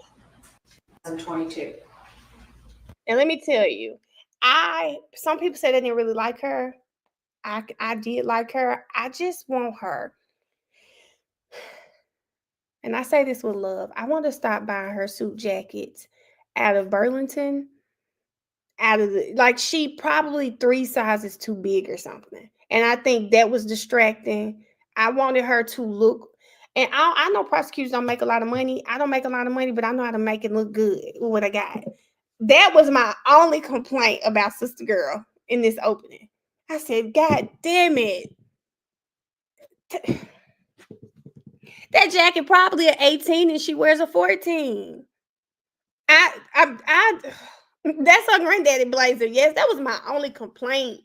I was like, girl, the jacket is distracting. That was my only complaint with her. It was the week right after Thanksgiving. Let me remove this so y'all can see. Thanksgiving that year was on Thursday, the 23rd of November. That weekend for South Georgians is a big hunting weekend. It's deer season. You're going to hear that weekend, Portal Hunting Club, which is located in Riceboro, Georgia, Liberty County, right near McIntosh Line. Down off I-95, Jones Road, that turns into Barrington Ferry. But it's right over there. And you're going to hear that there were hunters out.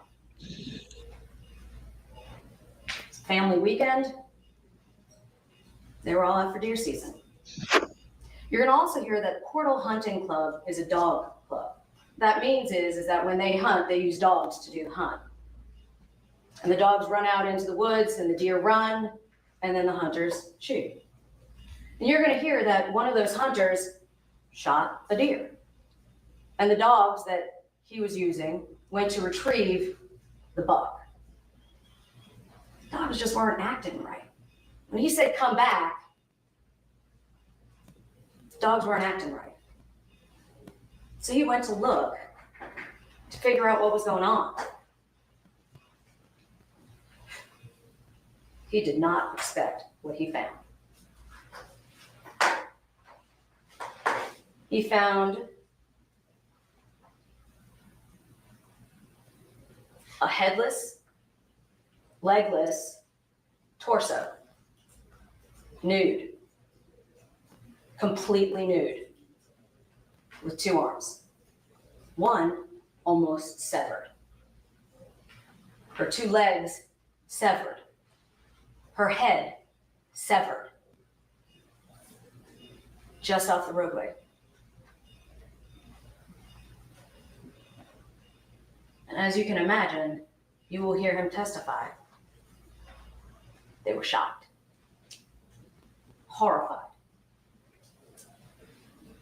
And I submit to you that the evidence that you will hear is that they returned to the clubhouse to try and get the police, to call somebody to come out. And you're going to hear testimony that that's when the onslaught of law enforcement kicks into high gear. Yes, they respond, and they get there by about 5 o'clock, 4:50 p.m. And you're going to hear what the hunting club area looked like.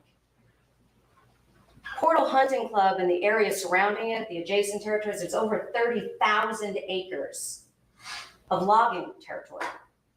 And they hunt on that territory with permission. That looked like a great place to drop a body if you're not from South Georgia. Yeah, that was good. That was good right there. That's a busy weekend. Logging, hunters, dogs. If you don't know they're there, I submit to you, you're going to hear that that wasn't a great place to leave a body, because they found it quick. Wasn't far off the road, and they found it quick. You're going to hear and see some of the information that law enforcement collected, where the torso was recovered. And you'll see those roadways. They're not asphalt. They're not like regular roadways of the highway, but they're still roadways. And the logging trucks use those. And there are cars that come through, and local citizens will cut through there when the season is going on because the locks are off the gates. And you're going to hear that people were coming and going. Lots of people. And over the next couple of days, you're going to hear what they found. But that very first day, on December 2nd of 2022, the crime scene investigator shows up and they start documenting the crime scene. And I'm going to submit to you, ladies and gentlemen, counsel's right. I agree about one thing. There are tons of horrible pictures. And I submit to you that we will do our very best to limit what we show you. The state has a burden to prove our case beyond a reasonable doubt. And dismemberment, unfortunately, is what we were dealt. And we have to prove that. So we will present photographs to prove that. But the torso wasn't all that was found on that first day of December 2nd of 2022. Crime scene is going to talk about what they recovered there. And that investigator recovered not just the torso, but the tubs that were used to transport it. And I submit to you, you're going to hear testimony about the blood that was found inside of those tubs, that they tested it on the scene, that they knew it was first blood and then that it was human blood next, because they can test for that. And they're going to tell you also about the knife. Counsel talked to you a lot about what wasn't shown. Sugar, go to bed, please. Go to bed. I'm going to ask you to use your common sense as much as possible. You're going to hear about that knife. Sleepy, don't you coming right behind with the same A comment. Milwaukee, orange-handled, black-sheathed knife. And that knife, ladies and gentlemen, had a cleansing wipe wrapped around it. Call it what you will. Clorox wipes, things you use to clean up. Those wipes were everywhere. There were lots of them that were recovered. Because the killer didn't want to leave behind evidence. I submit to you that killer was a prosecutor. Ooh. I submit to you, that was good the too. evidence is going to show that he would have known to clean up. And I submit to you, Damn, that she there's done more said it evidence. 20 times. That knife, That was good. That was good, Aaron. Was purchased. I submit. Yep. Aaron, I submit to you, it was a prosecutor. No, I'm sorry. She had a few bars in here, and that was one of them. I really like that. A prosecutor. It make the jury say, what? Then they remember he a prosecutor. She looked right on over there. It was a prosecutor. But man, come on now. Evidence will show. I like that. She did, Key. I like that. If you look at that picture, the state will introduce it. You can see that knife tucked under his arm. That's him on surveillance from Home Depot. And I submit to you that in case you were unsure that that was him, that's the receipt. I wish y'all went to showing, if you look closely, that's his name, Nicholas James Casotis. Sleepy. I was on Cat's live. I was on some day, and I was, and as soon as I got on, she said, "I think we'll start the I submit to you counter." And I said, "Damn, she must say it a lot." So I submit to you, ladies and gentlemen, there's no question that the evidence will show that Nicholas James Casotis purchased that knife. And if you look at that, he bought it at 8:56 a.m. He lost a lot of weight. On the morning that you will ultimately hear was the day her body was dumped. The same day, hours after. And you will hear evidence of exactly how we know that. You'll see the tubs. They will be here in this courtroom. You will hear about the DNA analyst testing the substances inside of those tubs and that it was Mindy's blood in those tubs. They didn't know who she was then. They just knew there was an unidentified torso. Yeah, that suit is huge. Those tubs also get bought at Home Depot. And you're going to hear how detectives from the Liberty County Sheriff's Office and the Georgia Bureau of Investigation ran down every lead they could. And in the beginning of this case, you're going to hear that there wasn't a lot to work with. You're going to hear they found a torso with no head and no legs. And that was all they had. Yeah, this was convincing for y'all. The knife and the tubs. So you're going to hear how they started with the knife and the tubs. And then it gets worse. To me. Because while hunters are still out hunting, we find more pieces. Not more. Over a 3-mile radius, pieces are dumped with no regard, I submit to you, will be the evidence. Tossed into the woods. The heavier piece, right by the edge of the road. Right, Erica. But her legs, they're brought farther out in the woods. Second tub is recovered. I submit to you that was used to carry her leg. You're also going to hear how her head was ultimately recovered. First leg found by a hunter, separate hunter than the first crew. I submit to you, ladies and gentlemen, you're going to hear about all of the victims in this case. Because although Mindy suffered the most tragic loss, no question, every person this case touches suffered. You're going to hear there's a second hunter that finds the first leg. And then you're going to hear that they do a canine search. They deploy the dogs, cadaver dogs, to try and find the rest of her. That their job was to try and find this whole person to lay her to rest. You're going to hear that a canine recovered with his handler, of course, the second leg. And I'm not going to show it right now, but you're going to hear how they collected maggots, fly larvae from that leg to determine when these pieces were dumped. You're going to hear from the doctor. I call him the bug doctor. He's an entomologist, not that fancy. He's going to tell you when those bugs could have been exposed to her body and how that helped law enforcement to narrow down when she got there. That's the second tub. That was found next to the leg.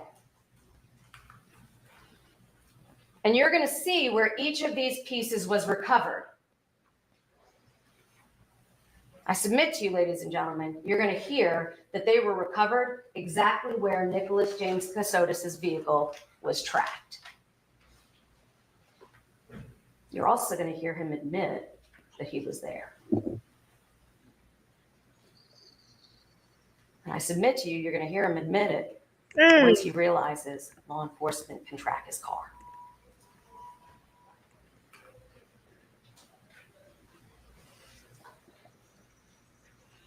The head, unfortunately, wasn't found until 5 days later. Buried. That's the shovel. And I submit to you, you're going to see the pictures that show that a shovel was used, because you're going to see that there are roots that are disturbed where a shovel hit roots and a new spot was picked, and her head was buried. And you're going to hear about how by some miracle that head was found.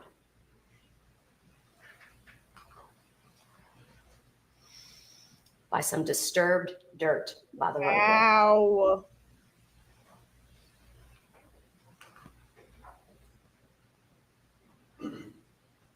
And then you're going to hear and see Mr. Casodis buying a shovel, November 4th of 2022.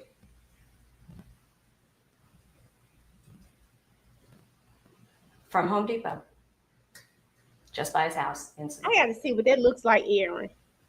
A deer processor, girl. I got to see what that looks like. Counsel had you believe it's circumstantial. You're not going to see anything, but I submit to you, your common sense is going to easily dictate what the evidence shows. An autopsy is conducted. 2 days, because we didn't know if the head was going to be recovered. That's what you're going to hear the officers testify to. And Dr. Lehman, our medical examiner, is going to explain that. He started the autopsy on the torso and the 2 legs. He took what's called blood stain cards so that he could send the DNA to the laboratory to determine, is this the same person? We made sure we had the same person first. Okay. And on the 9th, he continued the autopsy because the head was recovered. And he's going to tell you there were 9 traumatic wounds to her skull. That's it. She was beaten on the head. You will see it. Those didn't go away. One of them resulting in a small fracture.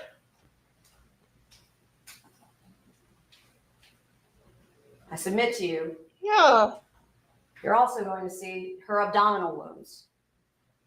She had to hear why. After this case. The state is going to present to you a reason why there were wounds to her abdomen as well. And unfortunately, you're going to hear about the dismemberment. You're going to hear from the doctor. He can't rule out certain things. And I submit to you, ladies and gentlemen, you're going to hear the reason he can't is because of the defendant. I submit to you, he can't rule out, for example, asphyxia, choking, because her neck is missing.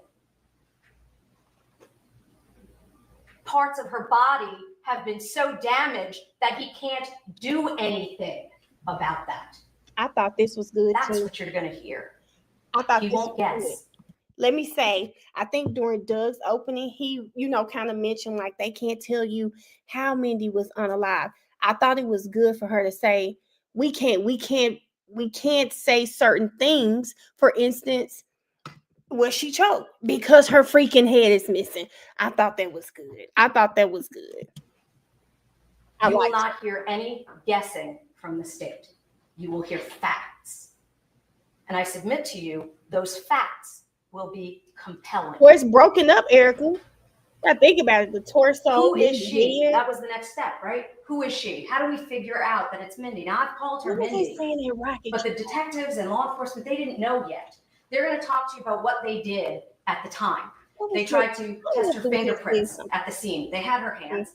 They weren't on record. You're going to hear that they went ahead and they checked after the autopsy. She had actually on the right side a dental implant, like a crown. They couldn't track that, but they tried. You're going to hear that they did her DNA. They're going to hear that it wasn't in the system. And they went to genetic genealogy. God bless our country. Technology gets better and better. Oh, Alice. And they were able to get leads to figure out who she might be related to try and figure out who this woman was. And you're going to hear that the lead that they got dealing with the FBI was for who might be her mother, Betsy Mebane. And Betsy Mebane, ladies and gentlemen, you're going to hear they did her buccal swabs. It's like a Q-tip, those cotton swabs that they put inside your mouth, and they collected mom's DNA. And it turned out that was her mother. 99.9999% statistically. That is Mindy. Go to bed, Ash. Why is the paint up there? You're going to hear about the forensic sketches that came out, that they tried to find information, and the hundreds of leads that law enforcement ran down. You're going to hear about all of the work that everyone put in to try and figure out who is this woman. All while they were trying to run down the knife and the tubs, because that's all they had at the scene at the time. Remember I told you the doctor, the entomologist, he will estimate the dates of exposure between a window. And he gives a window, and he'll explain to you why there's a window of the 27th through the 29th. And the mean, or the median, right in the middle is the 28th. But it could be a little bit before or a little bit after, because he's going to tell you how he did DNA on the fly larvae to figure out how far along they were in their life cycle. So he could know might be coming home exactly with when Diddy. her body was dumped there. But that in of itself isn't all you're going to have. Now that we know it's Mindy Mebane Casotis, you're going to hear that law enforcement went and talked to the people that last saw her alive. To, again, keep closing in that window, right? And you're going to hear that she was at her house with the defendant at the time in Savannah. Her parents had gone away for Thanksgiving weekend. Her dad's going to tell you that he saw her a couple of days before they left. They went up to Hilton Head with their youngest son, and that they were not at the house that weekend. The four of them you're going to hear lived together. Mindy, Mr. Casotis, her mother, and her father. And that her mom and dad went away knowing that Mindy wasn't feeling well, that she was on bed rest from being 8 months pregnant. That's what her parents thought. In fact, you're going to hear that they thought that January was her due date. And that she didn't go because she was going to stay home. She didn't feel well. And you're going to also hear them tell you that they were very glad to hear when Mr. Casotis advised them that Mindy was in the hospital, because they thought, great, she's going to get treatment. They're going to take care of her. We're not worried. Alice. So they weren't surprised when they came home and they didn't see Mindy. And you're going to hear one of the most compelling things. Her dad had hip surgery, November 30th. I'm sorry, Key just made me. Key, I hated her during the Diddy trial. And I'm going to tell you why I hated her. Because I just feel like she's an actual journalist. She's not like Melanie, a content creator who watches the trial online, who's going to be biased. She was way too biased to have been a journalist. Another problem I had with Megan Cuniff. You are able to report and not be biased. And I think journalists, I feel like you guys have a duty to do that. Lauren LaRosa, it was actually disgusting. Okay. And I lost a lot of respect for her during the Diddy trial, because what you say at home with you and your homegirls, cool. But spending it on your job, The young lady from Law and Crime, I cannot, Elizabeth Warner, I think was her name. I think she did a great job. Like, you could kind of sense, he would ask her opinion sometimes, but when she was reporting, she was just reporting. Lauren thought she was on her YouTube page with her friends. And it bothered me. That bothered me so bad about Lauren LaRosa. I think, people were rooting for her, hyped her up in that Diddy trial. I said I can't see it. Yes, Lexi. I said never again. I said, Lauren, I think she got too caught in the hype. Lauren got too caught in the hype, and you could tell, girl, you're not sitting. Hey, Miss Cherie, you are not on TikTok talking to your community where you could be this laid back. There was another young lady. I do not know her name, but she did a great job too. She was on TikTok. She's an actual journalist. I think she's on this show with Miss News Lady from, The Reporter. She did a great job too. But Lauren, I lost a lot of respect for her during that Diddy trial.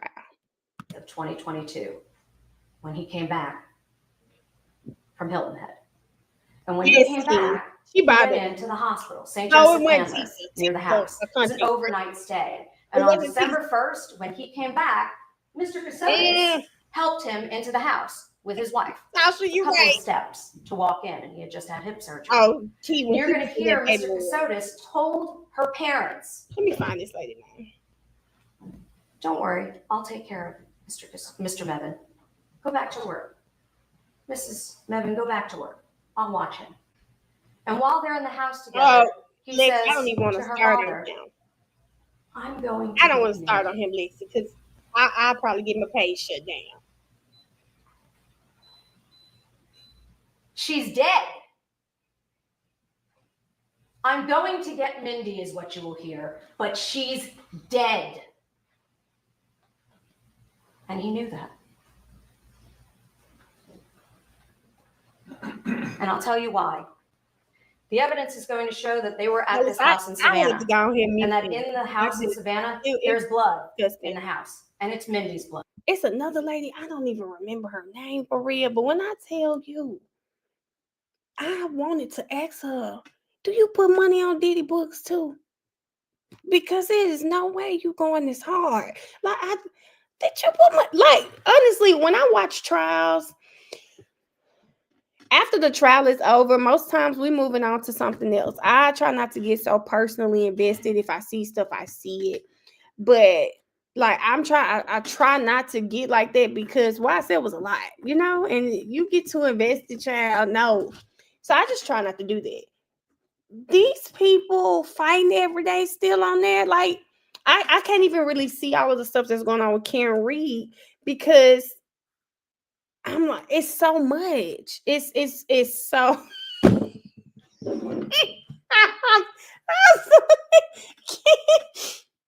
Can you please get off here? It's so much. It's so much. And I just think, with the Diddy trial, there's a fine line between people saying the prosecution didn't have charges. I mean, should overcharge the case. And then in the same breath saying, oh, she went back to him. They must have liked the abuse. Oh, he's paying their bills. Oh, she got paid. There's a fine line, because now I question you as a person.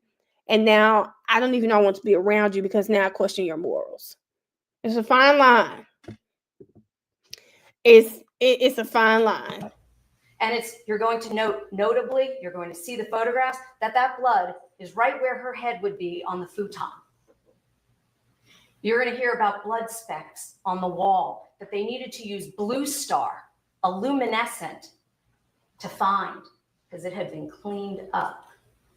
You're going to hear, we don't know whether she died there. But there was definitely a bloodletting event there.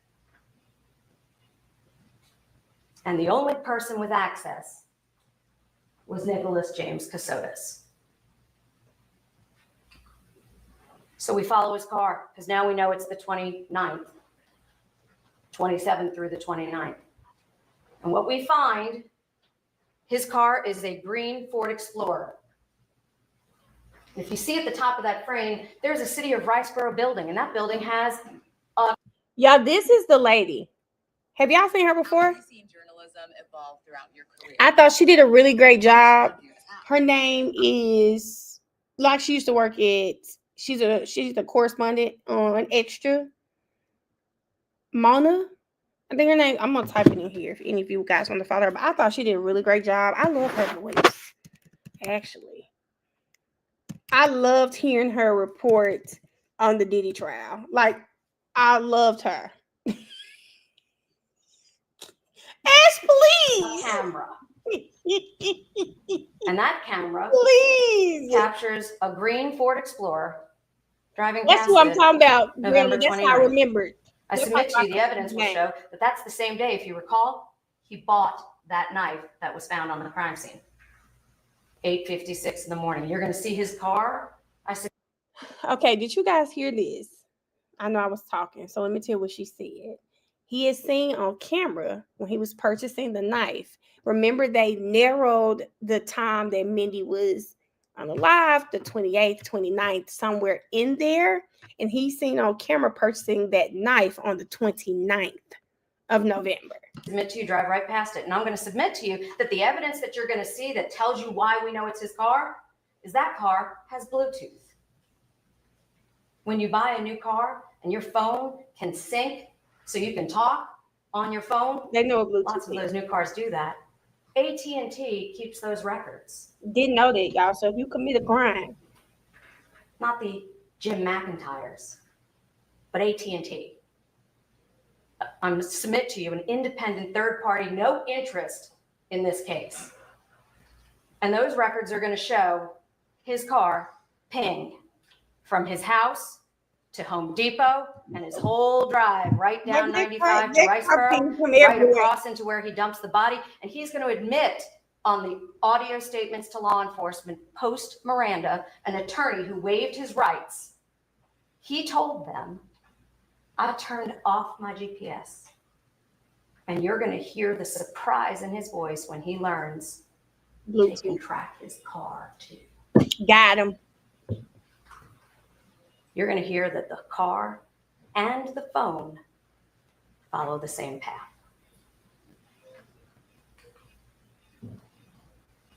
You're going to see that witness from Riceboro, and you're going to see those photographs. And there they are. You're going to see his Ford Explorer drive right past it. You're going to see the Georgia records that show his car. You're going to see the car records. Look, they got a video of his car. Cash. Almost $46,000 of cash that he claims Mr. McIntyre was running all of his money and he had no money. That's what you're going to hear. And we're going to tell you where he had money from. $46,000, tell me. You're going to see the car come and you're going to see the car go. And I told you, we followed the phones. That's why I said December 1st. He tells her parents he's going to the hospital to pick her up. No. She's already dead. Because he put her there.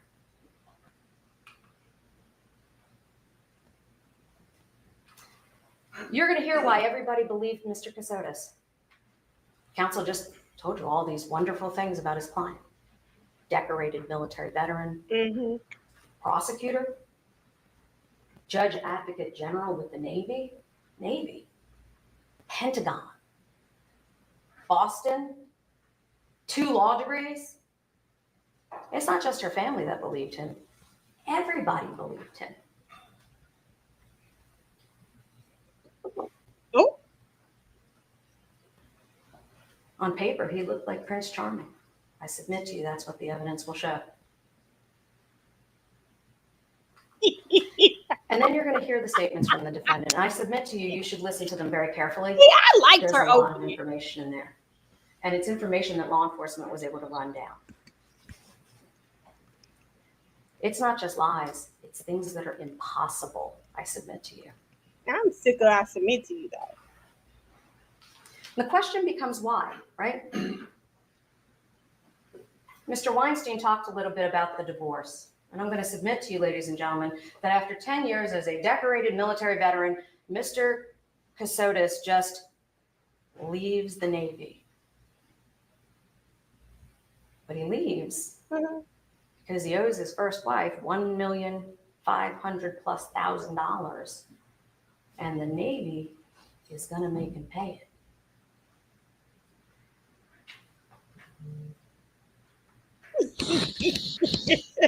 I submit to you that that divorce you're going to hear about, and you're going to hear about it from the understanding of why him and Mindy were on the run. I submit to you. Y'all Mindy really will on be the afraid. run. I submit to you, he fooled her too. I submit the evidence is going to show that her close family and friends are going to tell you that she was afraid. She bought it, and she paid for that with her life. He convinced her. I submit to you, you're going to hear that there was a new woman, that Mr. Casotis, before he even had this death, was already moved on. He started talking to a new woman. She didn't know. You're going to hear she did not know he had a wife. She was not from here. She was not in any way aware of what was going on. And that he tricked her too. Dang. And you're going to hear that he was running as quick as he could away from Georgia. And that's right there. That's crazy to me too, y'all. You're going to hear that they got remarried. She was found on December 2nd, that he was already engaged by February, and that he was already married again by April. That he changed his name several times in multiple states. Misery. I submit to you, he didn't want to pay that money. That's what you're going to hear. And you're going to hear how he tried to seal off the loose ends. Changing his name, he burned the car. Listen to this, y'all. That's what the evidence will show. Now, we know this is just opening statements, but listen, like, he's going to admit to almost everything that she's telling you she's going to submit to you. Remember, this man paid $46,000 cash for this car. He claims it just blew up. The same car that we do see on video. I mean, I think on that camera, going to the crime scene, leaving from the area of the crime scene. The very same car. Like, again, he paid $46,000 cash for. Okay? We also, like, you see him on camera purchasing that knife. It to me, it was just a lot. To the ground. March. Brand new Ford Explorer.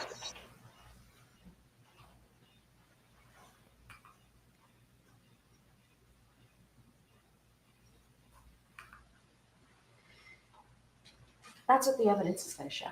So let's talk for just a moment about the charges. You're going to hear that the state has charged the defendant, and you're going to listen to the court. So anything I say about the law, if there's any discrepancy, you follow Judge Rose. Malice murder, intent to kill. Every blow is an intent to kill when you're striking somebody in the head. Do we know if that killed her? No, we don't. But we know that all of those contributed to her death, and you're going to hear that from the pathologist, medical doctor. You're going to also hear felony murder, which is aggravated assault, where you intend to cause harm, serious bodily injury, but it ultimately kills them. So even if you don't think for a moment that at each blow it was intent to kill, felony murder is if I intended to assault, then they die. It's felony murder. And you're going to hear something about venue, where she was killed. Counsel pointed out quite a bit about what the state doesn't know. We don't. And the law in the state of Georgia, and you're going to listen to Judge Rose, specifically instructs on venue.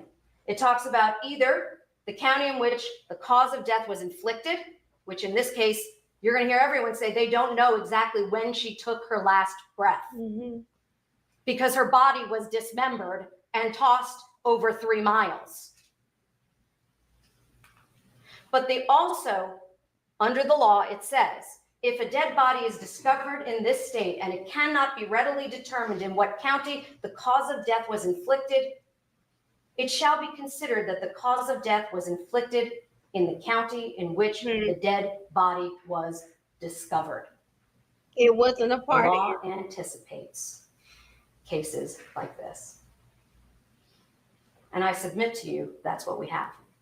Mindy's body was in Liberty. That's why we are here. You're also going to hear about concealing the death of another, trying to hide the death itself. You're going to hear about the possession of the knife, and you're going to hear about more than one knife, the deer processing kit and the knife itself, that Milwaukee knife. And I submit to you, you have to get through the flesh to get to the bones. Okay. And you're going to hear the tool mark expert explain you can't do tool marks on flesh.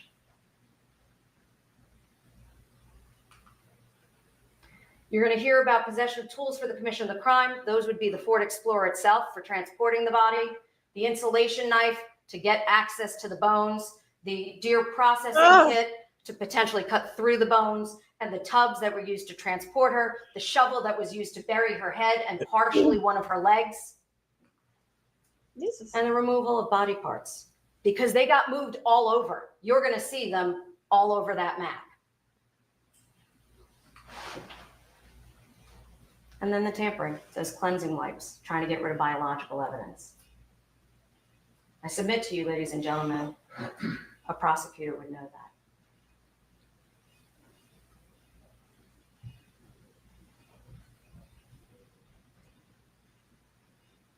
I ask you, ladies and gentlemen, to bring your common sense.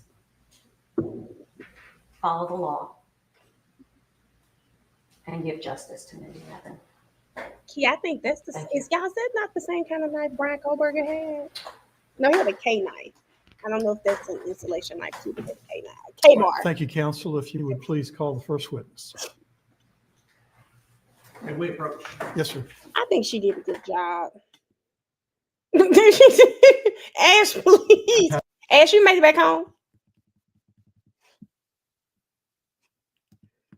Okay, let's down a short break. Please call the first witness. They call Olin Lovett. Mr. Lovett, please raise your right hand. Miss Cherie, we don't know. Do you swear or affirm that the Money, testimony that you're about to give is the new truth, wife. the whole truth, and nothing but the truth, so help you God? Yes, Okay, ma'am. good, Ash. Please have a seat.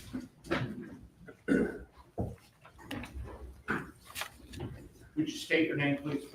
David Olin Lovett. What do you go by? What are your friends? Olin, O-L-I-N.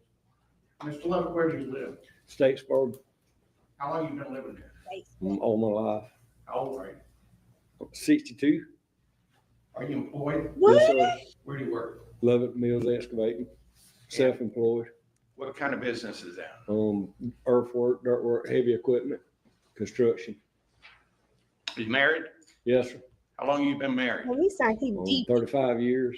You have kids? Yes, sir. How many? Yes. 3. What's the oldest? What's the youngest? 35 and 27. Boys or girls? All boys. What's the oldest son do? Builds cabinets. The middle son? Why is he asking? Works for a fire retardant company. And the youngest son?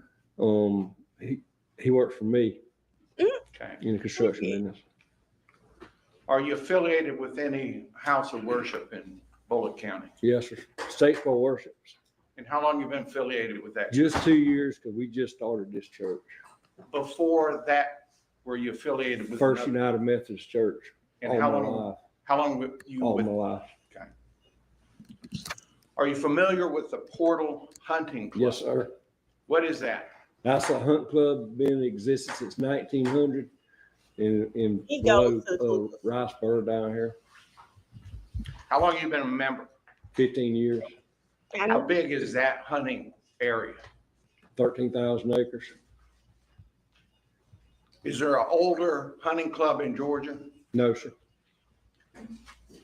Is there a clubhouse on that property? Yes, sir.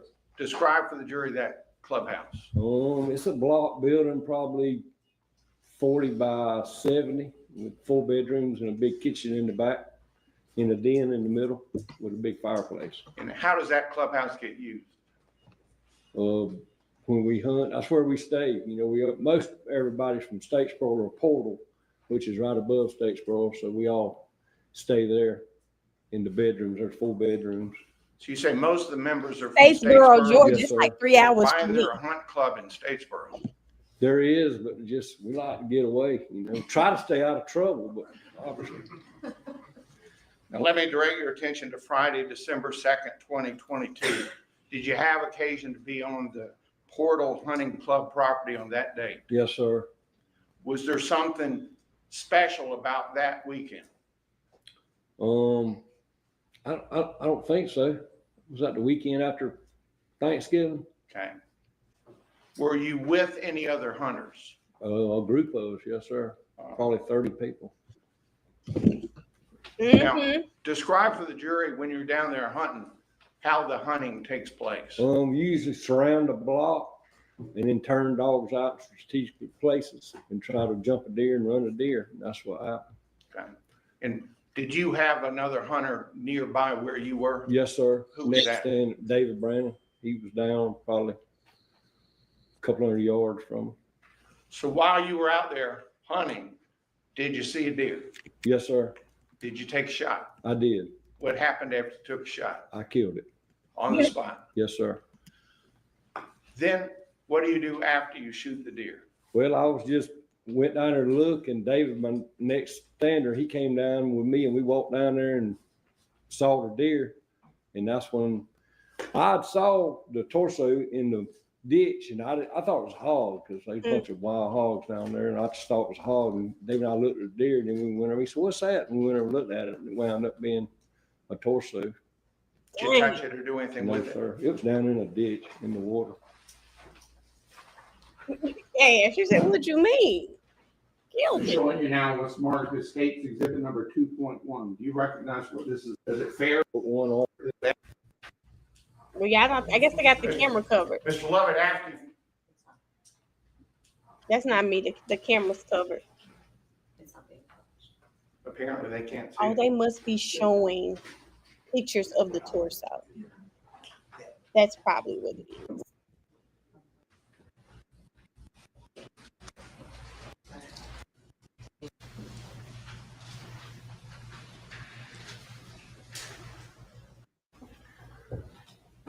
State calls Anthony Brown. Well, hold up, y'all. State calls Anthony Brown. I think they're showing, yeah, I think that's what it is, Aaron. And this is, normally the people move the camera to the ceiling or something. This is how they're going to be doing it, so we'll know. Before you're seated, please raise your right hand and take the oath.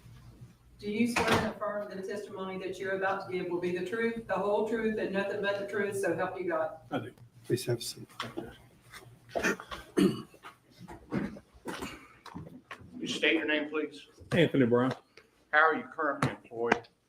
Went to Liberty County Sheriff's Office, but assigned to the U.S. Marshal Task Force. We What do you do when you're assigned to the U.S. Marshal Task Force? We're responsible for tracking fugitives.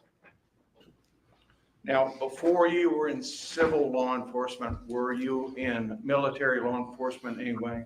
Yes. Where? United States Army. From when to when? From 2002 to 2008. And what were your duties as law enforcement in the Army? Served on patrol as a military police and also as a desk sergeant at Fort Monroe. In total, how long have you been a law enforcement officer? 22, 23 years. What's your current rank? Lieutenant. Did you have occasion to be working on Friday, December 2nd, 2022 at around 4:50 p.m.? Yes. And around that time, did you receive a dispatch to go somewhere? Yes. Where were This you is- dispatched to? I was Sleepy, when I first moved to Atlanta and people would say, "Oh, you so country," and I don't know if it's like when I'm just talking and not thinking, but this is what I imagine I sound like because they sound country to me. I'm sure there are things that I say that are country, but when people say, "Oh, people in Memphis," now I do have some people in Memphis I feel like I can get what people are saying, but this is what I imagine they hear, the way they sound. Dispatch to Barrington Ferry Road near the water tower out in Riceboro. What time does your shift begin that day? Do you remember? Oh my God. 4:45. Oh, country. I hear this. Did you go to that location? Yes. When you got there, what happened? Upon arrival, I met with the caller, who was George Kell, who stated that they had found a headless body in a ditch, and he took me to where it was at. I followed him in my patrol vehicle. About how long a drive was it from the clubhouse to the torso? Well, we didn't meet at the clubhouse. We met at if I remember correctly, it was at Sandy Run and Barrington Ferry. It had to be less than a mile, maybe a mile, close to something like that. When you got to the scene, well, what did you observe? When I arrived on scene, I saw some other vehicles parked on the road that we drove down. There was also some other hunters that was standing around near a ditch. I'm showing you now what's marked as State's Exhibit 2.2. Do you recognize what this is? Yes. What is this? That appeared to be my patrol vehicle with the hunters that I made contact with on the road that we drove down to get to the body. This looks like about the time you arrived on the scene? Yes. Does it fairly and accurately depict the scene as you observed it as you arrived? Yes. I'll tender into evidence State's Exhibit 2.2. Any objection? Just take a look. No objection. It's admitted.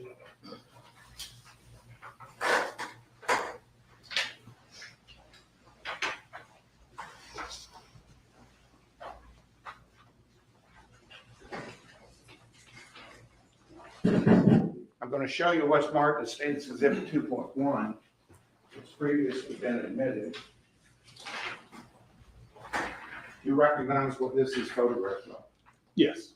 What is it a picture of? It appeared to be the body that was in the ditch upon my arrival that day. With court's permission, can we publish Exhibit 2.2 to the jury? Yes, sir.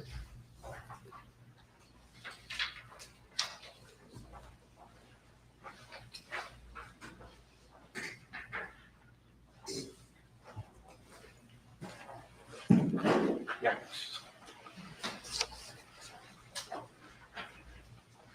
Are you familiar with this area where the torso was found? No, I had never patrolled that area, even though it was in my jurisdiction. I had never drove into the hunting club. And what is your jurisdiction? My jurisdiction at the time was Liberty County, the county as a whole. And the torso was found in Liberty County? Yes. After you arrived, what were some of the first things that you directed the other officers to do? So the next officer on scene was Corporal Martin. I advised him to put up a crime scene tape so that we can block it off to start a crime scene log for anybody coming in and out of the crime scene. And when that crime scene tape was put up, where were the hunters directed to go? After I spoke with them and took down their names, they was escorted out of the crime scene. You mentioned something about a crime scene log. Yes. Who maintained that log? I did. I'm showing you what's marked as State's Exhibit 2.3. And ask if you can identify that. You know, that's what I was thinking about. Yes. What is it? It appeared to be the crime scene log that I started while on scene. And it's a true and accurate copy of the original. It needs to come down here. Yes. I'll tender it this time. State's Exhibit 2.3. No objection. It's admitted. We can publish State's Exhibit 2.3. Not in Kansas. Analog? Crime scene tape analog? Can you see 2.3 from your monitor? Yes, sir. Was a detective from the Liberty County Sheriff's Office called to the scene? Yes, sir. And who was that detective? Jack Frost. Wait. And when did Jack Frost arrive on scene? Jim McIntyre. Now we got Jack Frost. I can't make If this. I could refer to Jack my Frost. report, please. Can you see it on the screen, or would you rather have a paper? So the time into the I didn't crime see scene anyone was say this 17:13 hours, which is 5:13 p.m.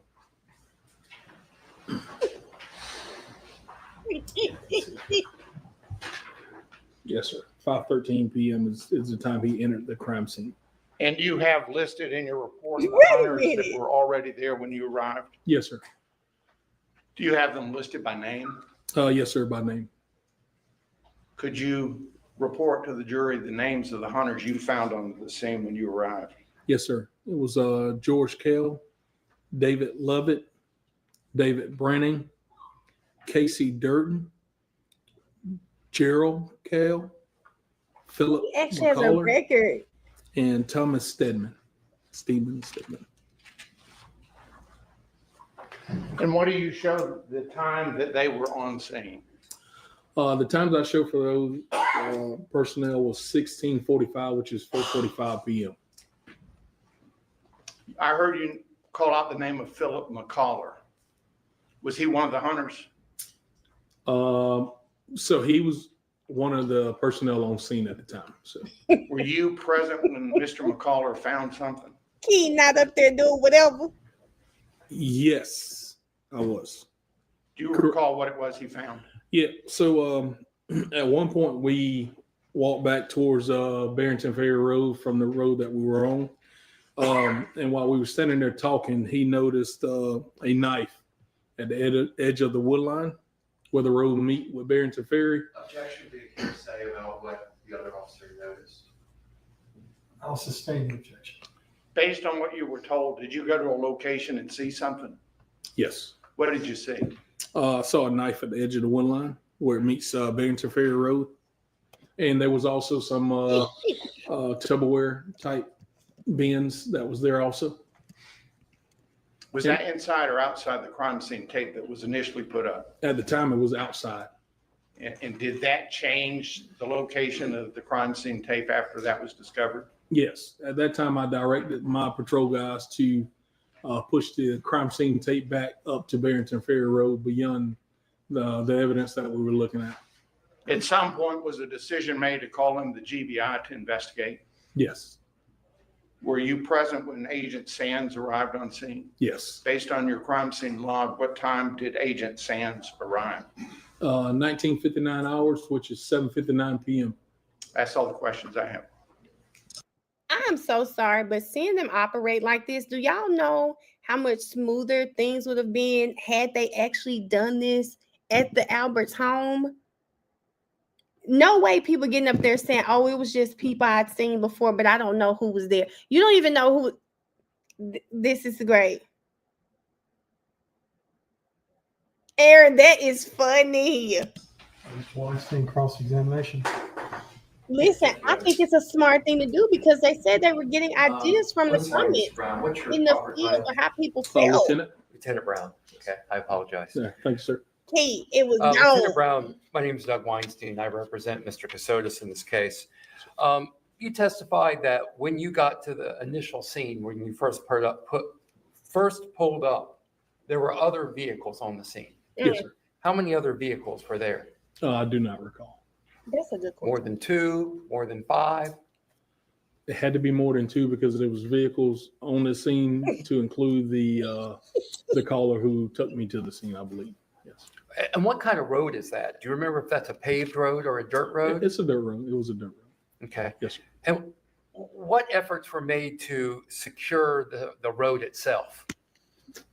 Aaron, glad I wasn't streaming, child. Meaning like the crime scene? To keep vehicles from driving. Were any efforts made to keep wouldn't have vehicles been from over driving here. up and down that road? So we allowed those vehicles to leave off of there, but after that, no other vehicles were allowed on the road. Yes, sir.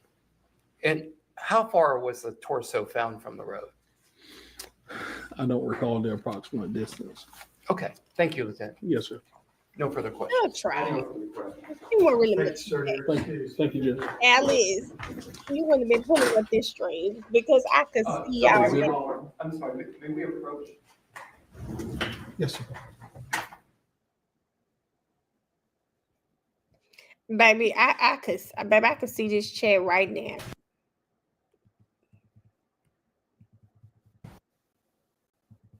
That whole Jim McIntyre spiel. Okay, y'all, that's sidebar. I'm gonna skip it. I will say though, this is such an interesting freaking case.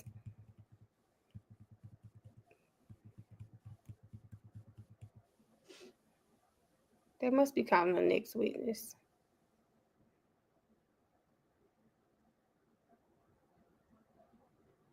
Philip McCallum. Philip McCallum.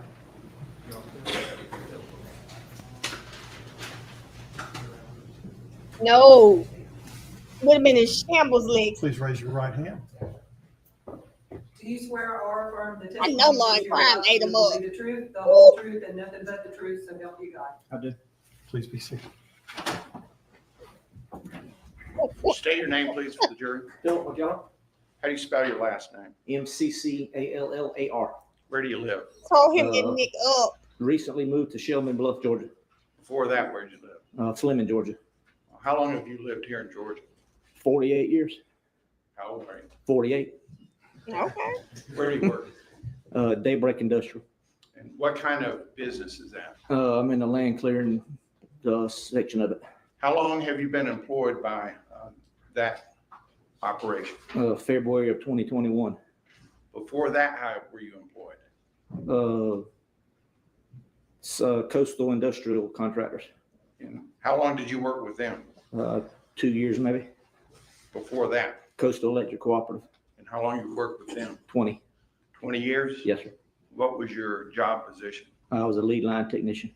You married? Yes, sir. How long you been married? September will be 25 years. Having kids? One. Girl or boy? Girl. How old? 22. Are you a member of any volunteer organizations? Coastal Conservation Association. And what does that organization do? Pretty much helps protect the coastal marshlands. You familiar with the Portal Hunting Club? Very familiar with it. How are you familiar with it? I've been hunting there since 2010. How old is that club? 1900 it was founded. Is there an older hunting club in Georgia? No, sir. Who was that club established by? A group of fellows from Portal, Georgia. What's that near? Statesboro, Bullitt County. Now, why would Bullitt County people establish a hunting club down here? In 1900, there were no deer in Bullitt County. The majority of the members of that hunting club are from where? Bullitt County. Were you on the hunting club property on Friday, December 2nd, 2022? Yes, sir. And why were you down there? Because I hunt every Friday and Saturday during hunting season. No. Is that a special hunting weekend? Don't get on people. We hunt every weekend from October the 19th to January the 15th. We hunt. Describe for the jury how those hunts take place. We dog hunt every weekend. So we'll have a block of land that's got a road completely around it. We'll put standers all the way around the road, and we'll send the dogs in it, and the dogs run the deer out, and the people on the road shoot the deer. Damn. I'm showing you now with Smart the State's Exhibit 2.4. You recognize that? Yes, sir. That's my truck. What's in the truck? Dogs. Your dogs? Some of them probably are. Some of them probably somebody else's because we all get together and it's. But the majority of those are mine, yes, sir. Does it fairly and accurately depict those dogs in the back of your truck on December 2nd, 2022? Yes, sir. I've shown this previously to council. It's in the, it's 2.4. 2.4, and I would ask that you publish. That man said they hunt every Friday and Saturday. Those animals don't stand a chance. Jesus. You see it in your screen? Yes, sir.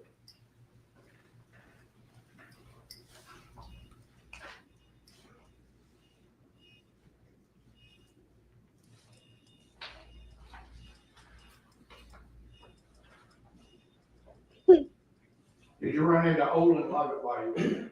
Yes, sir. And did Olin Lovett report to you that he had discovered something? Objection. I'm not asking for what he said. Did he report something to you? No, sir. While you were on the scene, did you observe?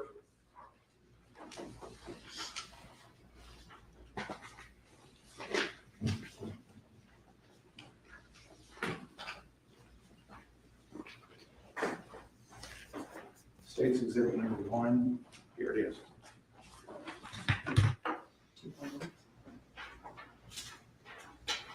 Do you recognize this photograph has previously been admitted into evidence? Yes, sir. It's State's Exhibit 2.1. What is that? That's the torso that we found in the ditch. You're Alfredo? And Sleep, I've what heard did you him do after this was discovered? I never You had. I personally. don't think I want it. I stayed there until the law arrived, and when the law arrived, I was escorted to the head of the road for questioning later. Not the law. Did you touch the torso? No, sir. Did anyone in your presence touch the torso? No, sir. And you stayed there until the law enforcement people arrived? Yes, sir. The first deputy that arrived, I was there when he arrived. Yes, sir. Showing you now is marked as State Exhibit number 2.5, which has previously been shown to council. Do you recognize this picture? Yes, sir. What's this a picture of? That's where we was at before the law got there, or when the law got there. That's where we was found the torso. How close to the torso are these people standing? 10 yards, maybe. It's in the ditch off the road right there. How close to the roadway was the torso? 2 foot, 3 foot. Close. Yeah. There's some markings on here. It looks like somebody wrote names on here. Do you know who wrote those names? I did.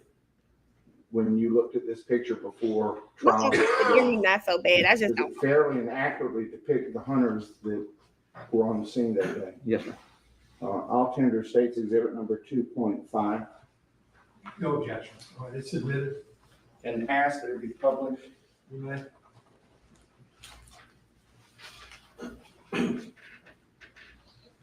Can you see that on your screen? Yes, sir.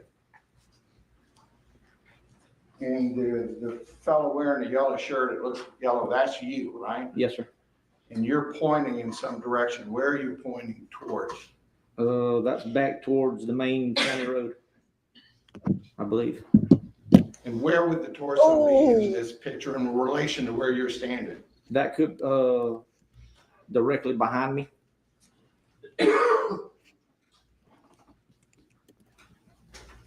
Now, were you present when there was crime scene tape put up around the scene? That was put up when we was escorted back to the main road.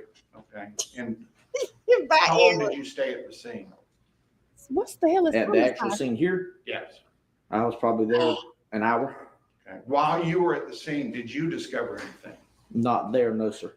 Where was it that you discovered something? After we had been escorted back to the main road where we was told to wait on other law enforcement to get there. And what did you discover? A tote and a knife. I'm showing you Oh, what's he marked saw the as tote State's in the Exhibit knife. number Okay. 2.6, which has previously been shown to council.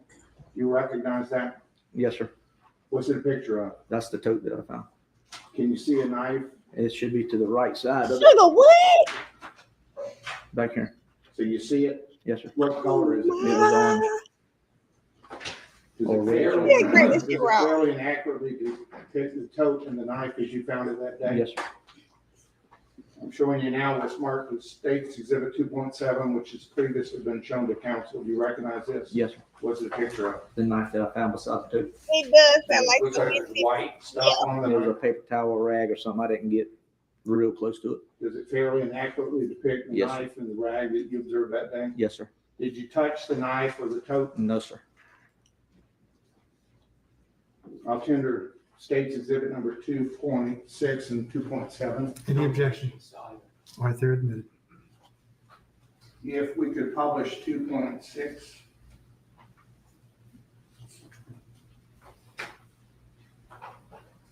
In the light blue. Okay. I couldn't remember. I know that Can you they see said it on 2.6 catch in your screen. screen? Yes, sir.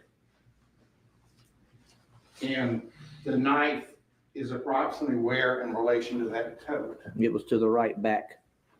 Behind it. Yes, sir. And the color of the blade on that knife in the picture looks to be what? Blackish kind of. Any other color? There was some orange on the handle. If we can now publish State's Exhibit number 2.7. I know they mad. They just out there hunting and found the body. But the man say we try to stay out of trouble. That's why we go hunting. You see that on your screen? Yes, sir.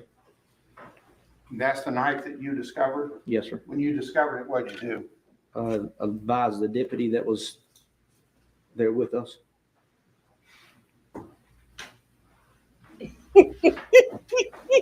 He said she gonna be eating grass from now on.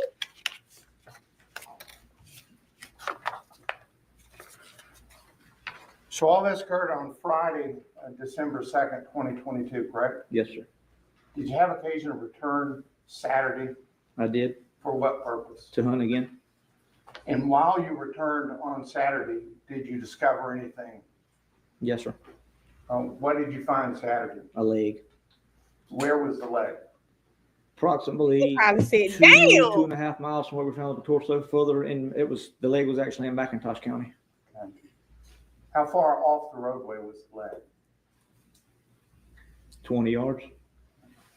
How did you find it? A buzzard flew up, and I got out the truck to see if somebody had shot a deer and not find it, and it was a leg, not a deer. Mariah probably be saying, "Mama, don't." I'm showing you now State's Exhibit number 2.8, 2.9, and 2.10. Right back there. Right back out there. Showing you first State's Exhibit 2.8. What's that a picture of? That's the picture of the leg I found. Okay. State's Exhibit number 2.9. Same leg. Just a little closer. Yep. And State's Exhibit 210. Same leg. But closer. But closer. Do each of these exhibits fairly and accurately depict the leg as you saw it that day? Yes, sir.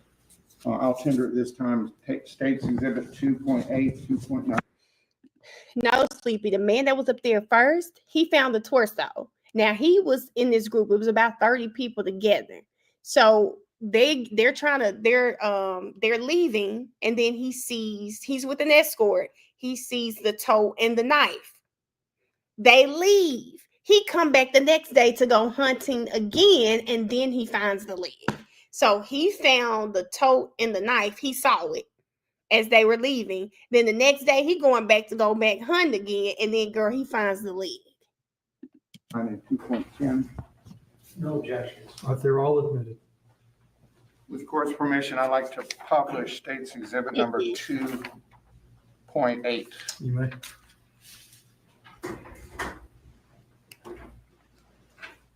Brianna, you just get here, girl. Like we've been on. Can you see that under? 4.5 hours.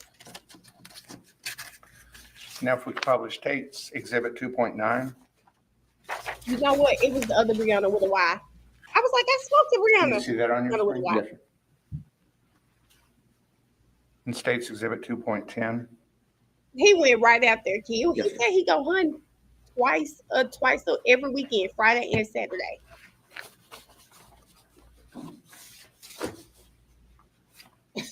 Yo, Sleepy. I can't remember if you already answered this. About how far did you say the leg was from the torso? I'd say 2.5 miles. Mm. Thank you. That's all the questions that I That's have. scattered.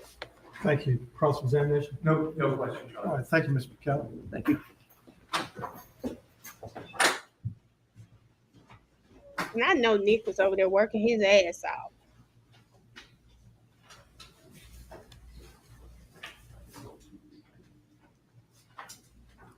I still can't believe he took this stand. John Murphy. John Murphy.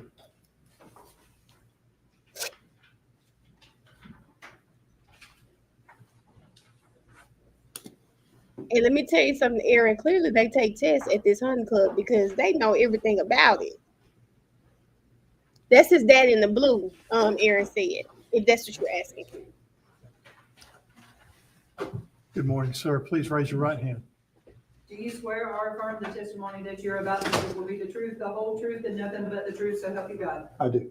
Please have a seat. I don't know why I was expecting earlier to hear ye, hear ye. Will you state your name, please? John Murphy. Mr. Murphy, how are you currently employed? I am retired currently. What do you do to occupy your time while you're retired? I'm a member of the South Carolina Canine Search Team. What is that? It is a team designed to use canines to track both human remains and live find. So lost persons or deceased persons. You're retired from what? I'm a previous law enforcement officer. In all, how long did you spend in law enforcement? About 16 years. So let me direct your attention to Monday, December 5th, 2022 at about 11 o'clock a.m. Did you have occasion to be on the property of the, on Branson Cemetery Road? Yes, sir. Where's that located? In Liberty County. And why were you at that location? We had been requested by the Liberty County Sheriff's Office to assist in the search for a deceased person. A whole person or parts? No, we had been informed that a portion of the body had already been found and recovered, but there were still some pieces missing. Do you know specifically what pieces you were looking for that day? A leg and the head. A leg and the head.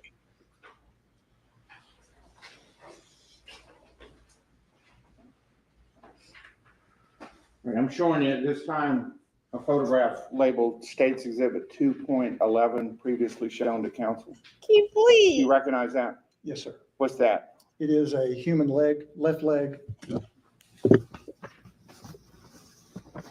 Showing you now what's marked as States Exhibit 2.12.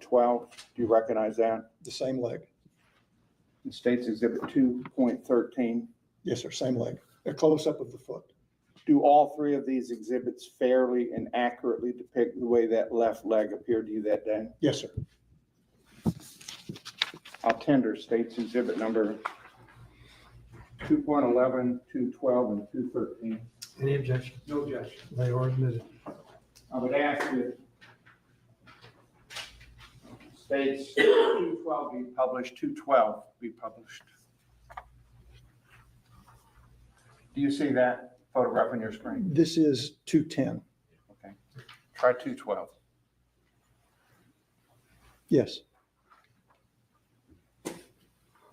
And now 2.13, please. Do you see it? Yes, sir. Could you detect any movement in the area of damage to the foot? It appeared that some small animal had consumed a part of the foot. Did you continue looking after you found the leg? Yes, sir. We returned back to the road where the dog had left to find the leg and continued our search. Did you find anything? Yes, sir. What did you find? As we continued down the road, dog found a Rubbermaid tote or a plastic tote that was back in some bushes. He changed behavior, showed interest in it, and eventually gave his trained final response. I walked over and looked, and inside the bottom, there was a red substance that I presumed to be blood. I'm showing you now what's marked States Exhibit 2.14. Do you recognize that? Yes, sir. What is it? That is the tote. Does it fairly and accurately depict the tote as you found it? In this picture, it's moved. It was further back in the bushes from where this picture was taken. Other than it being further back in the bushes, does it fairly and accurately depict the tote? Yes, sir. In States 2.15, do you recognize that? Yes, sir. That's the interior with the liquid in the bottom. Okay. And does it fairly and accurately depict the inside of the tote? Yes, sir. I'll tender at this time States Exhibit 2.14 and 2.15. No objection. All right, they're both admitted. After you found the tote, what did you do? There were two deputies that were flanking us. In both cases, when the dog alerted on the leg and on the tote, they communicated to the crime scene investigators. I'm assuming that was the GBI that was also on scene. Did you hang around until the GBI got there? No, sir. We continued our search. Did you find anything else after the tote? We were tasked with searching a couple other areas. We went to the area where the original leg was found. COA alerted on the area where the leg was buried. There was also the lid for that tote was on the other side of the road, or what I assumed was the lid for that tote. We were then tasked with going to where the torso was found and alerted on the same area where the torso had been recovered, and also alerted in a ditch where some clothing was discovered.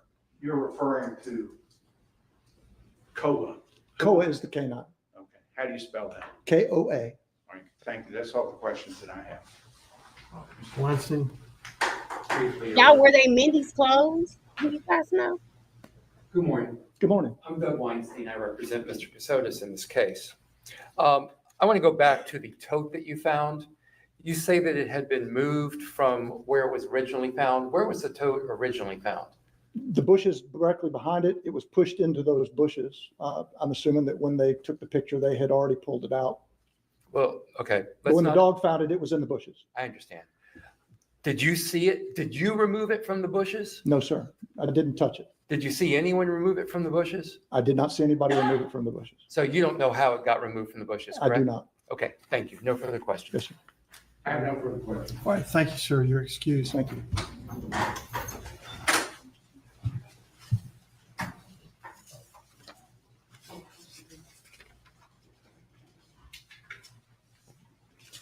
May we approach for a moment? Yes, ma'am.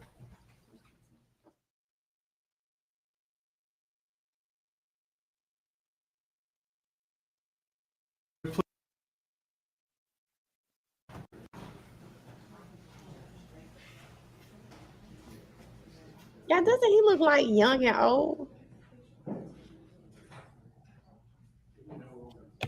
No, they must took a break.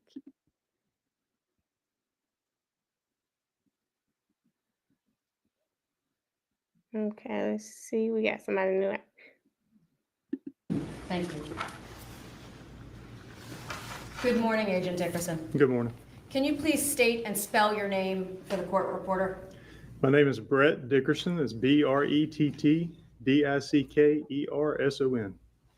What do you do for a living, sir? I'm a special agent for the Georgia Bureau of Investigation. And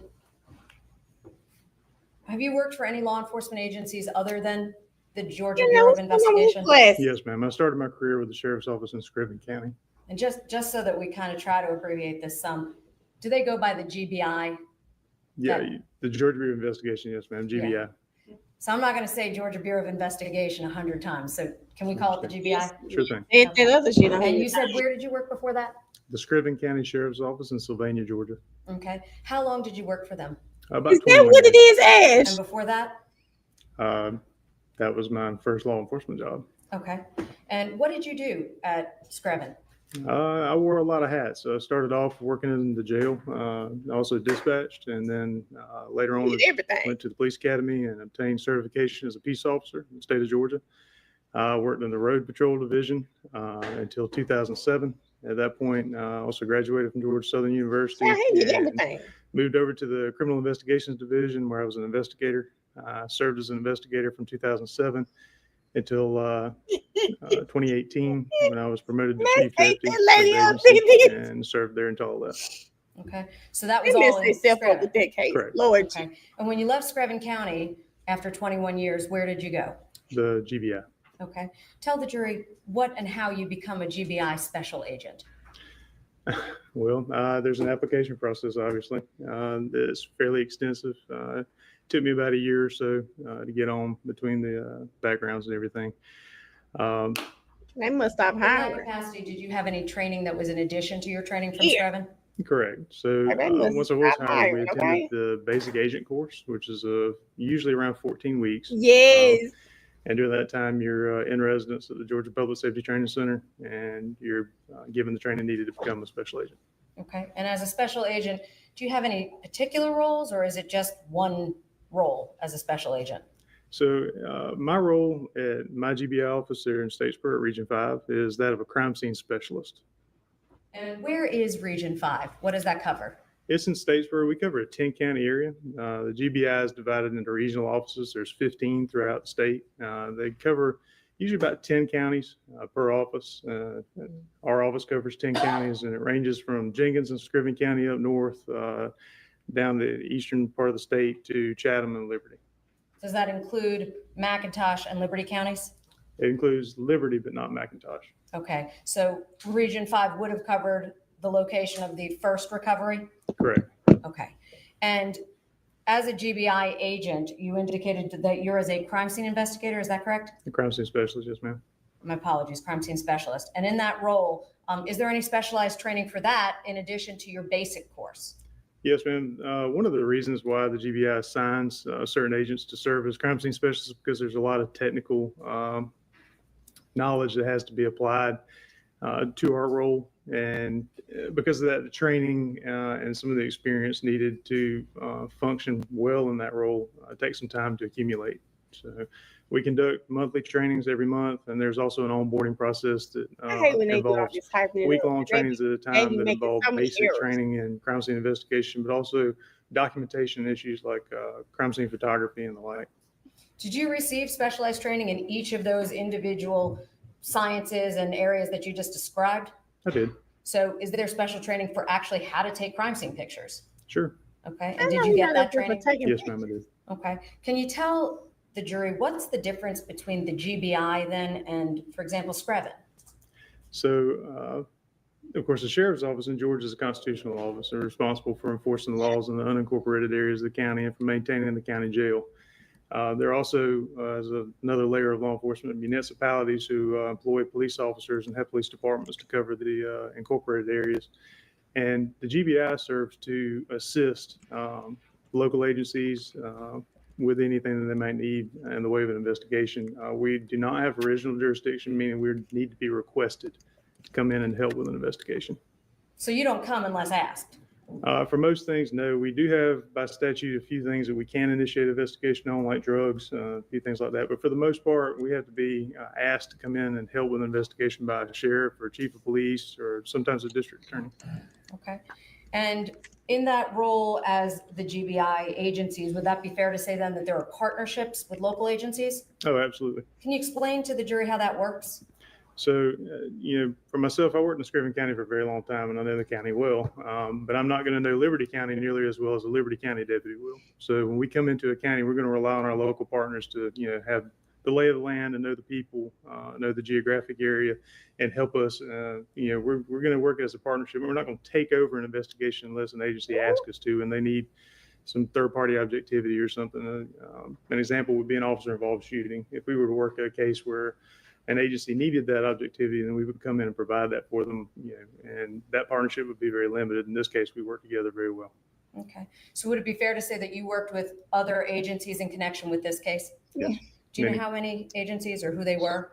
Not right away, but we work with other local partners, state and federal agencies. Okay. And did that include the Liberty County Sheriff's Office? Yes, ma'am, it did. Okay. When did you become first a crime scene investigator? I was employed in that role from the very beginning in my employment with the GBI. And when was that? In June of 2021. Okay. So in June of 2021, but that was after you had already had 21 years in law enforcement, right? Yes, ma'am. Okay. As a crime scene specialist at the GBI, you had that role. But before, when you were with Screven, did you have occasion to handle crime scenes as well? Yes, ma'am. That was also one of the primary responsibilities of the sheriff. The same thing that we picked up at a crime scene is the same thing that we showed the jury in the courtroom. And are there specific procedures in place to do that? Yes, ma'am. And are those the procedures that you're required to know how to follow with respect to crime scene processing itself?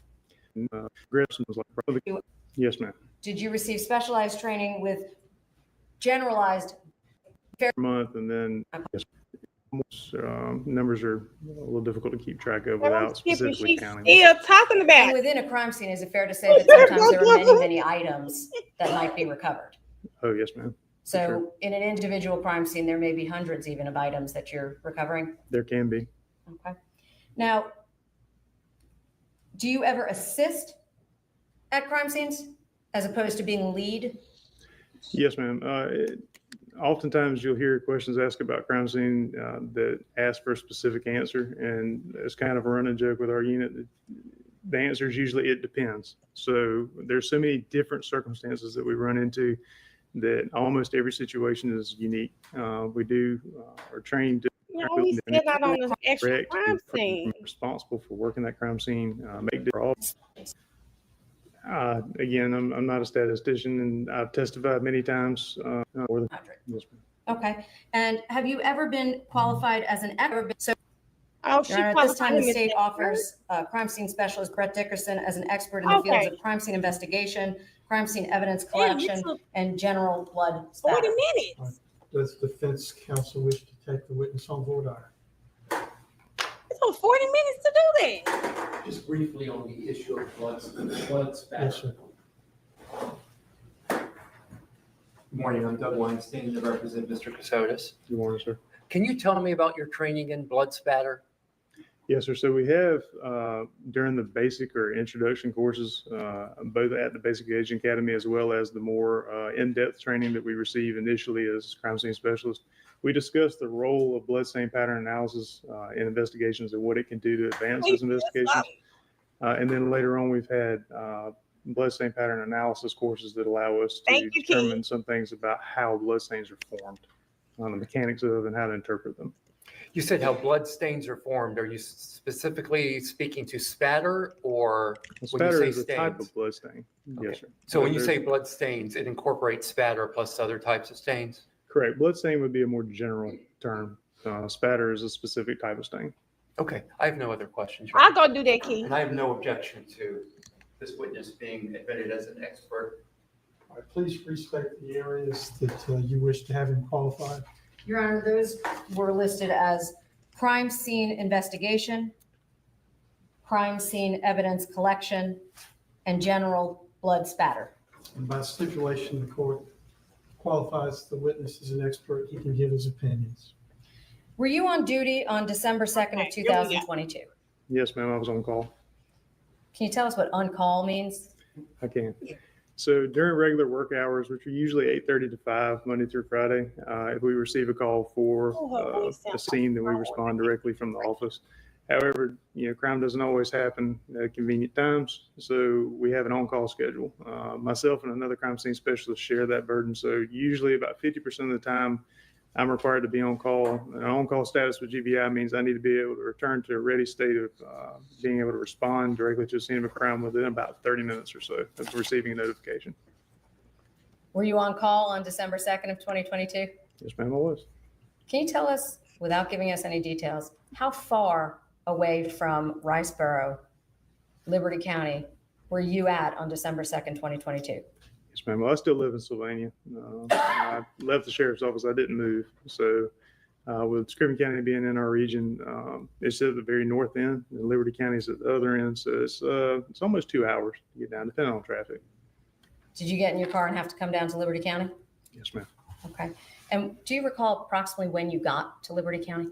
I can. It would have been about 9:15. Do you know who at the time it was that contacted you with regards to that location? Why did he do this? The case agent in this case is Special Agent Tracy Sands. I got to get him, y'all.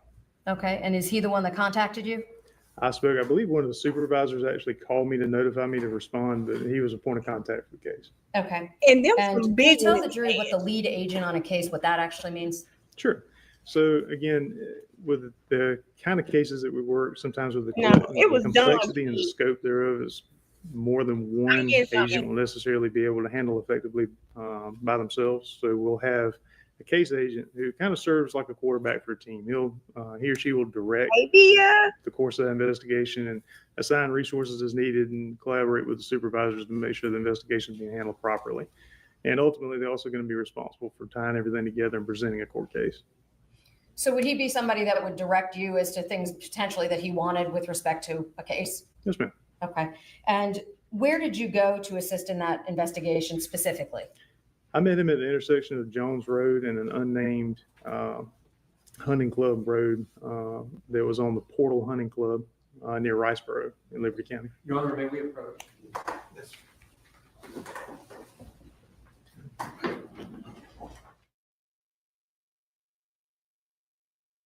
Babe, I'm getting some of them glasses just for shits and giggles. The minute somebody start coming in here talking crazy, baby, I'm I got a year's, no, I got 6 months supply, which is almost like a year for me of contacts in there, okay? I'm gonna put them on. They're gonna come here talking crazy. I'm gonna pull them glasses up. Pop! Baby, you better know I mean business. No, I mean, when you see me, when you hear that on them glasses, oh, okay. Oh, okay. You know what time Did you bring anything with you here today to testify? You know what time it is. I'm Meaning your materials. right now. Yes, ma'am. What did you bring? The case reports It's that kind of generated messed during the up. course of the investigation. Okay. I'm just going to ask you, if you've had difficulty recollecting something, just let us know. Sure. And if you could just push those off to the side for the time being. Sure thing. If you don't recall something, please just let us know and you'll be able to refresh your recollection. Just let me know you need to. Sure thing. Would it be fair to say that this incident happened some time ago? It did. Okay. Do you take reports for a reason? Yes, ma'am. What's that reason? So we document things in order to make sure that the facts of the case are preserved and then presented later on in court in an accurate fashion. Okay. She So messy for that. when you are doing a crime scene, are you doing it in time, simultaneous to what you're doing at the scene, those documents? Oh, no, ma'am. We produce notes and we use those notes to generate our reports later on. Okay, so you're taking notes when it's happening and then you put those into a report later? You better know it. Is that to assist and help with your recollection? Yes, ma'am. It's taught to us that the dullest pencil is better than the sharpest memory. So. Fair enough. Now, you indicated that you went down to Riceboro and you met Agent Sands. Is that right? And you said, what time was that approximately? About 9:15. Okay. And when you got there, can you describe the scene for the jury of what you saw when you got there? Sure. There really wasn't much to see. This was an intersection of county maintained road and Jones Road, and then an unnamed hunting club road. The hunting club road was equipped with a metal swing gate that was open at the time, and the hunting club road was very well maintained. It was had some deep ditches on either side of it, and it was fairly dry, even though it had a lot of rain in the area. Just prior to that, the area was very wooded. Okay. So when you got there, did you see any people other than the terrain itself? I did. There were some deputies, don't know their names, but they were securing the scene, the outside of the scene, controlling the traffic on Jones Road. And they had put up some crime scene barrier tape that denoted the outside of the crime scene there at the intersection, and were keeping people off of the hunting club road itself. Okay.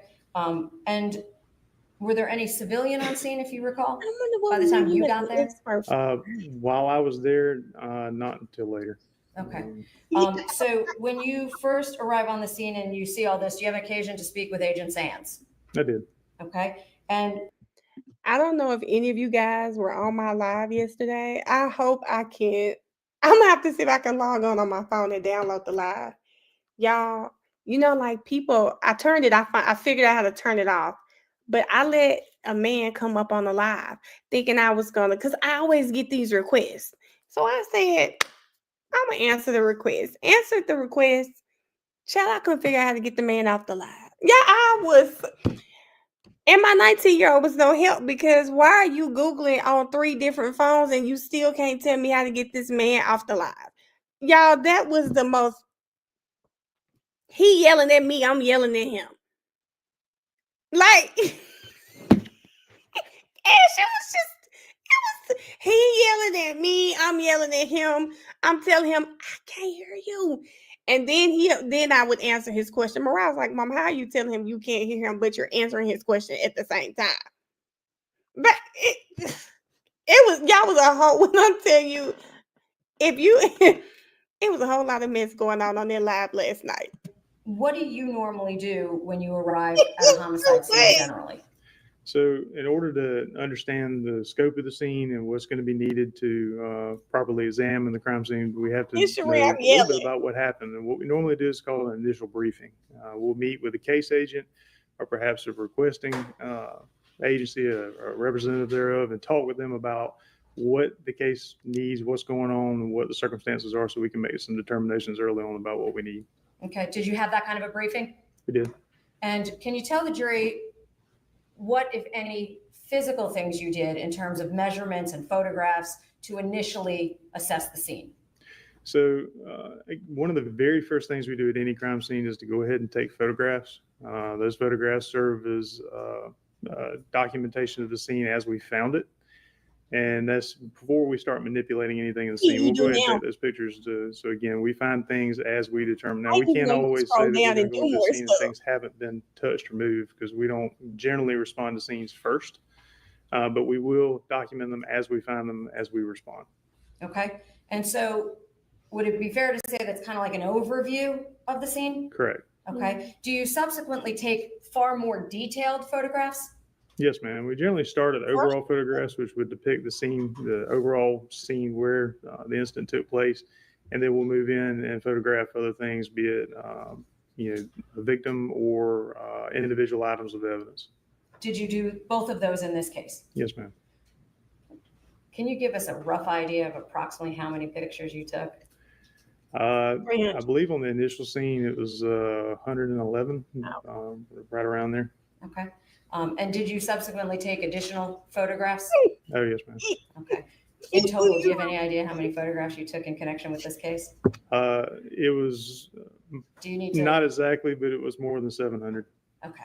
So more than 700 total pictures? Yes, ma'am. Okay. 700, I say 3. Clearly, have I asked you to bring all 700 pictures to show you? No, ma'am. Okay. But are those available?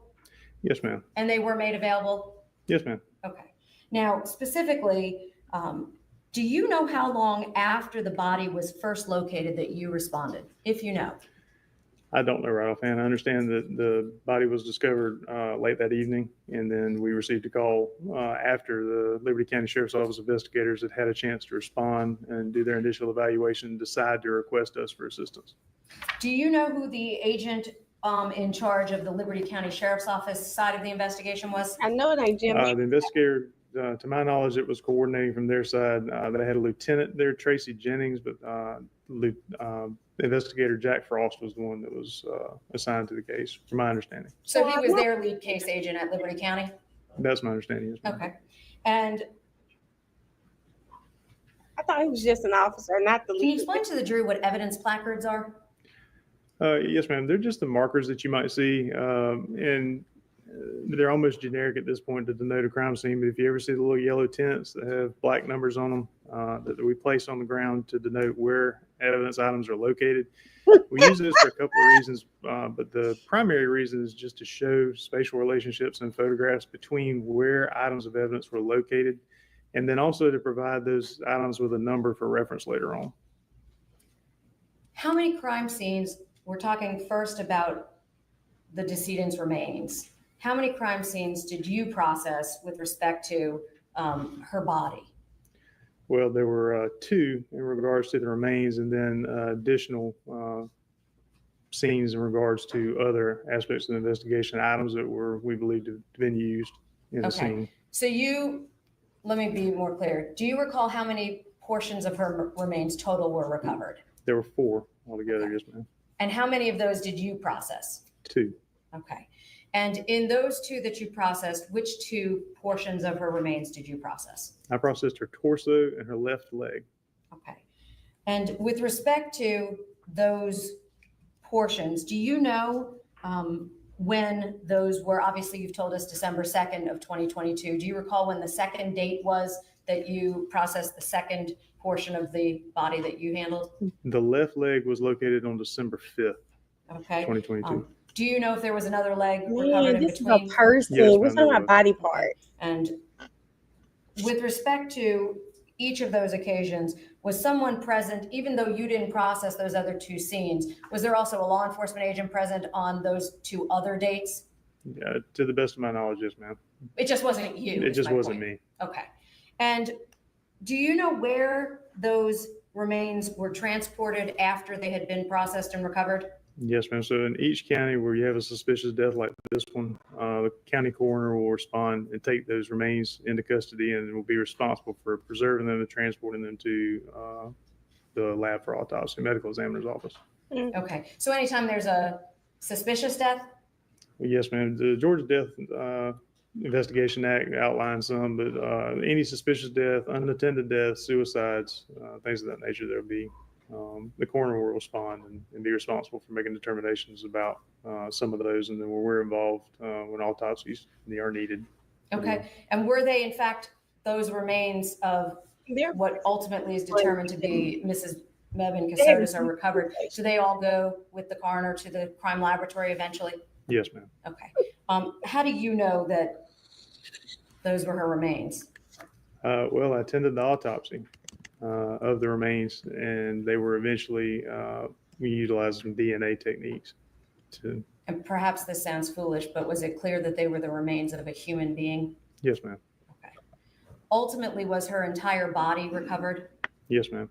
And what pieces would that comprise? Her torso was located first, then her right leg, her left leg, and finally on the 7th of December, her head. So her arms were. Can you tell the jury why you were not present for the other 2 days? At the time, I was. We had one of our other crime scene specialists leave to join a federal agency, so I was the only crime scene specialist assigned to our office at the time. Unlike TV, we don't get to work just one case at a time, so we had been working on this case, and things were unfolding fairly rapidly. I live a couple hours away, so it was easier and quicker in this case for Agent Sands and some of the other agents who live closer to respond in order to take custody of the other parts that were found. But there was someone from law enforcement there to do so, correct? Correct.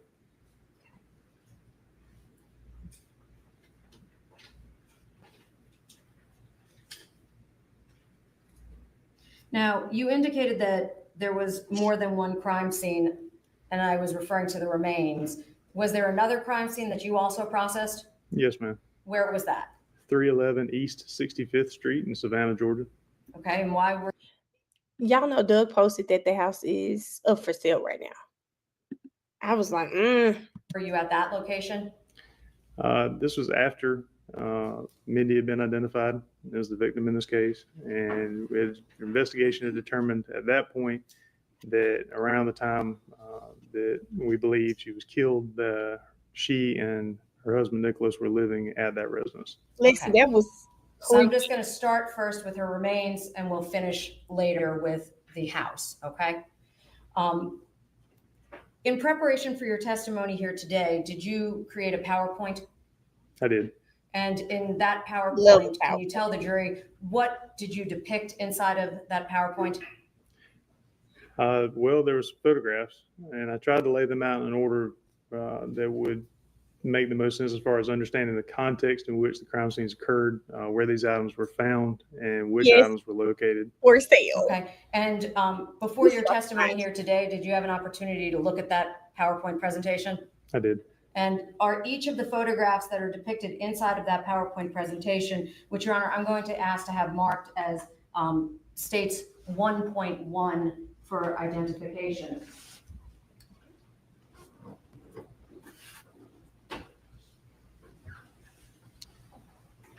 It's $385,000, $1,200. I would note that this has been shown in its entirety, Your Honor, to counsel prior to this witness's testimony. It is. I've affixed that sticker on the tag that is associated with that USB. Did you place that onto that USB, sir? I believe I conveyed it to Agent Sands, who did so.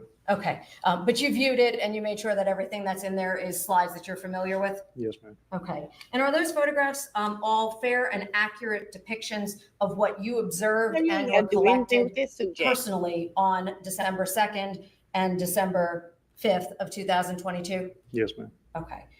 There's also additional photographs from the house, is that correct? Yes, ma'am. And do you recall the date that those photographs were? If I may refer to my notes, I believe it was May 4th and May 5th were the 2 days that we were at the East 65th Street address. If you need to refresh your recollection, please go ahead. I'm good. Okay. So sometime around May 4th or 5th of 2023? Yes, ma'am. Okay. And are all of those pictures fair and accurate representations? They are. Your Honor, I would at this time seek to introduce states 1.1. Interjection. No objection. It's submitted. Your Honor, I'm now going to seek to publish them. There are some slides, Your Honor, that are afoul of the service. I've indicated to counsel that I will try to give everybody a warning so we can turn off devices. Now, specifically, Can we Yeah, I wanted turn that to. on? And if you could just let me know when you can see it. Can you see that? Yes, ma'am. Okay. So you see initial slide 1? Yes, ma'am. Okay. And Hold on, wait. I wanted to ask Lexi because I think she's still up. So I'm gonna get off here like 2:30. But I wanted to ask Lexi if she knew from day one, because this is day one, whose testimony you think would be good for us to listen to. I know he's taking pictures. He was at the crime scene. I think I just saw Lexi come in not too long ago. Or Aaron. I think Aaron was on here too. From day one, because this is day one. And I know we're not watching the whole trial tonight, but I do want to make sure at least we're looking at the good parts of their testimony. Is that wife on day one, y'all? Because I really want to see what was he like with her? What was going on? Did she see any signs? Anything? He's the last witness of the day? Why is the stream so long? Oh, his testimony is just long. Okay, I know we're not gonna get through his whole testimony today. I think, and he's showing the pictures, right? I knew you were gonna know, Lexi.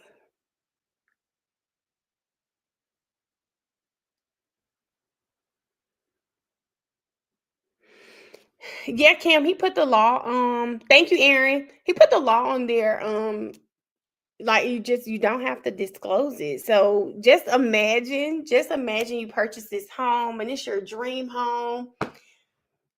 And then like you find out that happened. Maybe it doesn't creep some people out. It may not creep some people out.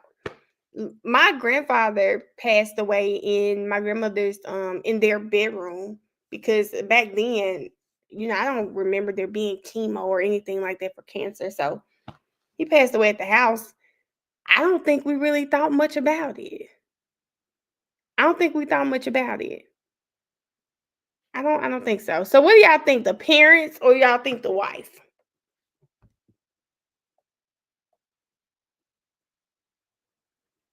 Oh, we could look at the statements.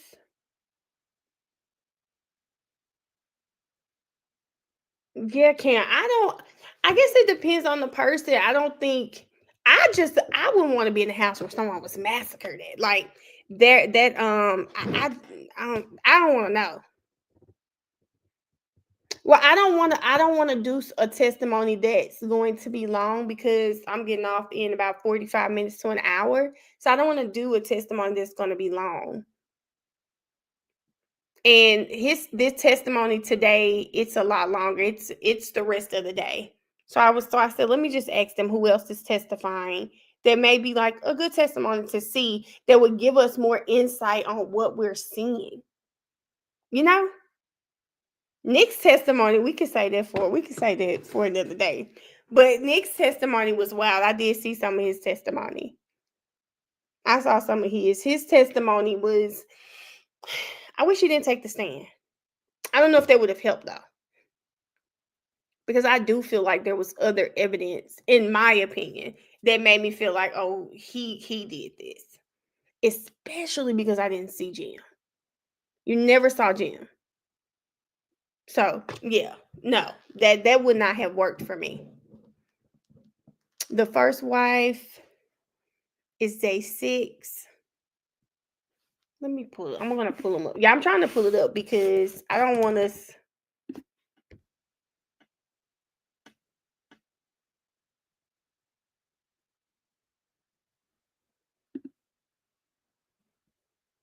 I know he was on day 7.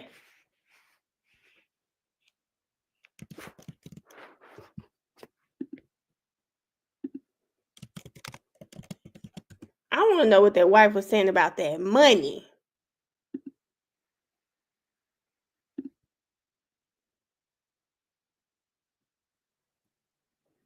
They must have started late. Okay, they must have started late. Y'all wait.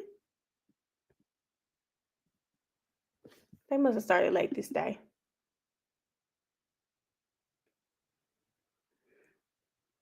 Okay, I'm gonna do the ex-wives. Oh, the other wife is on here too, y'all. The second wife that he married. Let's see.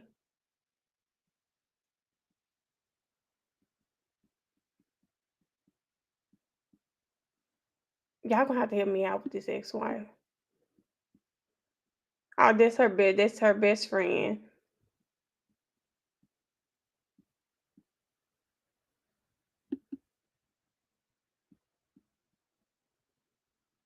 It's actually on Court TV. They actually tell you who you're looking at.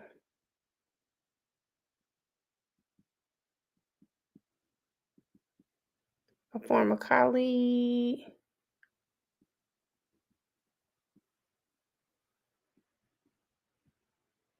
I just could have sworn you said day 6. Maybe she was in the very beginning though.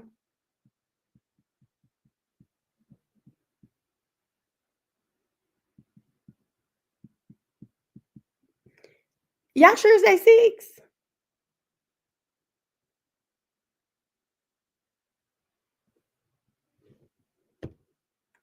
The third wife. Oh no, not the third wife. You said the first wife is day 6. Hold on, y'all. I'm looking for it now.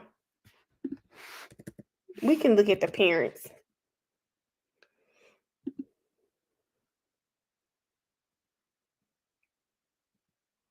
Girl, she got another big jacket on. Hold up, y'all. Let me share my screen here. She has another. Baby, she probably got a closet full of 18s. Because I think that's what it is, a size 18. 45 peer-reviewed articles and approximately. Look.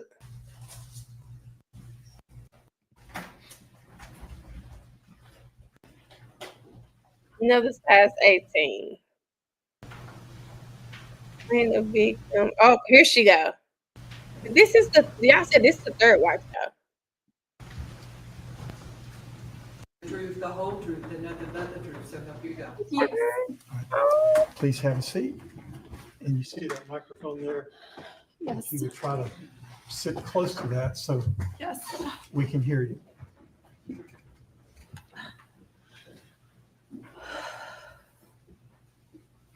It's a 24.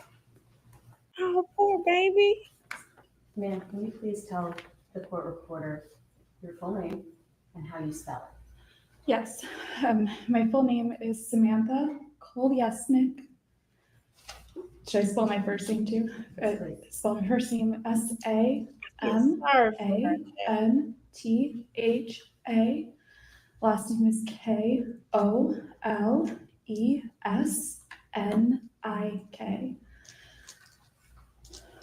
I'm going to ask you if you have any trouble at any time and you need to take a moment, just let us know, okay? Okay, thank you.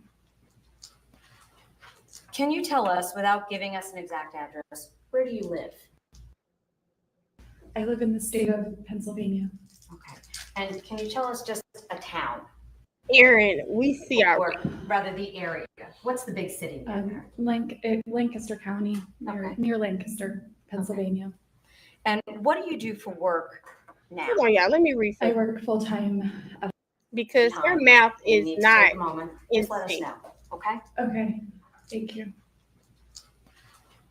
Can you tell us, without giving us an exact address, where do you live? I'm gonna have to pull up line crime, y'all. I live in the state of Pennsylvania. Okay. And can you tell us just a town? Or rather the area. What's the big city there? Lancaster County, near Lancaster, Pennsylvania. And what do you do for work now? I work full-time at a software company, a technology company. Okay. And do you do anything on the side to earn money? I do. I do various artistic endeavors. I write. Sometimes I make I can't do it. I can't watch with it's not syncing up. That's gonna make. I have to not be looking at this screen. Okay. No, I need to do the other screen. Let's put the second law and crime on. Hopefully their feed is better.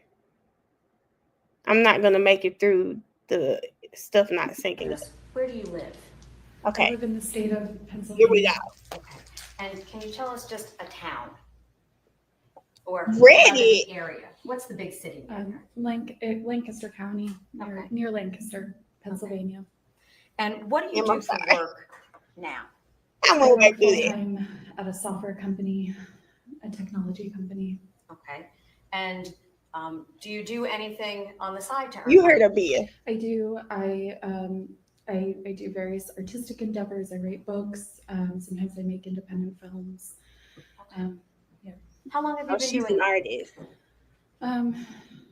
Many years now. I mean, over 5 years. Okay. Were you doing that back in 2022? They went on Twitter. Okay. And does that writing of books and work that you described, does that give you an online presence? Yes. Would that be how you try to sell or distribute some of those? Yes. Okay. Yes. Are you published? Yes. How many books have you published? I think 4, and then I've had short fiction published in many different. The way, and not to discredit her because she's a published author, I'm not doing it, but the way she took that pause, child, I thought she was going to say 700. Books, many different anthologies. You done any movies? Yes, but nothing big, just It's little okay. You independent still did some films. movies for it. Yeah. But your work has gained some traction? Yes, I'd say a small following, nothing. Go ahead. I'm not like a. Does I'm not like a matter, big boo. known person or anything like that. No. Okay. What type of genre do you write? Mainly horror, fiction. Some people call it like dark fiction and horror. Those kinds of stories. Okay. I believe so too. And can you tell the jury what is a pen name?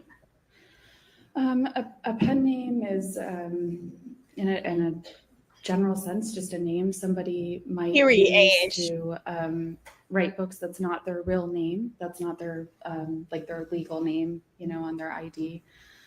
Is that common in the author community? Very common. Okay.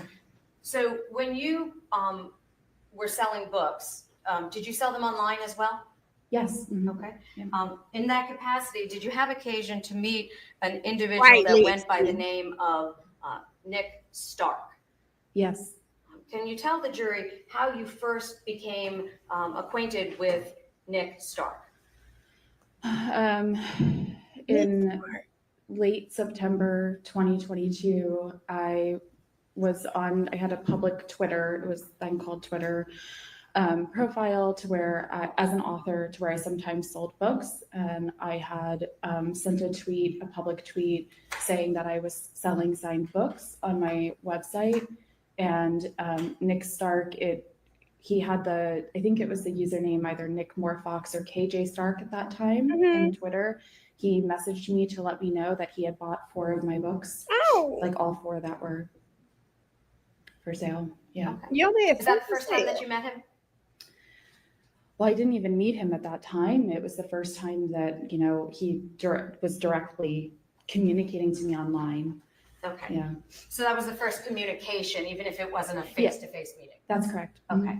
And you said there was a Twitter named KJ Stark. Yeah, he had several different Twitter names, so I can't be positive which it was, but it was either Nick Morfox, which I believe was his pen name, or KJ Stark. I believe it would be one of those 2. Okay. And at that time that you first interacted with him, did you ultimately have the ability to recover those tweets and provide them to law Yes. enforcement? Okay. So they're here and available for you, is that right? Yes, that's correct. Okay. Did you learn whether or not he was also writing? He told me he was a writer. I don't know to what extent. I don't think he had been published as of yet, or maybe he had a short story or 2 published. I think he was a short fiction writer primarily. Do you know what kind of genre he wrote? The same, to my knowledge, horror, dark fiction. Kate, what? So initially you said you met him by way of digital message Via. online. in late September of 2022. Yes. Did that conversation continue after you first interacted with him on the purchase of your books? Yes. Tell the jury how that progressed in terms of the conversation. Yeah, well, the messages were not a whole lot at first. At first, I really didn't even understand why he felt the need to message me, because a lot of people don't message when they buy books, they just buy it. But, you know, I said, thank you for buying my books, something to that effect. And then he just he messaged again, and he just kept messaging. And then we just started engaging in small talk, like off and on through October, but not a whole lot of messages at that time. Very light conversation, I would say, in October of 2022, and all on Twitter direct messages. So those conversations were all online, nothing in person? Correct. Okay. Did that time period between September and October of 22 ever graduate? Yes, that's why he bought the books. Not in October, to my knowledge. I think the first time we had a phone call was in November of 2022. Okay. So at some point it progressed from text messages to the actual phone. Yes, that's correct. Okay. And when you spoke with him over the phone, do you remember, you said that was in November, you believe? Yes, November 2022. Did the relationship change from light banter at any point to something more romantic? I think so, yeah. It became, you know, flirtatious and more, I'd say, emotionally charged. Okay. Yeah. And would that be part of what ultimately yielded phone calls? Yeah, absolutely. Mm-hmm. Okay. Did there come a time when you met him in person for the first time? I met him in person for the first time December 16th, 2022. Okay. And where did you meet him? In Pennsylvania. So he came to you? That is correct. Okay. At that point, did you know why he was in Pennsylvania? Well, he said that he was taking a long drive for a work trip to Missouri, and then he said that he could drive from Missouri from his work trip.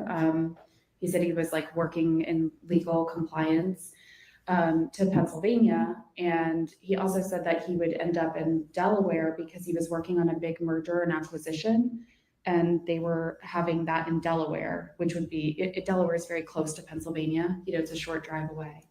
Did you know where he lived at the time in December of 2022? He said he was living in Georgia. Okay, so it was your understanding he was going from Georgia to Missouri, and then from Missouri down to Delaware, and he stopped by you. Yeah, I wouldn't say stop by because it's quite out of the way. He said yes, he was driving from Georgia to Missouri because he had something for work that he had to do. And he was driving because he had his dog with him, named Rusty, just a big dog. And I'm sorry, I don't know the breed. And then he said that he would love to meet me and he would drive, since he was already on the road, from Missouri to Pennsylvania. I did push back and say, that's a big drive. I don't know. That's a lot of expectation. You know, it feels like when somebody drives that long of a distance. And he, you know, paraphrasing here, he basically said, you know, I'm going to, you know, drive out to see you. And I want to meet you. And, you know, if you don't like me, I'll just drive back. You know, he made it very, he persisted and, you know, made it very, like low pressure from my point of view. Now, at that point, would it be fair to say you had met him at the end of September? How long, I say met, online? Talked online. Mm-hmm. How long had it been since you started talking to him to when he came to your place? A month. December 16th, approximately. I'm not sure I understand. That was the time frame. So he started talking to me online, Twitter direct messages in September. And then the first time that I ever met him in person was December 16th. Okay, so about 2 months roughly? Poor Mindy. Yes. Okay. Poor Mindy. And at that point, what was your marital status? I was separated. I'd already filed for divorce and moving from my marital home to my own home at that time. And I moved in November of 2022. And in that time, before you met Mr. Stark, were you concerned that you had met him online? Yes. Yes, I was. You know, and I had, you know, even asked him, about that and said that I was concerned because I was newly single and, living basically alone. And, he had provided some documentation to me, I think, to, kind of comfort me and assure me that, he was who he said he was. He sent some other documents as well, just to verify his identity, and it did comfort me that I thought he was who he said he was. Okay. Did you ask for his driver's Damn license? old for this. Yes, I did. Did he send it? Yes. Did you ask for something from his employment? I did at one point, but I did not ask for that then. I asked for that later. Yep. Did you ultimately receive both the driver's license and his employment verification, for lack of a better way to phrase that? Yes, I received a copy of his driver's license, which said Nicholas Stark on it. What? Like a photocopy. I received an employment verification letter from the company he said he was working at. Should I say the other things that I received to verify? Okay. I'm going to approach, Your Honor, if that's okay, and show the witness what I have physically marked. And I want to hear what else. 1.84 and 1.86. I I'm want going to to hear show them on the teleprompter after, but you will have a copy here. You'll be able to also see them on the screen. Should I look at them? Yes, or? please do. Okay. But Bill, I got questions, Bill. You got 12 hours.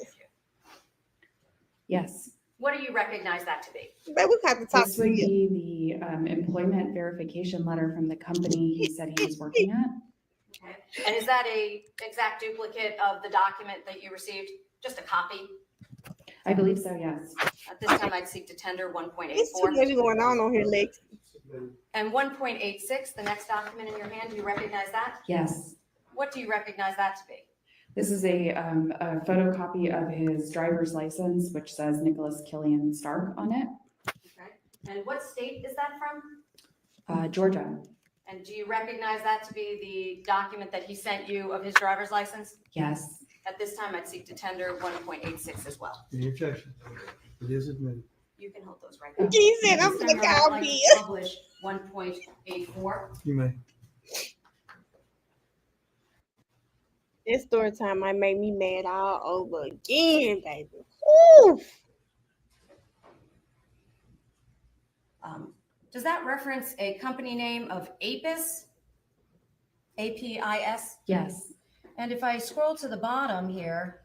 Now, that looked like a Word doc. Does it indicate also when Mr. Stark began working at APIS Limited? Yes. And when was that? It says February 12th, 2018. Does it also indicate to you an email address at the very bottom? Lexi, contacted won't them be with falling questions? for this. Yes. And what was the at God, this portion of is. that? apislimited.com.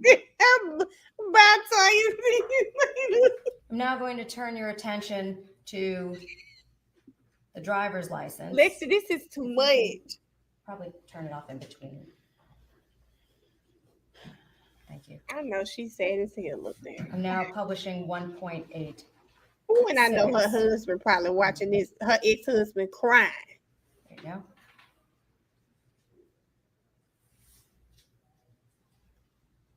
She like me, baby. She need to just go get that man back. Cause you not. Is that You the are copy not. of You Georgia can't be driver's license you received? Yes. And that was a name of Nicholas Killian Stark on there, correct? Killian. Does it say the expiration date on that top right side? Yes, it says June 3rd, 2030. And was that a photograph of Mr. Stark? Yes. As you knew him? Yep. Yes. Thank you. I'm sorry. Why would he change his name and his middle name be Killian? Hint. Nicholas Killian. Nicholas Killian. Although I will say I don't think he had the beard when I met him, so that difference. Okay. Yep. So he sent you those two documents. Lexi, wait. And you believe that he was Nick Stark. Yes. Era, I don't Okay. care what Did it he use is. any other names? I Killian? know you said he used that pen name. Was that Nick Moorfox? Yeah, I believe he had the pen name Nick Moorfox that he Considering what published he's short charged fiction with, I under. don't like Killian. It's his That middle was name. like his author pen name. Do you know if he had changed his name in any other way? No. Those are the only two names that you knew. That's correct. I mean, he had the other username KJ Stark, but he told me his he had two middle, like Killian James was like his full, yeah. So I just assumed that was the KJ Stark. Okay. But no, he never told me he had another last name different than Stark. Did you ever know the name Nicholas James Casotis? No. She said no. Now, you indicated that at the time, you were in the process of a divorce. You'd already been separated. Did you know Mr. Stark's marital status? I believed I had. He told me that he was a widower. And that he had lost his wife and his unborn child about 2 years prior, and that they had both died in a hospital. And he told you that when? But where is Black Sheep? Because tell Black Sheep I'm adding this lie to my list of things why I would have found him guilty too. Okay. Okay, Lexi. He told me that he first referenced that his wife had passed away in October of 2022 in Twitter direct messages. He told you that in October of 2022? Yes, in on Twitter in the direct messages. Did you subsequently determine that was not correct? Meaning, did you find out from law enforcement that was not the case? Oh, I found out from law enforcement that was not the case on the date of his arrest, and that was not until May 2023. So when you first met KJ Stark via tweet, that was communicated to you through a tweet? So the tweets are like public, but we were communicating through the Twitter direct messages or like private messages, like similar to like if you were talking just like a text message, but just on Twitter. Okay. I'm going to try and make this a little bit easier. Your Honor, I have 1.93, 1.94, 1.95, sequentially through 1.99. So 1.93 through 1.99. May I? Yes, I'm gonna have to DM her about these jackets. I'm gonna tell you, even if you got a little weight on you, baby, you better be comfortable in that weight, because that big jacket tells me you're not comfortable in your weight. Get you a little peplum or something, a peplum or high, whatever little you got going on around there.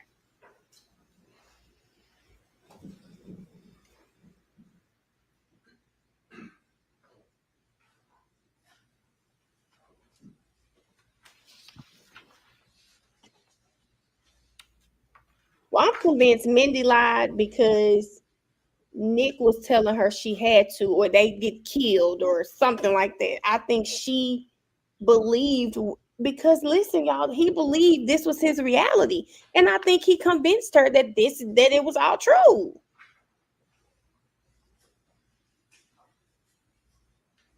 Yes, Via. Now, I'm actually going to put these up on the screen, if I may, Your Honor, so I'll seek to tender them first.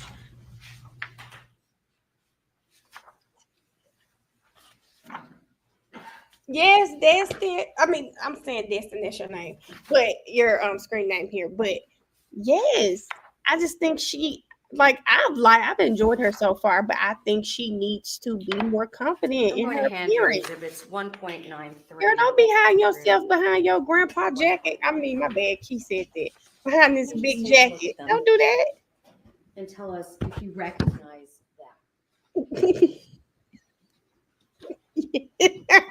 King, I said, I know people talked about everything Miss Love had on, but Miss Love actually was putting some effort in them clothes. Even on the days when she came in there with her hair molded down, she had on a nice little suit.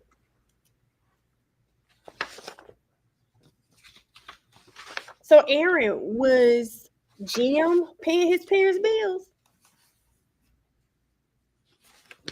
I do. What? Are those a fair and accurate depiction of what you provided to law enforcement in conjunction with this case? Yes. I believe I provided more than this too, but yes, these I did provide. Mhm. Okay. And are those just exact duplicates of what you've turned over, just not in color? Yes. Your Honor, at this time, I seek to introduce 1.93 through 1.99. No objection, Your Honor. All right, they're all admitted. It's a total of 7 exhibits, but they are admitted without objection. I'm now going Yeah, I to try not open to and wear those. publish. If you had a exhibit, big butt, you can't be doing it. 1.93.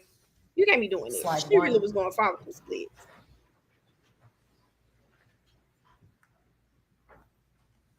That must be somebody. Would it be from fair the to say Hunt that Club. that's what you have in front of you is 1.93? Yes. Okay. I'm going to scroll in here. Can you see the name of the tweet that was sent from to you? Yes, it's KJ Stark. Okay. And is that what you were referring to earlier when you referenced late September first speaking with Mr. Stark? That's correct. Okay. And would it be fair to say that here you have sort of an announcement on the public page about you selling the books? Yes, that is correct. Okay. And as a result, is that why or when you received rather the response from Mr. Stark concerning the purchase of the books that you were selling? Yeah, so what he's done here is he took like my public tweet and he kind of like quote tweeted in a message and then wrote his message beneath it. Yep. Would that be the message that he sent to you? Yes. And when was that sent? September 24th, 2022. If you ever need to talk, I'm a good in listener. that post that he sent to you, did he offer to communicate with you? Yes, he He did. get blocked on my page. If you look at the top of this post, was he aware that you were going through a divorce at that time? Baby, Yes. he would get blocked. And with that as a message. result, did you respond? Yes, I did. And you indicated earlier that that's not common. Is that correct? Baby, you getting It blocked. does 'cause happen Lex out there. sometimes. Sometimes people want to let you know they're buying. Here's the thing: you're going to get blocked because, first of all, you're a man. And you're messaging me anything like if you ever need a listening ear, you clearly don't watch my lives. You don't watch my lives because there's no way any man would text me something like that. Baby, I talk to my community all day, every day, and half the time I'm DMing most of y'all. We talking through DMs or something. Sir, I don't need nobody extra to talk to. You're not on my channel for it. I'm blocking you right there. In your books, but it I would is need to not listen the to you. majority of cases. No, I wouldn't say it's common.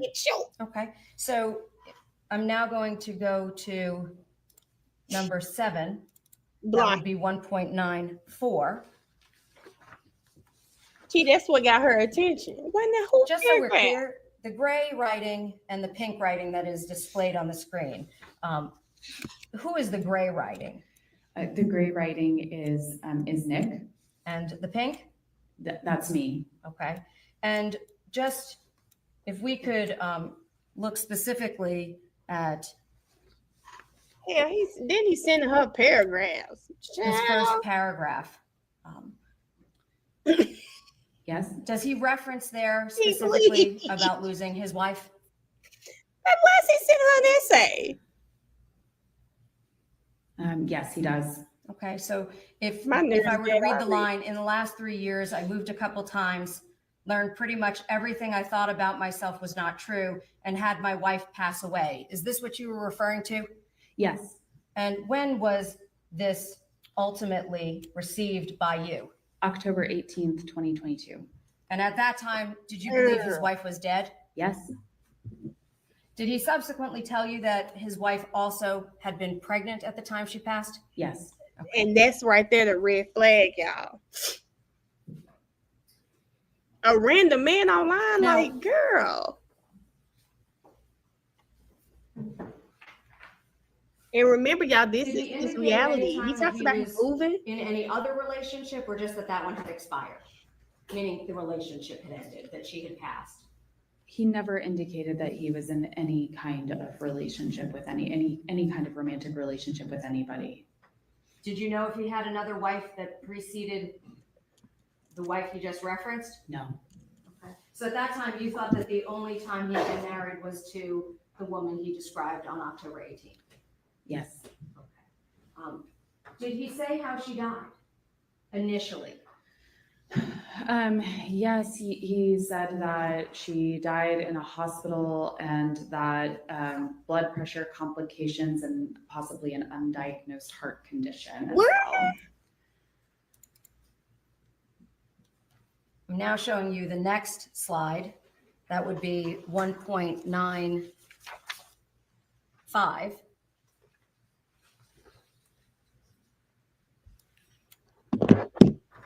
Can you read us that paragraph starting she had? She had an undiagnosed heart issue that was aggravated by her pregnancy, very sudden change in the way I thought life would look, but doing my best now to figure it out. He is crazy. So he told you that in this October. Tweet? In this private message, yeah, on Twitter. What day did he tell you that? October 22nd, 2022. Did you know that his current wife was alive? Hey, right now, that's right, Miss Cherie. Poor Mandy.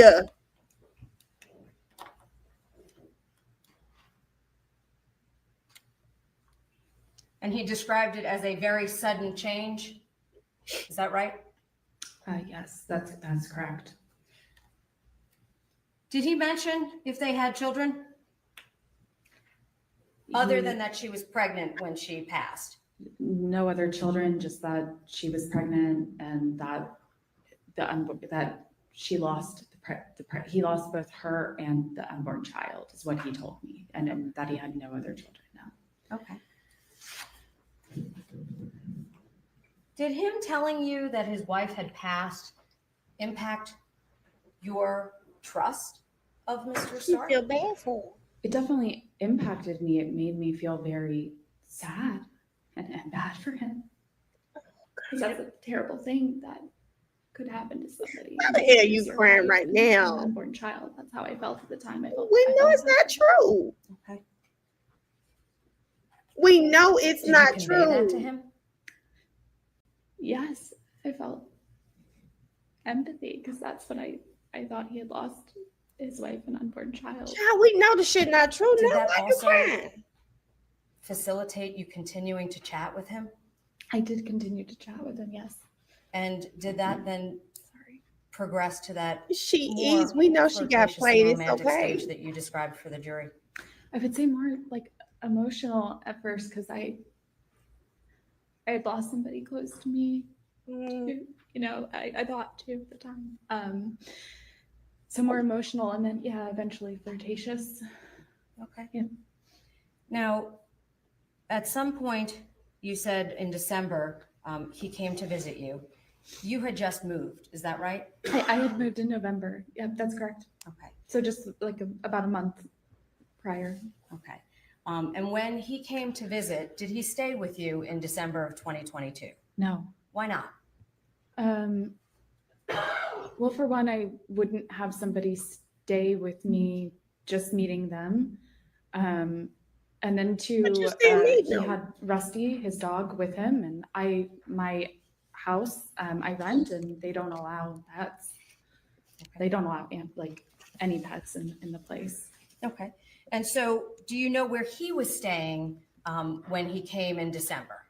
When he came in December, I believed he was at an Airbnb in Pennsylvania. He love Airbnb. Well, was your understanding, if I'm correct, that he was going to Missouri, he was going to visit you, and then he was going to Delaware? Is that right? I think he was going to go back to Georgia first because that was his home, but he did tell me he would have to live for several months in Delaware because that's where he'd be working for the merger acquisition that he was the point person on. That was okay. Did he move to Delaware as far as you know?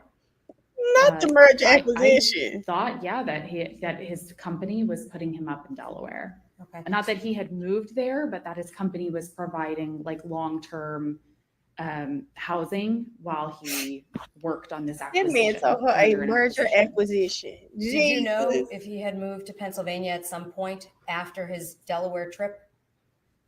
I don't think he ever like permanently moved to Pennsylvania. He stayed at Airbnbs in Pennsylvania when he was visiting me. Let me be more clear. Okay. Was he staying in Pennsylvania in some location at some point while the time period from December? Black sheep, I was just talking about forward in Yes. 2022. From December forward, to my knowledge, I mean, he was spending the work time in Delaware, and then he would spend some weekends in Pennsylvania. Okay. Like when he wasn't working in Delaware. Okay. So as far as you knew, he was commuting basically from Delaware and staying back at the Airbnb in Pennsylvania. Yes, that was my understanding. Okay. And when that was occurring, would it be fair to say what months? I met him in December. It would have been, the last half of December, January, February, March, April of 2023. And then that first half or so of May 2023 until the day he was arrested. Okay. So during all that time, you weren't living together.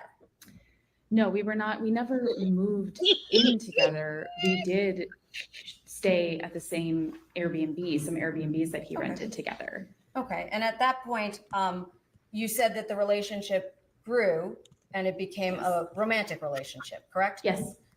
Did there come a time when he described to you the process of Very moving much so. and what had happened with his belongings? Yes, he told it like an anecdote in Twitter direct messages, I believe, about how he had moved previously and some of his things I think were water damaged in a moving pod, like a storage pod. Okay, I'm now going to turn to 1.96.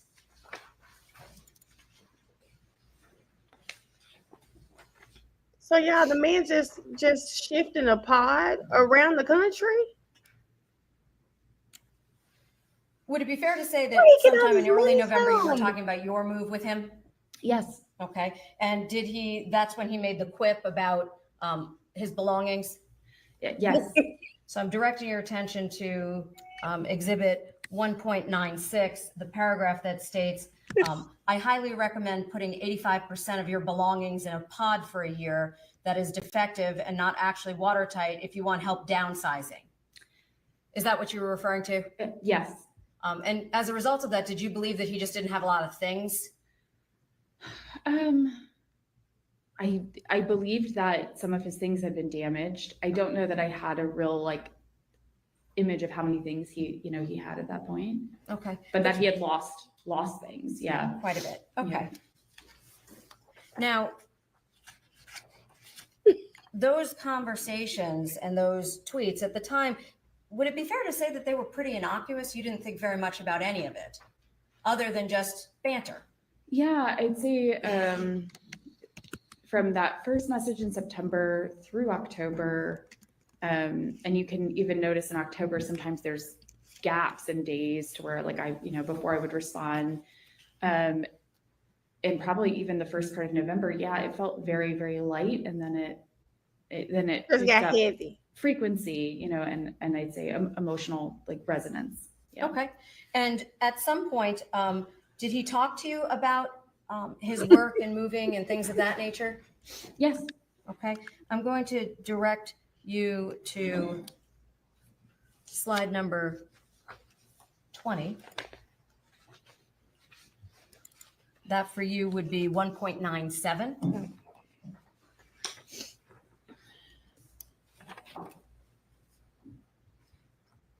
Would it be fair to that some of these got very Baby, personal? these things too long. Can you tell Call. us what he told you about his upbringing? He told me that he had a very horrible upbringing, that he was abused. Should I tell you just what's on this or what he told me in general? I'm just referring to just this, that he had a bad abusive upbringing, and that his he found out late in life, like as an adult, that he had been adopted and that his parents, who he thought were his parents, were not his actual like biological parents. Did you believe that? Yes.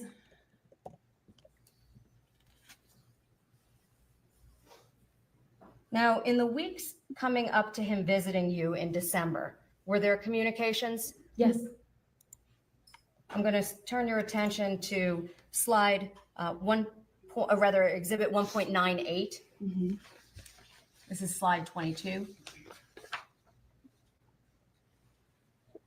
you see where he references in the second paragraph, I'm trying to get a bit ahead on work so I can spend the next few weeks traveling. Did he indicate to you exactly where he planned on going? You can read that to us if that makes it easier. Let's see, he said, I'm trying to get a bit ahead on work so I can spend the next few weeks traveling. I'll still be working, but like to have a little built-in cushion on projects when dealing with the vagaries of Wi-Fi on the road. Going to spend this weekend in Virginia, then New York, then on to New England until after Thanksgiving. So hopefully going to spend a little time poking around and seeing how a few spots feel in terms of life there.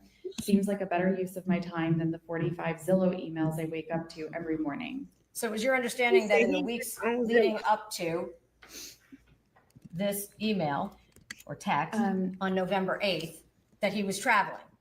That is correct. And this would have been far before the Missouri trip, he told me. And he told me, I don't know about like what he was doing in these places, but he did say that he met with one of his his biological father's lawyers during this time, I think was something he said in terms of that trip. So at this point, you didn't have any reason to believe that he was homebound and couldn't leave his residence, right? No.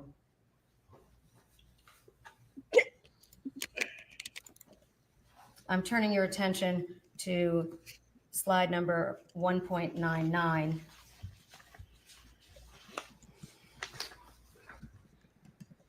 Would it be fair to say that this is also in November? Yes. Okay. And these were all leading up to the time period when he was coming to visit you? Or, well, I should say, when you were developing a relationship? Yes. At this time, he had a random lady, we had not talked about a visit that I can remember. Okay. That didn't come up till December. Okay. So on November 10th, that last paragraph, can you read that for us?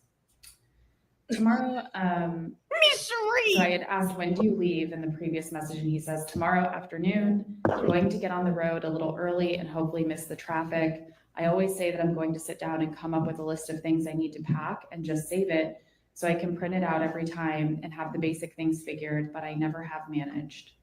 So as far as you knew, on November 10th, he told you he was going to be going on a road trip November 11th of 2022. Yes, that's correct. And still at that point, he never told you that he was unable to leave his residence, correct? No, he never said he was unable to leave any residence. Okay. Now, during your relationship, you indicated that at some point you shifted to some phone communication. Is that right? Mm-hmm. Did you ever use something called Signal app? We did not use the Signal app to communicate. Okay. Are you familiar with it? I am. Mm-hmm. Okay. But you didn't use that. They had them on we Signal? didn't use it to communicate, no. And I didn't use it at that time, no. Black sheep, I need to get better friends. I knew he used Proton email because I think I saw it on some of the emails. I did not use Proton email. I had actually not, I didn't even know about Proton email until I saw it like in one of his emails, like I can't remember what you call that, the @.com. Yeah. Okay. But he didn't require you to use that with him? No. Okay.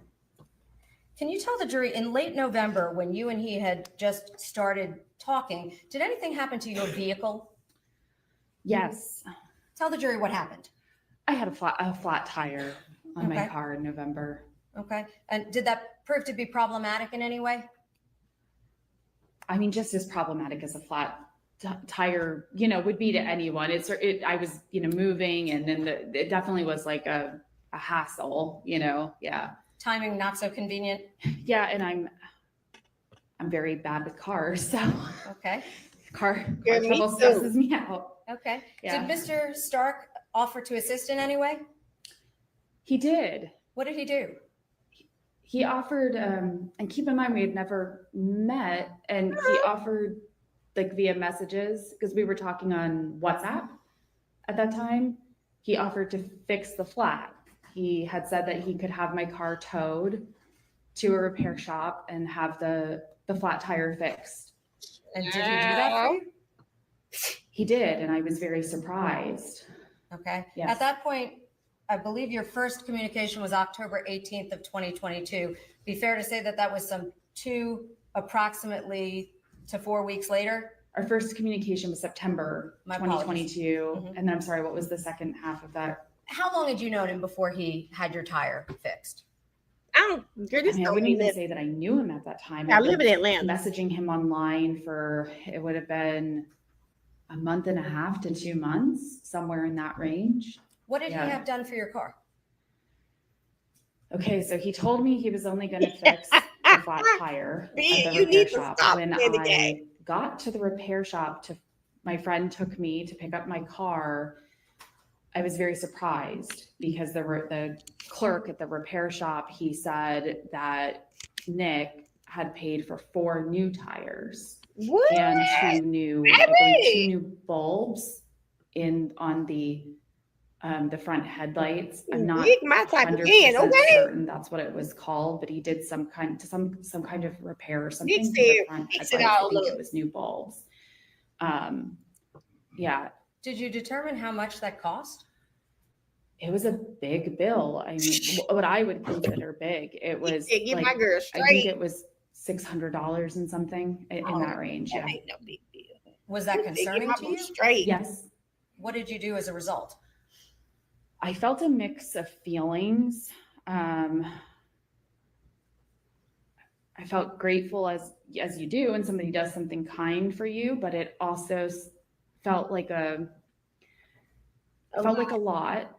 And it already felt like a lot just to have somebody fix your my tire for me. And then the surprise of that it was 4 new tires and then like a bulb change or something. It was just a lot. It was a lot to the point that the clerk at the car shop, he said something like, "Is that your husband or is that your boyfriend? He is so nice."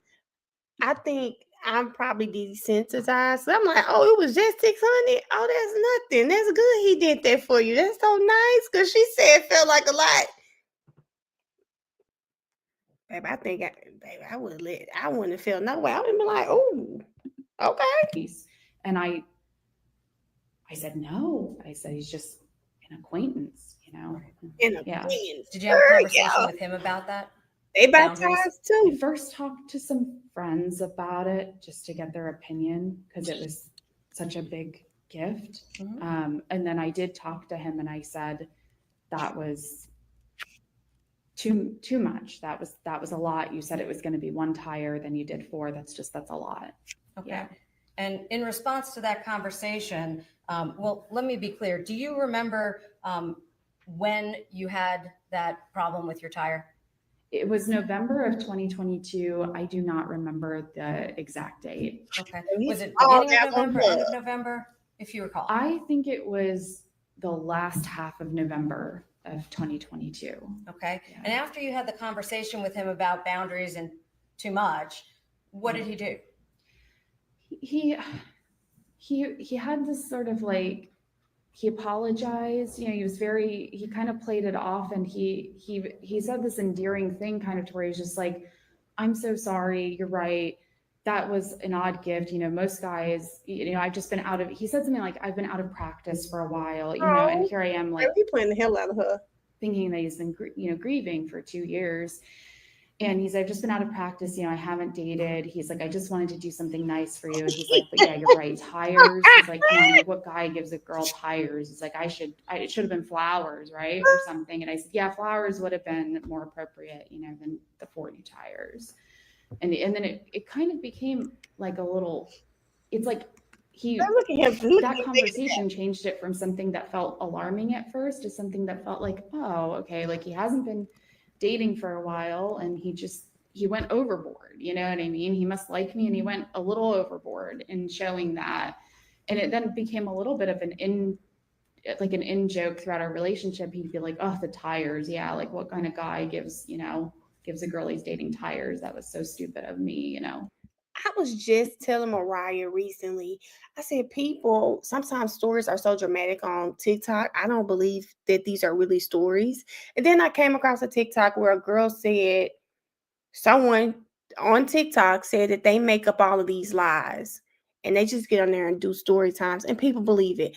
I'm thinking of getting on my mailbox page and telling story time how I met a man on Twitter and he just randomly bought me some tires, changed some light bulbs on my car, and then I'll just start talking like, and girl, can you believe I was telling him like, oh my God, this feels like it's a bit much. And he's like, yeah, you're right. Because he had told me his wife had died. She died with his baby. Like, you can literally just take everything she's saying, y'all, and make it a story time. Now, if everybody on the live goes to TikTok and makes this their story time, we'll see if people start connecting the dots. Do y'all get what I'm saying? Like, if somebody scroll past Lexi page and Lexi telling this story, and then I tell them, they were like, oh my God, he did the same thing to this girl named Lexi. And then they go, oh my God, I saw him do the same thing to a girl named Melanie, Lexi, and now he did it to Ash. I'm just saying, that is crazy. Like that kind of thing he used to say. Yeah. Did he subsequently give you flowers the following week? Yes, about a week later. Yeah, then they'll be like, oh my. They'll be saying Bill was dating his sister because the same thing happened to her. Maybe that would be very nice bouquet of flowers. I would cry. Hand delivered to me, my house. For yeah. Is that still in Key? I'm sorry, yeah, Key. That's exactly what brought up the conversation. I was telling my daughter, I said, "It's no way this happened." I said, "I really think she getting on this app just making up stories, and she telling them so funny. People think they real." And I told Mariah, I said, "I'm gonna create me a TikTok, and I'm just gonna get on there and tell lies, and I want to see how many people actually believe the stories that I tell." I told Mariah this. She's exactly what prompted the conversation, Key. She is I was watching her very latest story about her going on a trip to Dallas or something. I said, Mariah, I just can't believe all this shit happening to her. And I said, I'm going to make me a separate TikTok and I'm just going to get on there and I'm just going to tell lies. I'm just going to make up these fascinating stories that are completely, utterly lies. And I got my first one right here. Who knew the same week I watched this, and then here go my first story time. That's what you gotta be doing. You gotta tell the story and be like, stay tuned for part 2. And then you don't post part 2 for like 2-3 days where people down there coming, oh my God, sis, where you at? Where you at? It's been 2 days. You good? Don't say I don't give y'all content ideas. Don't say I don't give y'all content ideas, because I just gave y'all a content idea right there. Late November? I believe so. If it wasn't late November, then it would have been I just gave y'all a content idea right there. But I think it was about a week after that, the tire repair. Yeah. She always said something crazy. Y'all gotta go to that girl page. At some point, did you and Mr. Stark get engaged? Yes. Okay. Do you recall when that was? What's her name? It was April. Or no, I'm sorry, we got engaged. The reason I said April, we got married in April. We got engaged in February of 2023. Do you remember the date? I don't. Okay. I want to forget the date. I don't remember. I'm sorry. Yeah, but it was February. Okay. So at some point in February of 2023, you get engaged. God, I ain't even been on and then did you ultimately apply to get married? Yes. Y'all you gotta tell listen to us, your stories. prior to And show getting me married, and did you tell have me to if fill you out think they paperwork true. for that? Yes, he filled out the paperwork. And I think it was an online application. Okay. And as a result, at this time, I'm going to show her 1.92.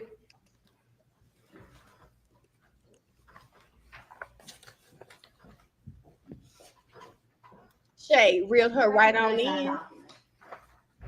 This her page, y'all. Y'all gotta go follow her. She's hilarious. But her page also says comedian. What is that? Which also made me think she ain't telling the truth. She's a comedian. This is the marriage license application that was submitted for our marriage. Okay. And do you recognize that to be just a photocopy of the original? Yes. At this time, I would seek to introduce I believe is that 9.2? No objection. It's admitted. Can we please publish that? Thank you. And does that reference your name? Wait a minute. Key, did you see the one when that lady said she got flipped, but she had to get flipped in the car? I said, now, you know what? I'm not here to judge anybody. But baby, we too damn old to be getting flipped in no damn car. Like, what? She always got something crazy Names going at the on. top of that? Yes. And was it required to indicate how many marriages this was for you? Yes. And does it indicate how many it was for Mr. Stark? Yes. And what was that? He wrote that it was his second. Did he indicate how his last marriage ended? Fourth. Yes. And how was that? Death. And did he give a date of her death? December 1st, 2020. Oh, 2020. Okay. Wait, y'all. But Black Sheep, listen, Black Sheep. This is what I was telling you. This is another reason. That lady's body was found, December 2nd? And they gave a little range. All he did was change the year. But people always say when you are undercover, like say stuff that's kind of close to the truth so you can remember it. He probably really did kill that lady on December 1st. He's saying 2020, but it probably was really December 1st, 2022. It's always a little truth in there. He said he's widowed. His wife died with his baby. If he thought the lady was pregnant, all he did was he changed the year. A little truth. What to say? A little truth in with a little lie. And this was issued when? April 13th, 2023. Did it reference the names of his parents? Yes, this is who he said were his biological parents. Edward Williams as his father, living in the UK, and Susan Fox, living in California, as his mother. Did you understand that to be who he claimed were which parents, the adopted or the biological? Biological parents that he had connected with and found out, later in life, as an adult. That's who I thought they were. Does this also reflect the date that it was initially filed? Yes, April 10th, 2023. And did both you and Mr. Stark have to sign that document? Yes. And did you? Yes. Those are both of your signatures? Yes. Okay.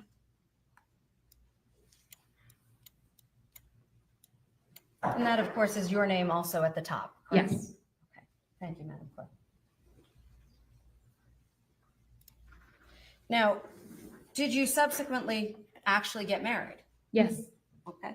And you said that was also sometime in April? Yes, that was in April 2023, I believe, late April. Okay. And prior to getting married, did you and Mr. Stark discuss your living arrangements? What Yes. you were going to do after you got married? Yes. Okay. What was the plan? He was going to move to PA, and he wanted to buy a house, and then he said that we would both live in that house together. Yes. Okay. And as a result of that, who was going to pay for the house? Nick Stark. Okay. Did he indicate to you whether he was financially in a position to be able to afford the house without your assistance? Yeah, that over time, but yes, yes, he said he he was able to do that. Okay, so he was going to be the one buying it. Correct. Okay. Was he responsible then for the arrangements for the finances? Yes. Okay. Yeah. So can you tell the jury, did you in fact start looking for houses together? Yes. Did you find any?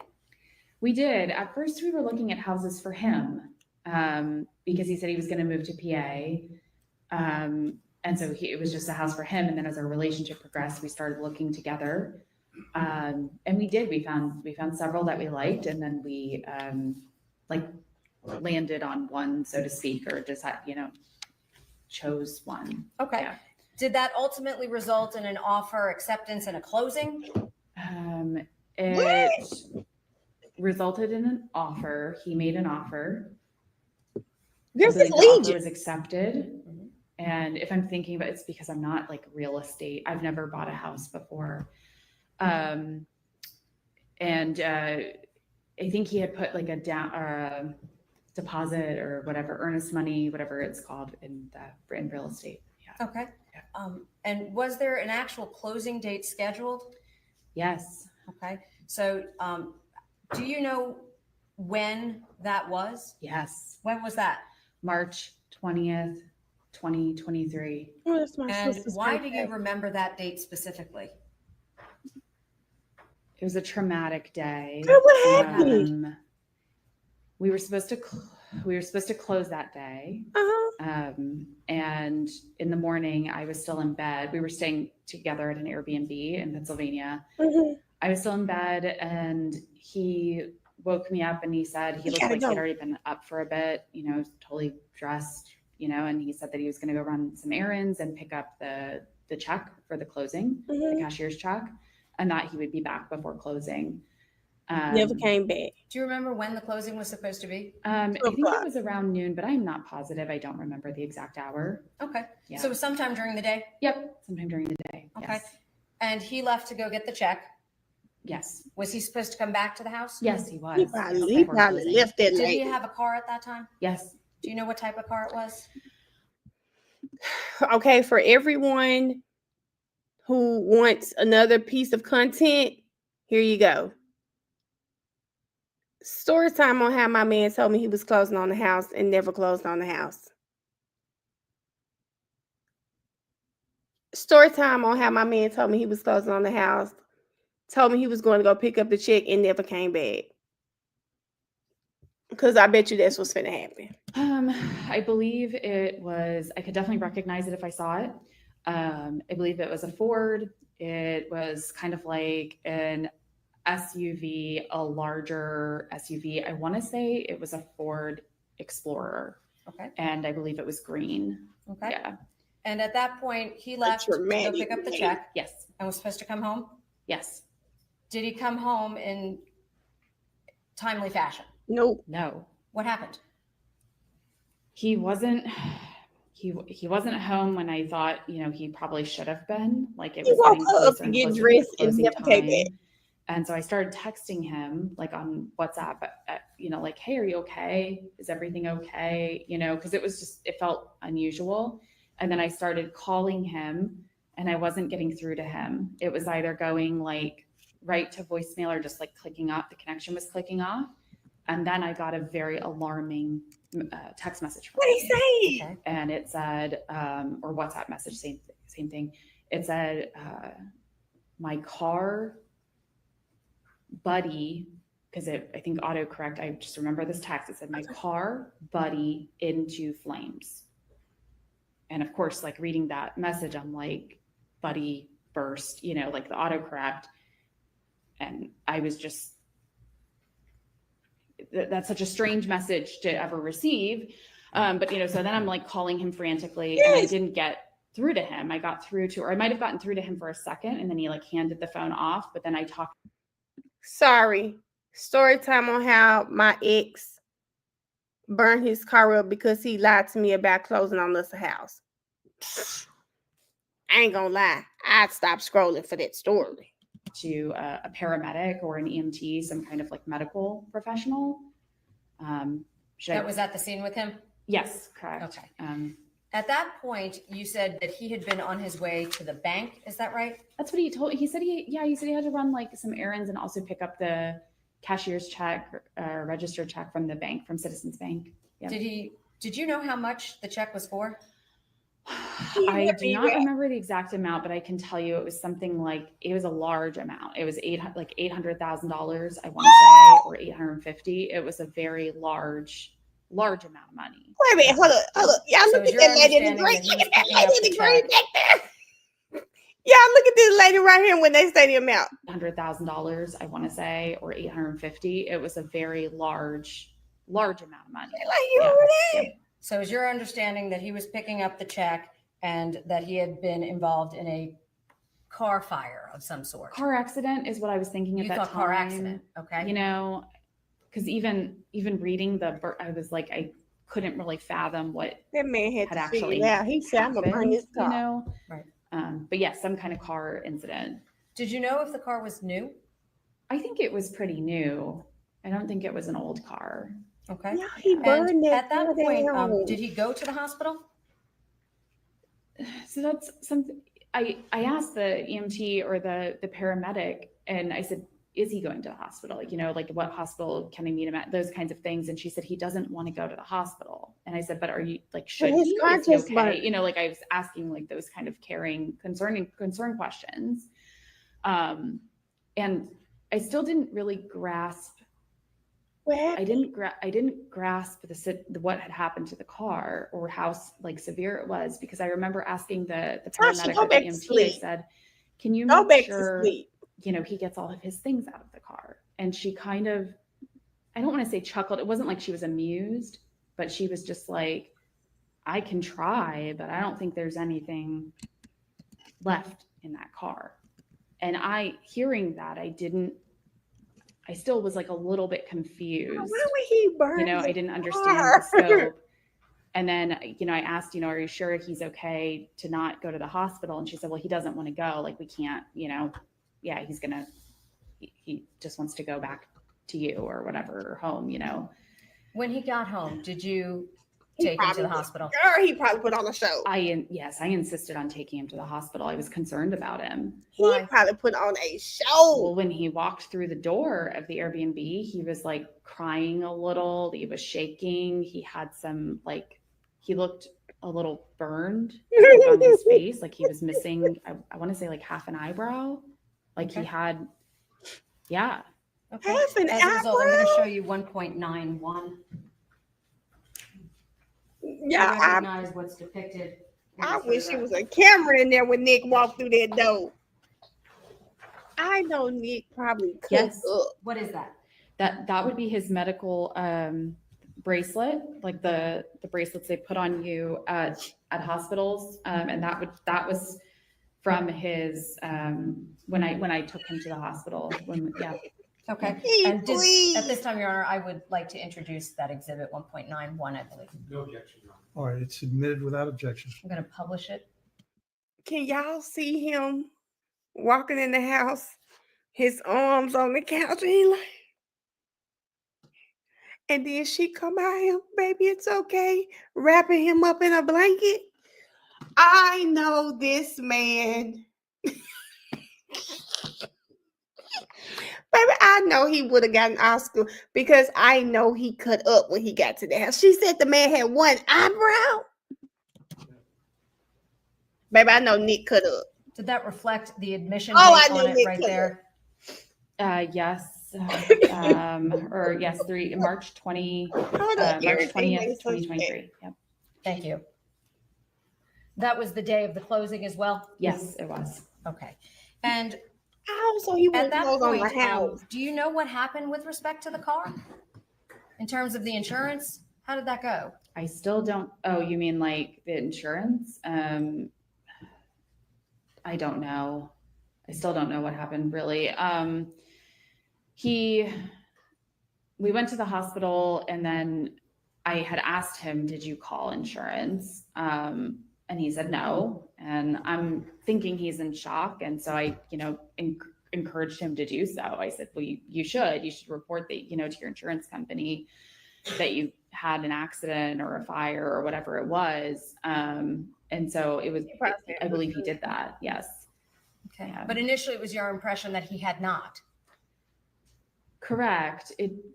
He was acting, I thought he was in shock because he wasn't doing the things that I had always been told to do if you have a car accident. Why you acting like you ain't a grown woman? He was usually such a like intelligent, put together person. Like it just seemed odd. Like photos. I had asked him like a day or two after the fire. I said, "Did you take any photos of your car? You know, the damage?" Hell no. And he said, "No." And he said, "Do you think I should?" And I said, I remember specifically saying this to him. I said, "Nick, I said, you're a lawyer. I said, what would you advise a client to do?" And he said, "Oh yeah, I guess you're right. You're right.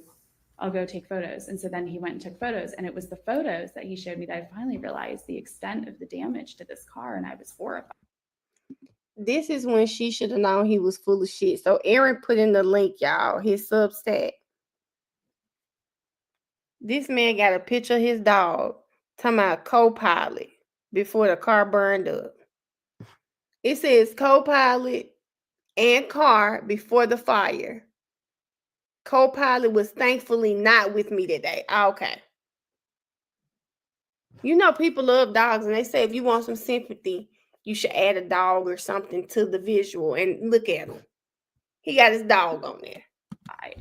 Did you see the photographs yourself? Yes. Ash, you may have come on late. Ash, she has 2 law degrees. Yes, two law degrees. He's been a prosecutor. This is why I think so many people, why they believed what he was saying. Because why would someone this smart be lying to us about this? This is how he was able to get away with it. How bad was the car? As bad as you could possibly imagine. Like, yeah, like there was nothing, like it was just a frame, it looked like, of the car left, like a metal frame. There was nothing left of the car. Yes, and then it made sense with the paramedic, her reaction, you know, when I had asked to get his things out of the car. Oh, after the incident with the car, did you follow through? Because that happened, you said March 20th of 23. Yes. Did you follow through with your plans to get married? Yes. Okay. I got a married and that's when we showed you the marriage license. Is that correct? Or the application? Yep. Yes. Okay.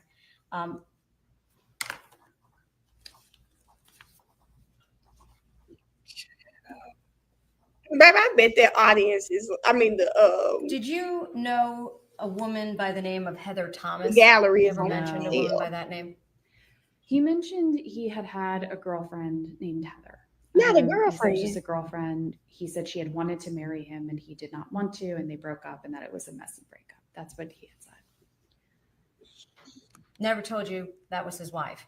No. Never told you that he had divorced her? No. Did you know if he owed her any money? No. He told me he was debt free. He told me he owed nobody nothing. He said he didn't know anything. That's correct. He said he was completely debt free. During your relationship with him, did you discuss having children, the two of you? Yes. Did that seem important to him? Very much so, yes. Okay. Yeah. And at that point, did you make any arrangements to try and get pregnant? Yes, around the time we got married. Yep. Can you tell the jury what you did? I went to a preconception appointment at my with a certified midwife at my OB office. Yep. Okay. So that was right around what point in time? Right around the date of our marriage. Yep. Okay. So that was right away. Yes, that's correct.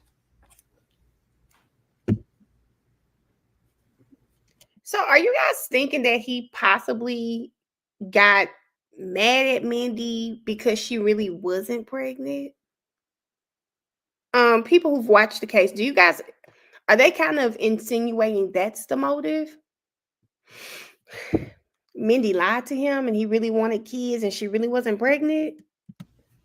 Now, you've testified that you had no idea that Mr. Casotis had a first wife, no less a second wife, correct? That's correct. And or he didn't have, I testified that he didn't have What do you mean by that? Let me clarify that.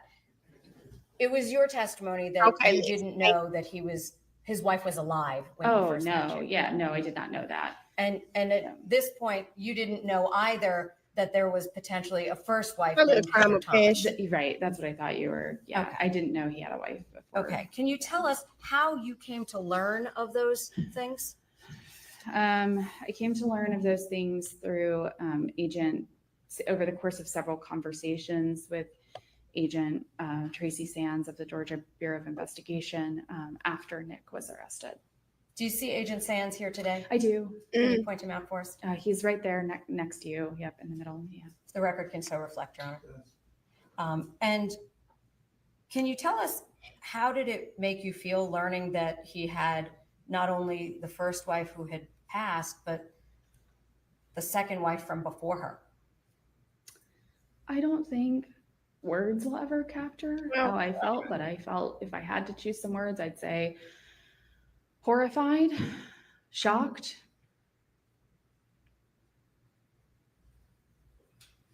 traumatized, violated, deceived.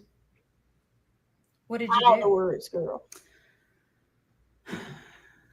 In the days that followed his arrest, I contacted Agent Sands multiple times. Mindy was the second marriage key.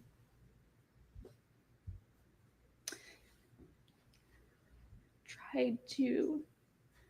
I thought she had hit after learning that, I tried to be as helpful as I could be because I was horrified. And Key, remember in the opening statement, the first wife, the prosecutors were saying that he didn't just leave the Navy. He left because the wife was awarded a $1.5 million judgment.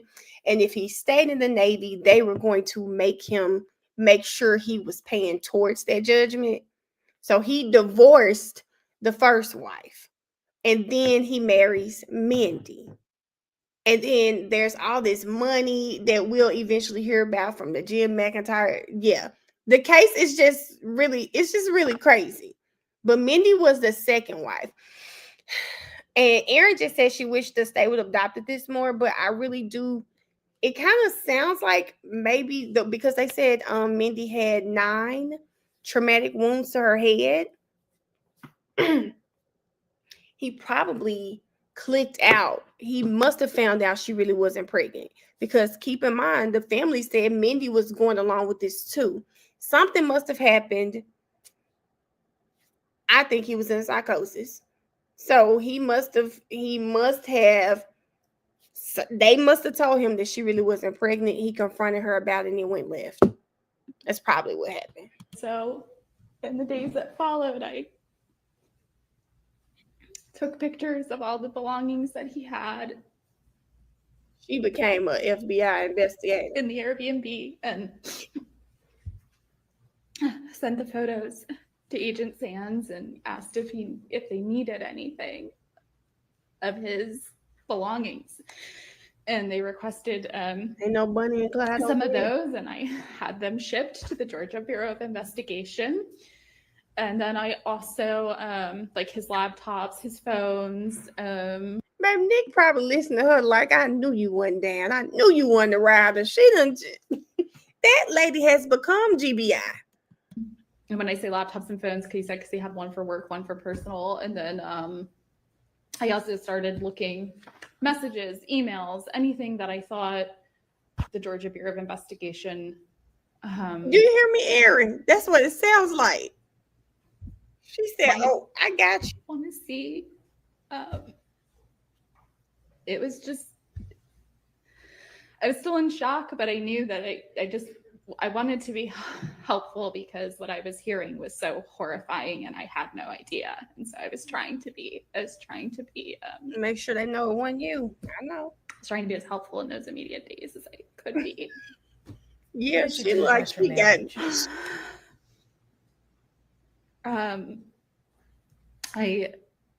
I wanted it annulled because I felt like the marriage and everything in the marriage was not consensual because of his fraud. and I wanted it annulled. And annulment in Pennsylvania is very difficult. It's very, very rigid about the requirements to get an annulment. It has to be fraud or like some very specific other things. So it was very hard to get a lawyer who would actually even pursue it, but I did get one, and we went to we filed for an annulment and a divorce at the same time in case the annulment wouldn't go through. There are not a lot of annulments in Pennsylvania, to my understanding.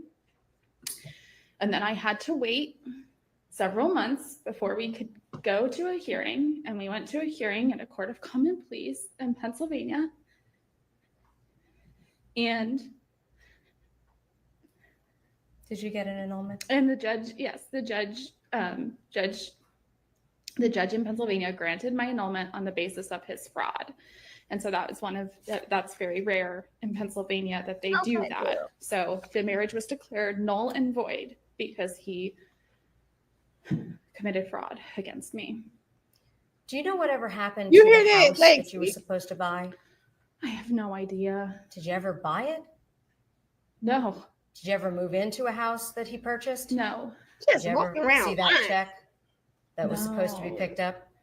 No, he said the check burned in the car fire. The cashier's check. Yeah. I have nothing further, Your Honor. Mr. Weinstein, cross-examination.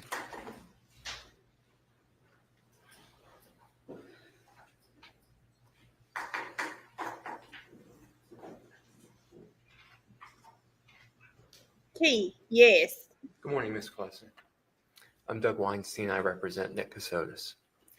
I just have a question for you about the down payment on the home.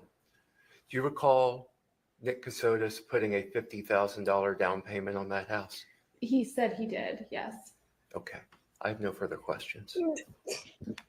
Anything else? Nothing further, Your Honor. Thank you, ma'am. Okay, You're y'all, we gonna excused. end it here. Child, I just knew Doug was really about to ask some questions, but what can you ask her? What was the reason for the $50,000? Probably Nick. Some Nick done told him to ask. So that's probably. Key, I don't. Maybe y'all. I don't know what was the reason for it. She like what? Yes, Lexi. She looking at him like that's what you want to ask me. Anyway, okay, let me get off here because I have to get up and do my child's hair in the morning. The $50,000 was allegedly the earnest money deposit. But hell, how we got proof of it? Okay, guys. Okay, my 6 hours, I did do 6.5 hours, even though it is 3:00 in the morning. Thank y'all so much for staying on with me. I got 2 heads to do tomorrow, surprisingly, because for these college students. So I don't know what time I'll be on, but I start work Monday, so I don't know. We'll see. If I get on, it'll probably be on TikTok. But thank y'all for being on me today and yesterday on TikTok. Go to bed. Go to bed. Some of y'all already took your Tylenol PMs. Don't go texting anybody because you're up late and blaming it on the chat. Okay? Go to bed, y'all. I'll see y'all later. Thank you, guys. This was fun, Lexi. I missed y'all too. I done had a ball. And we're gonna finish this, and we're gonna finish Melly because this is like that book you just can't put down. I'm so interested to see what other foolishness comes out in this one. But good night, everybody. I'll see y'all later. Bye, everybody.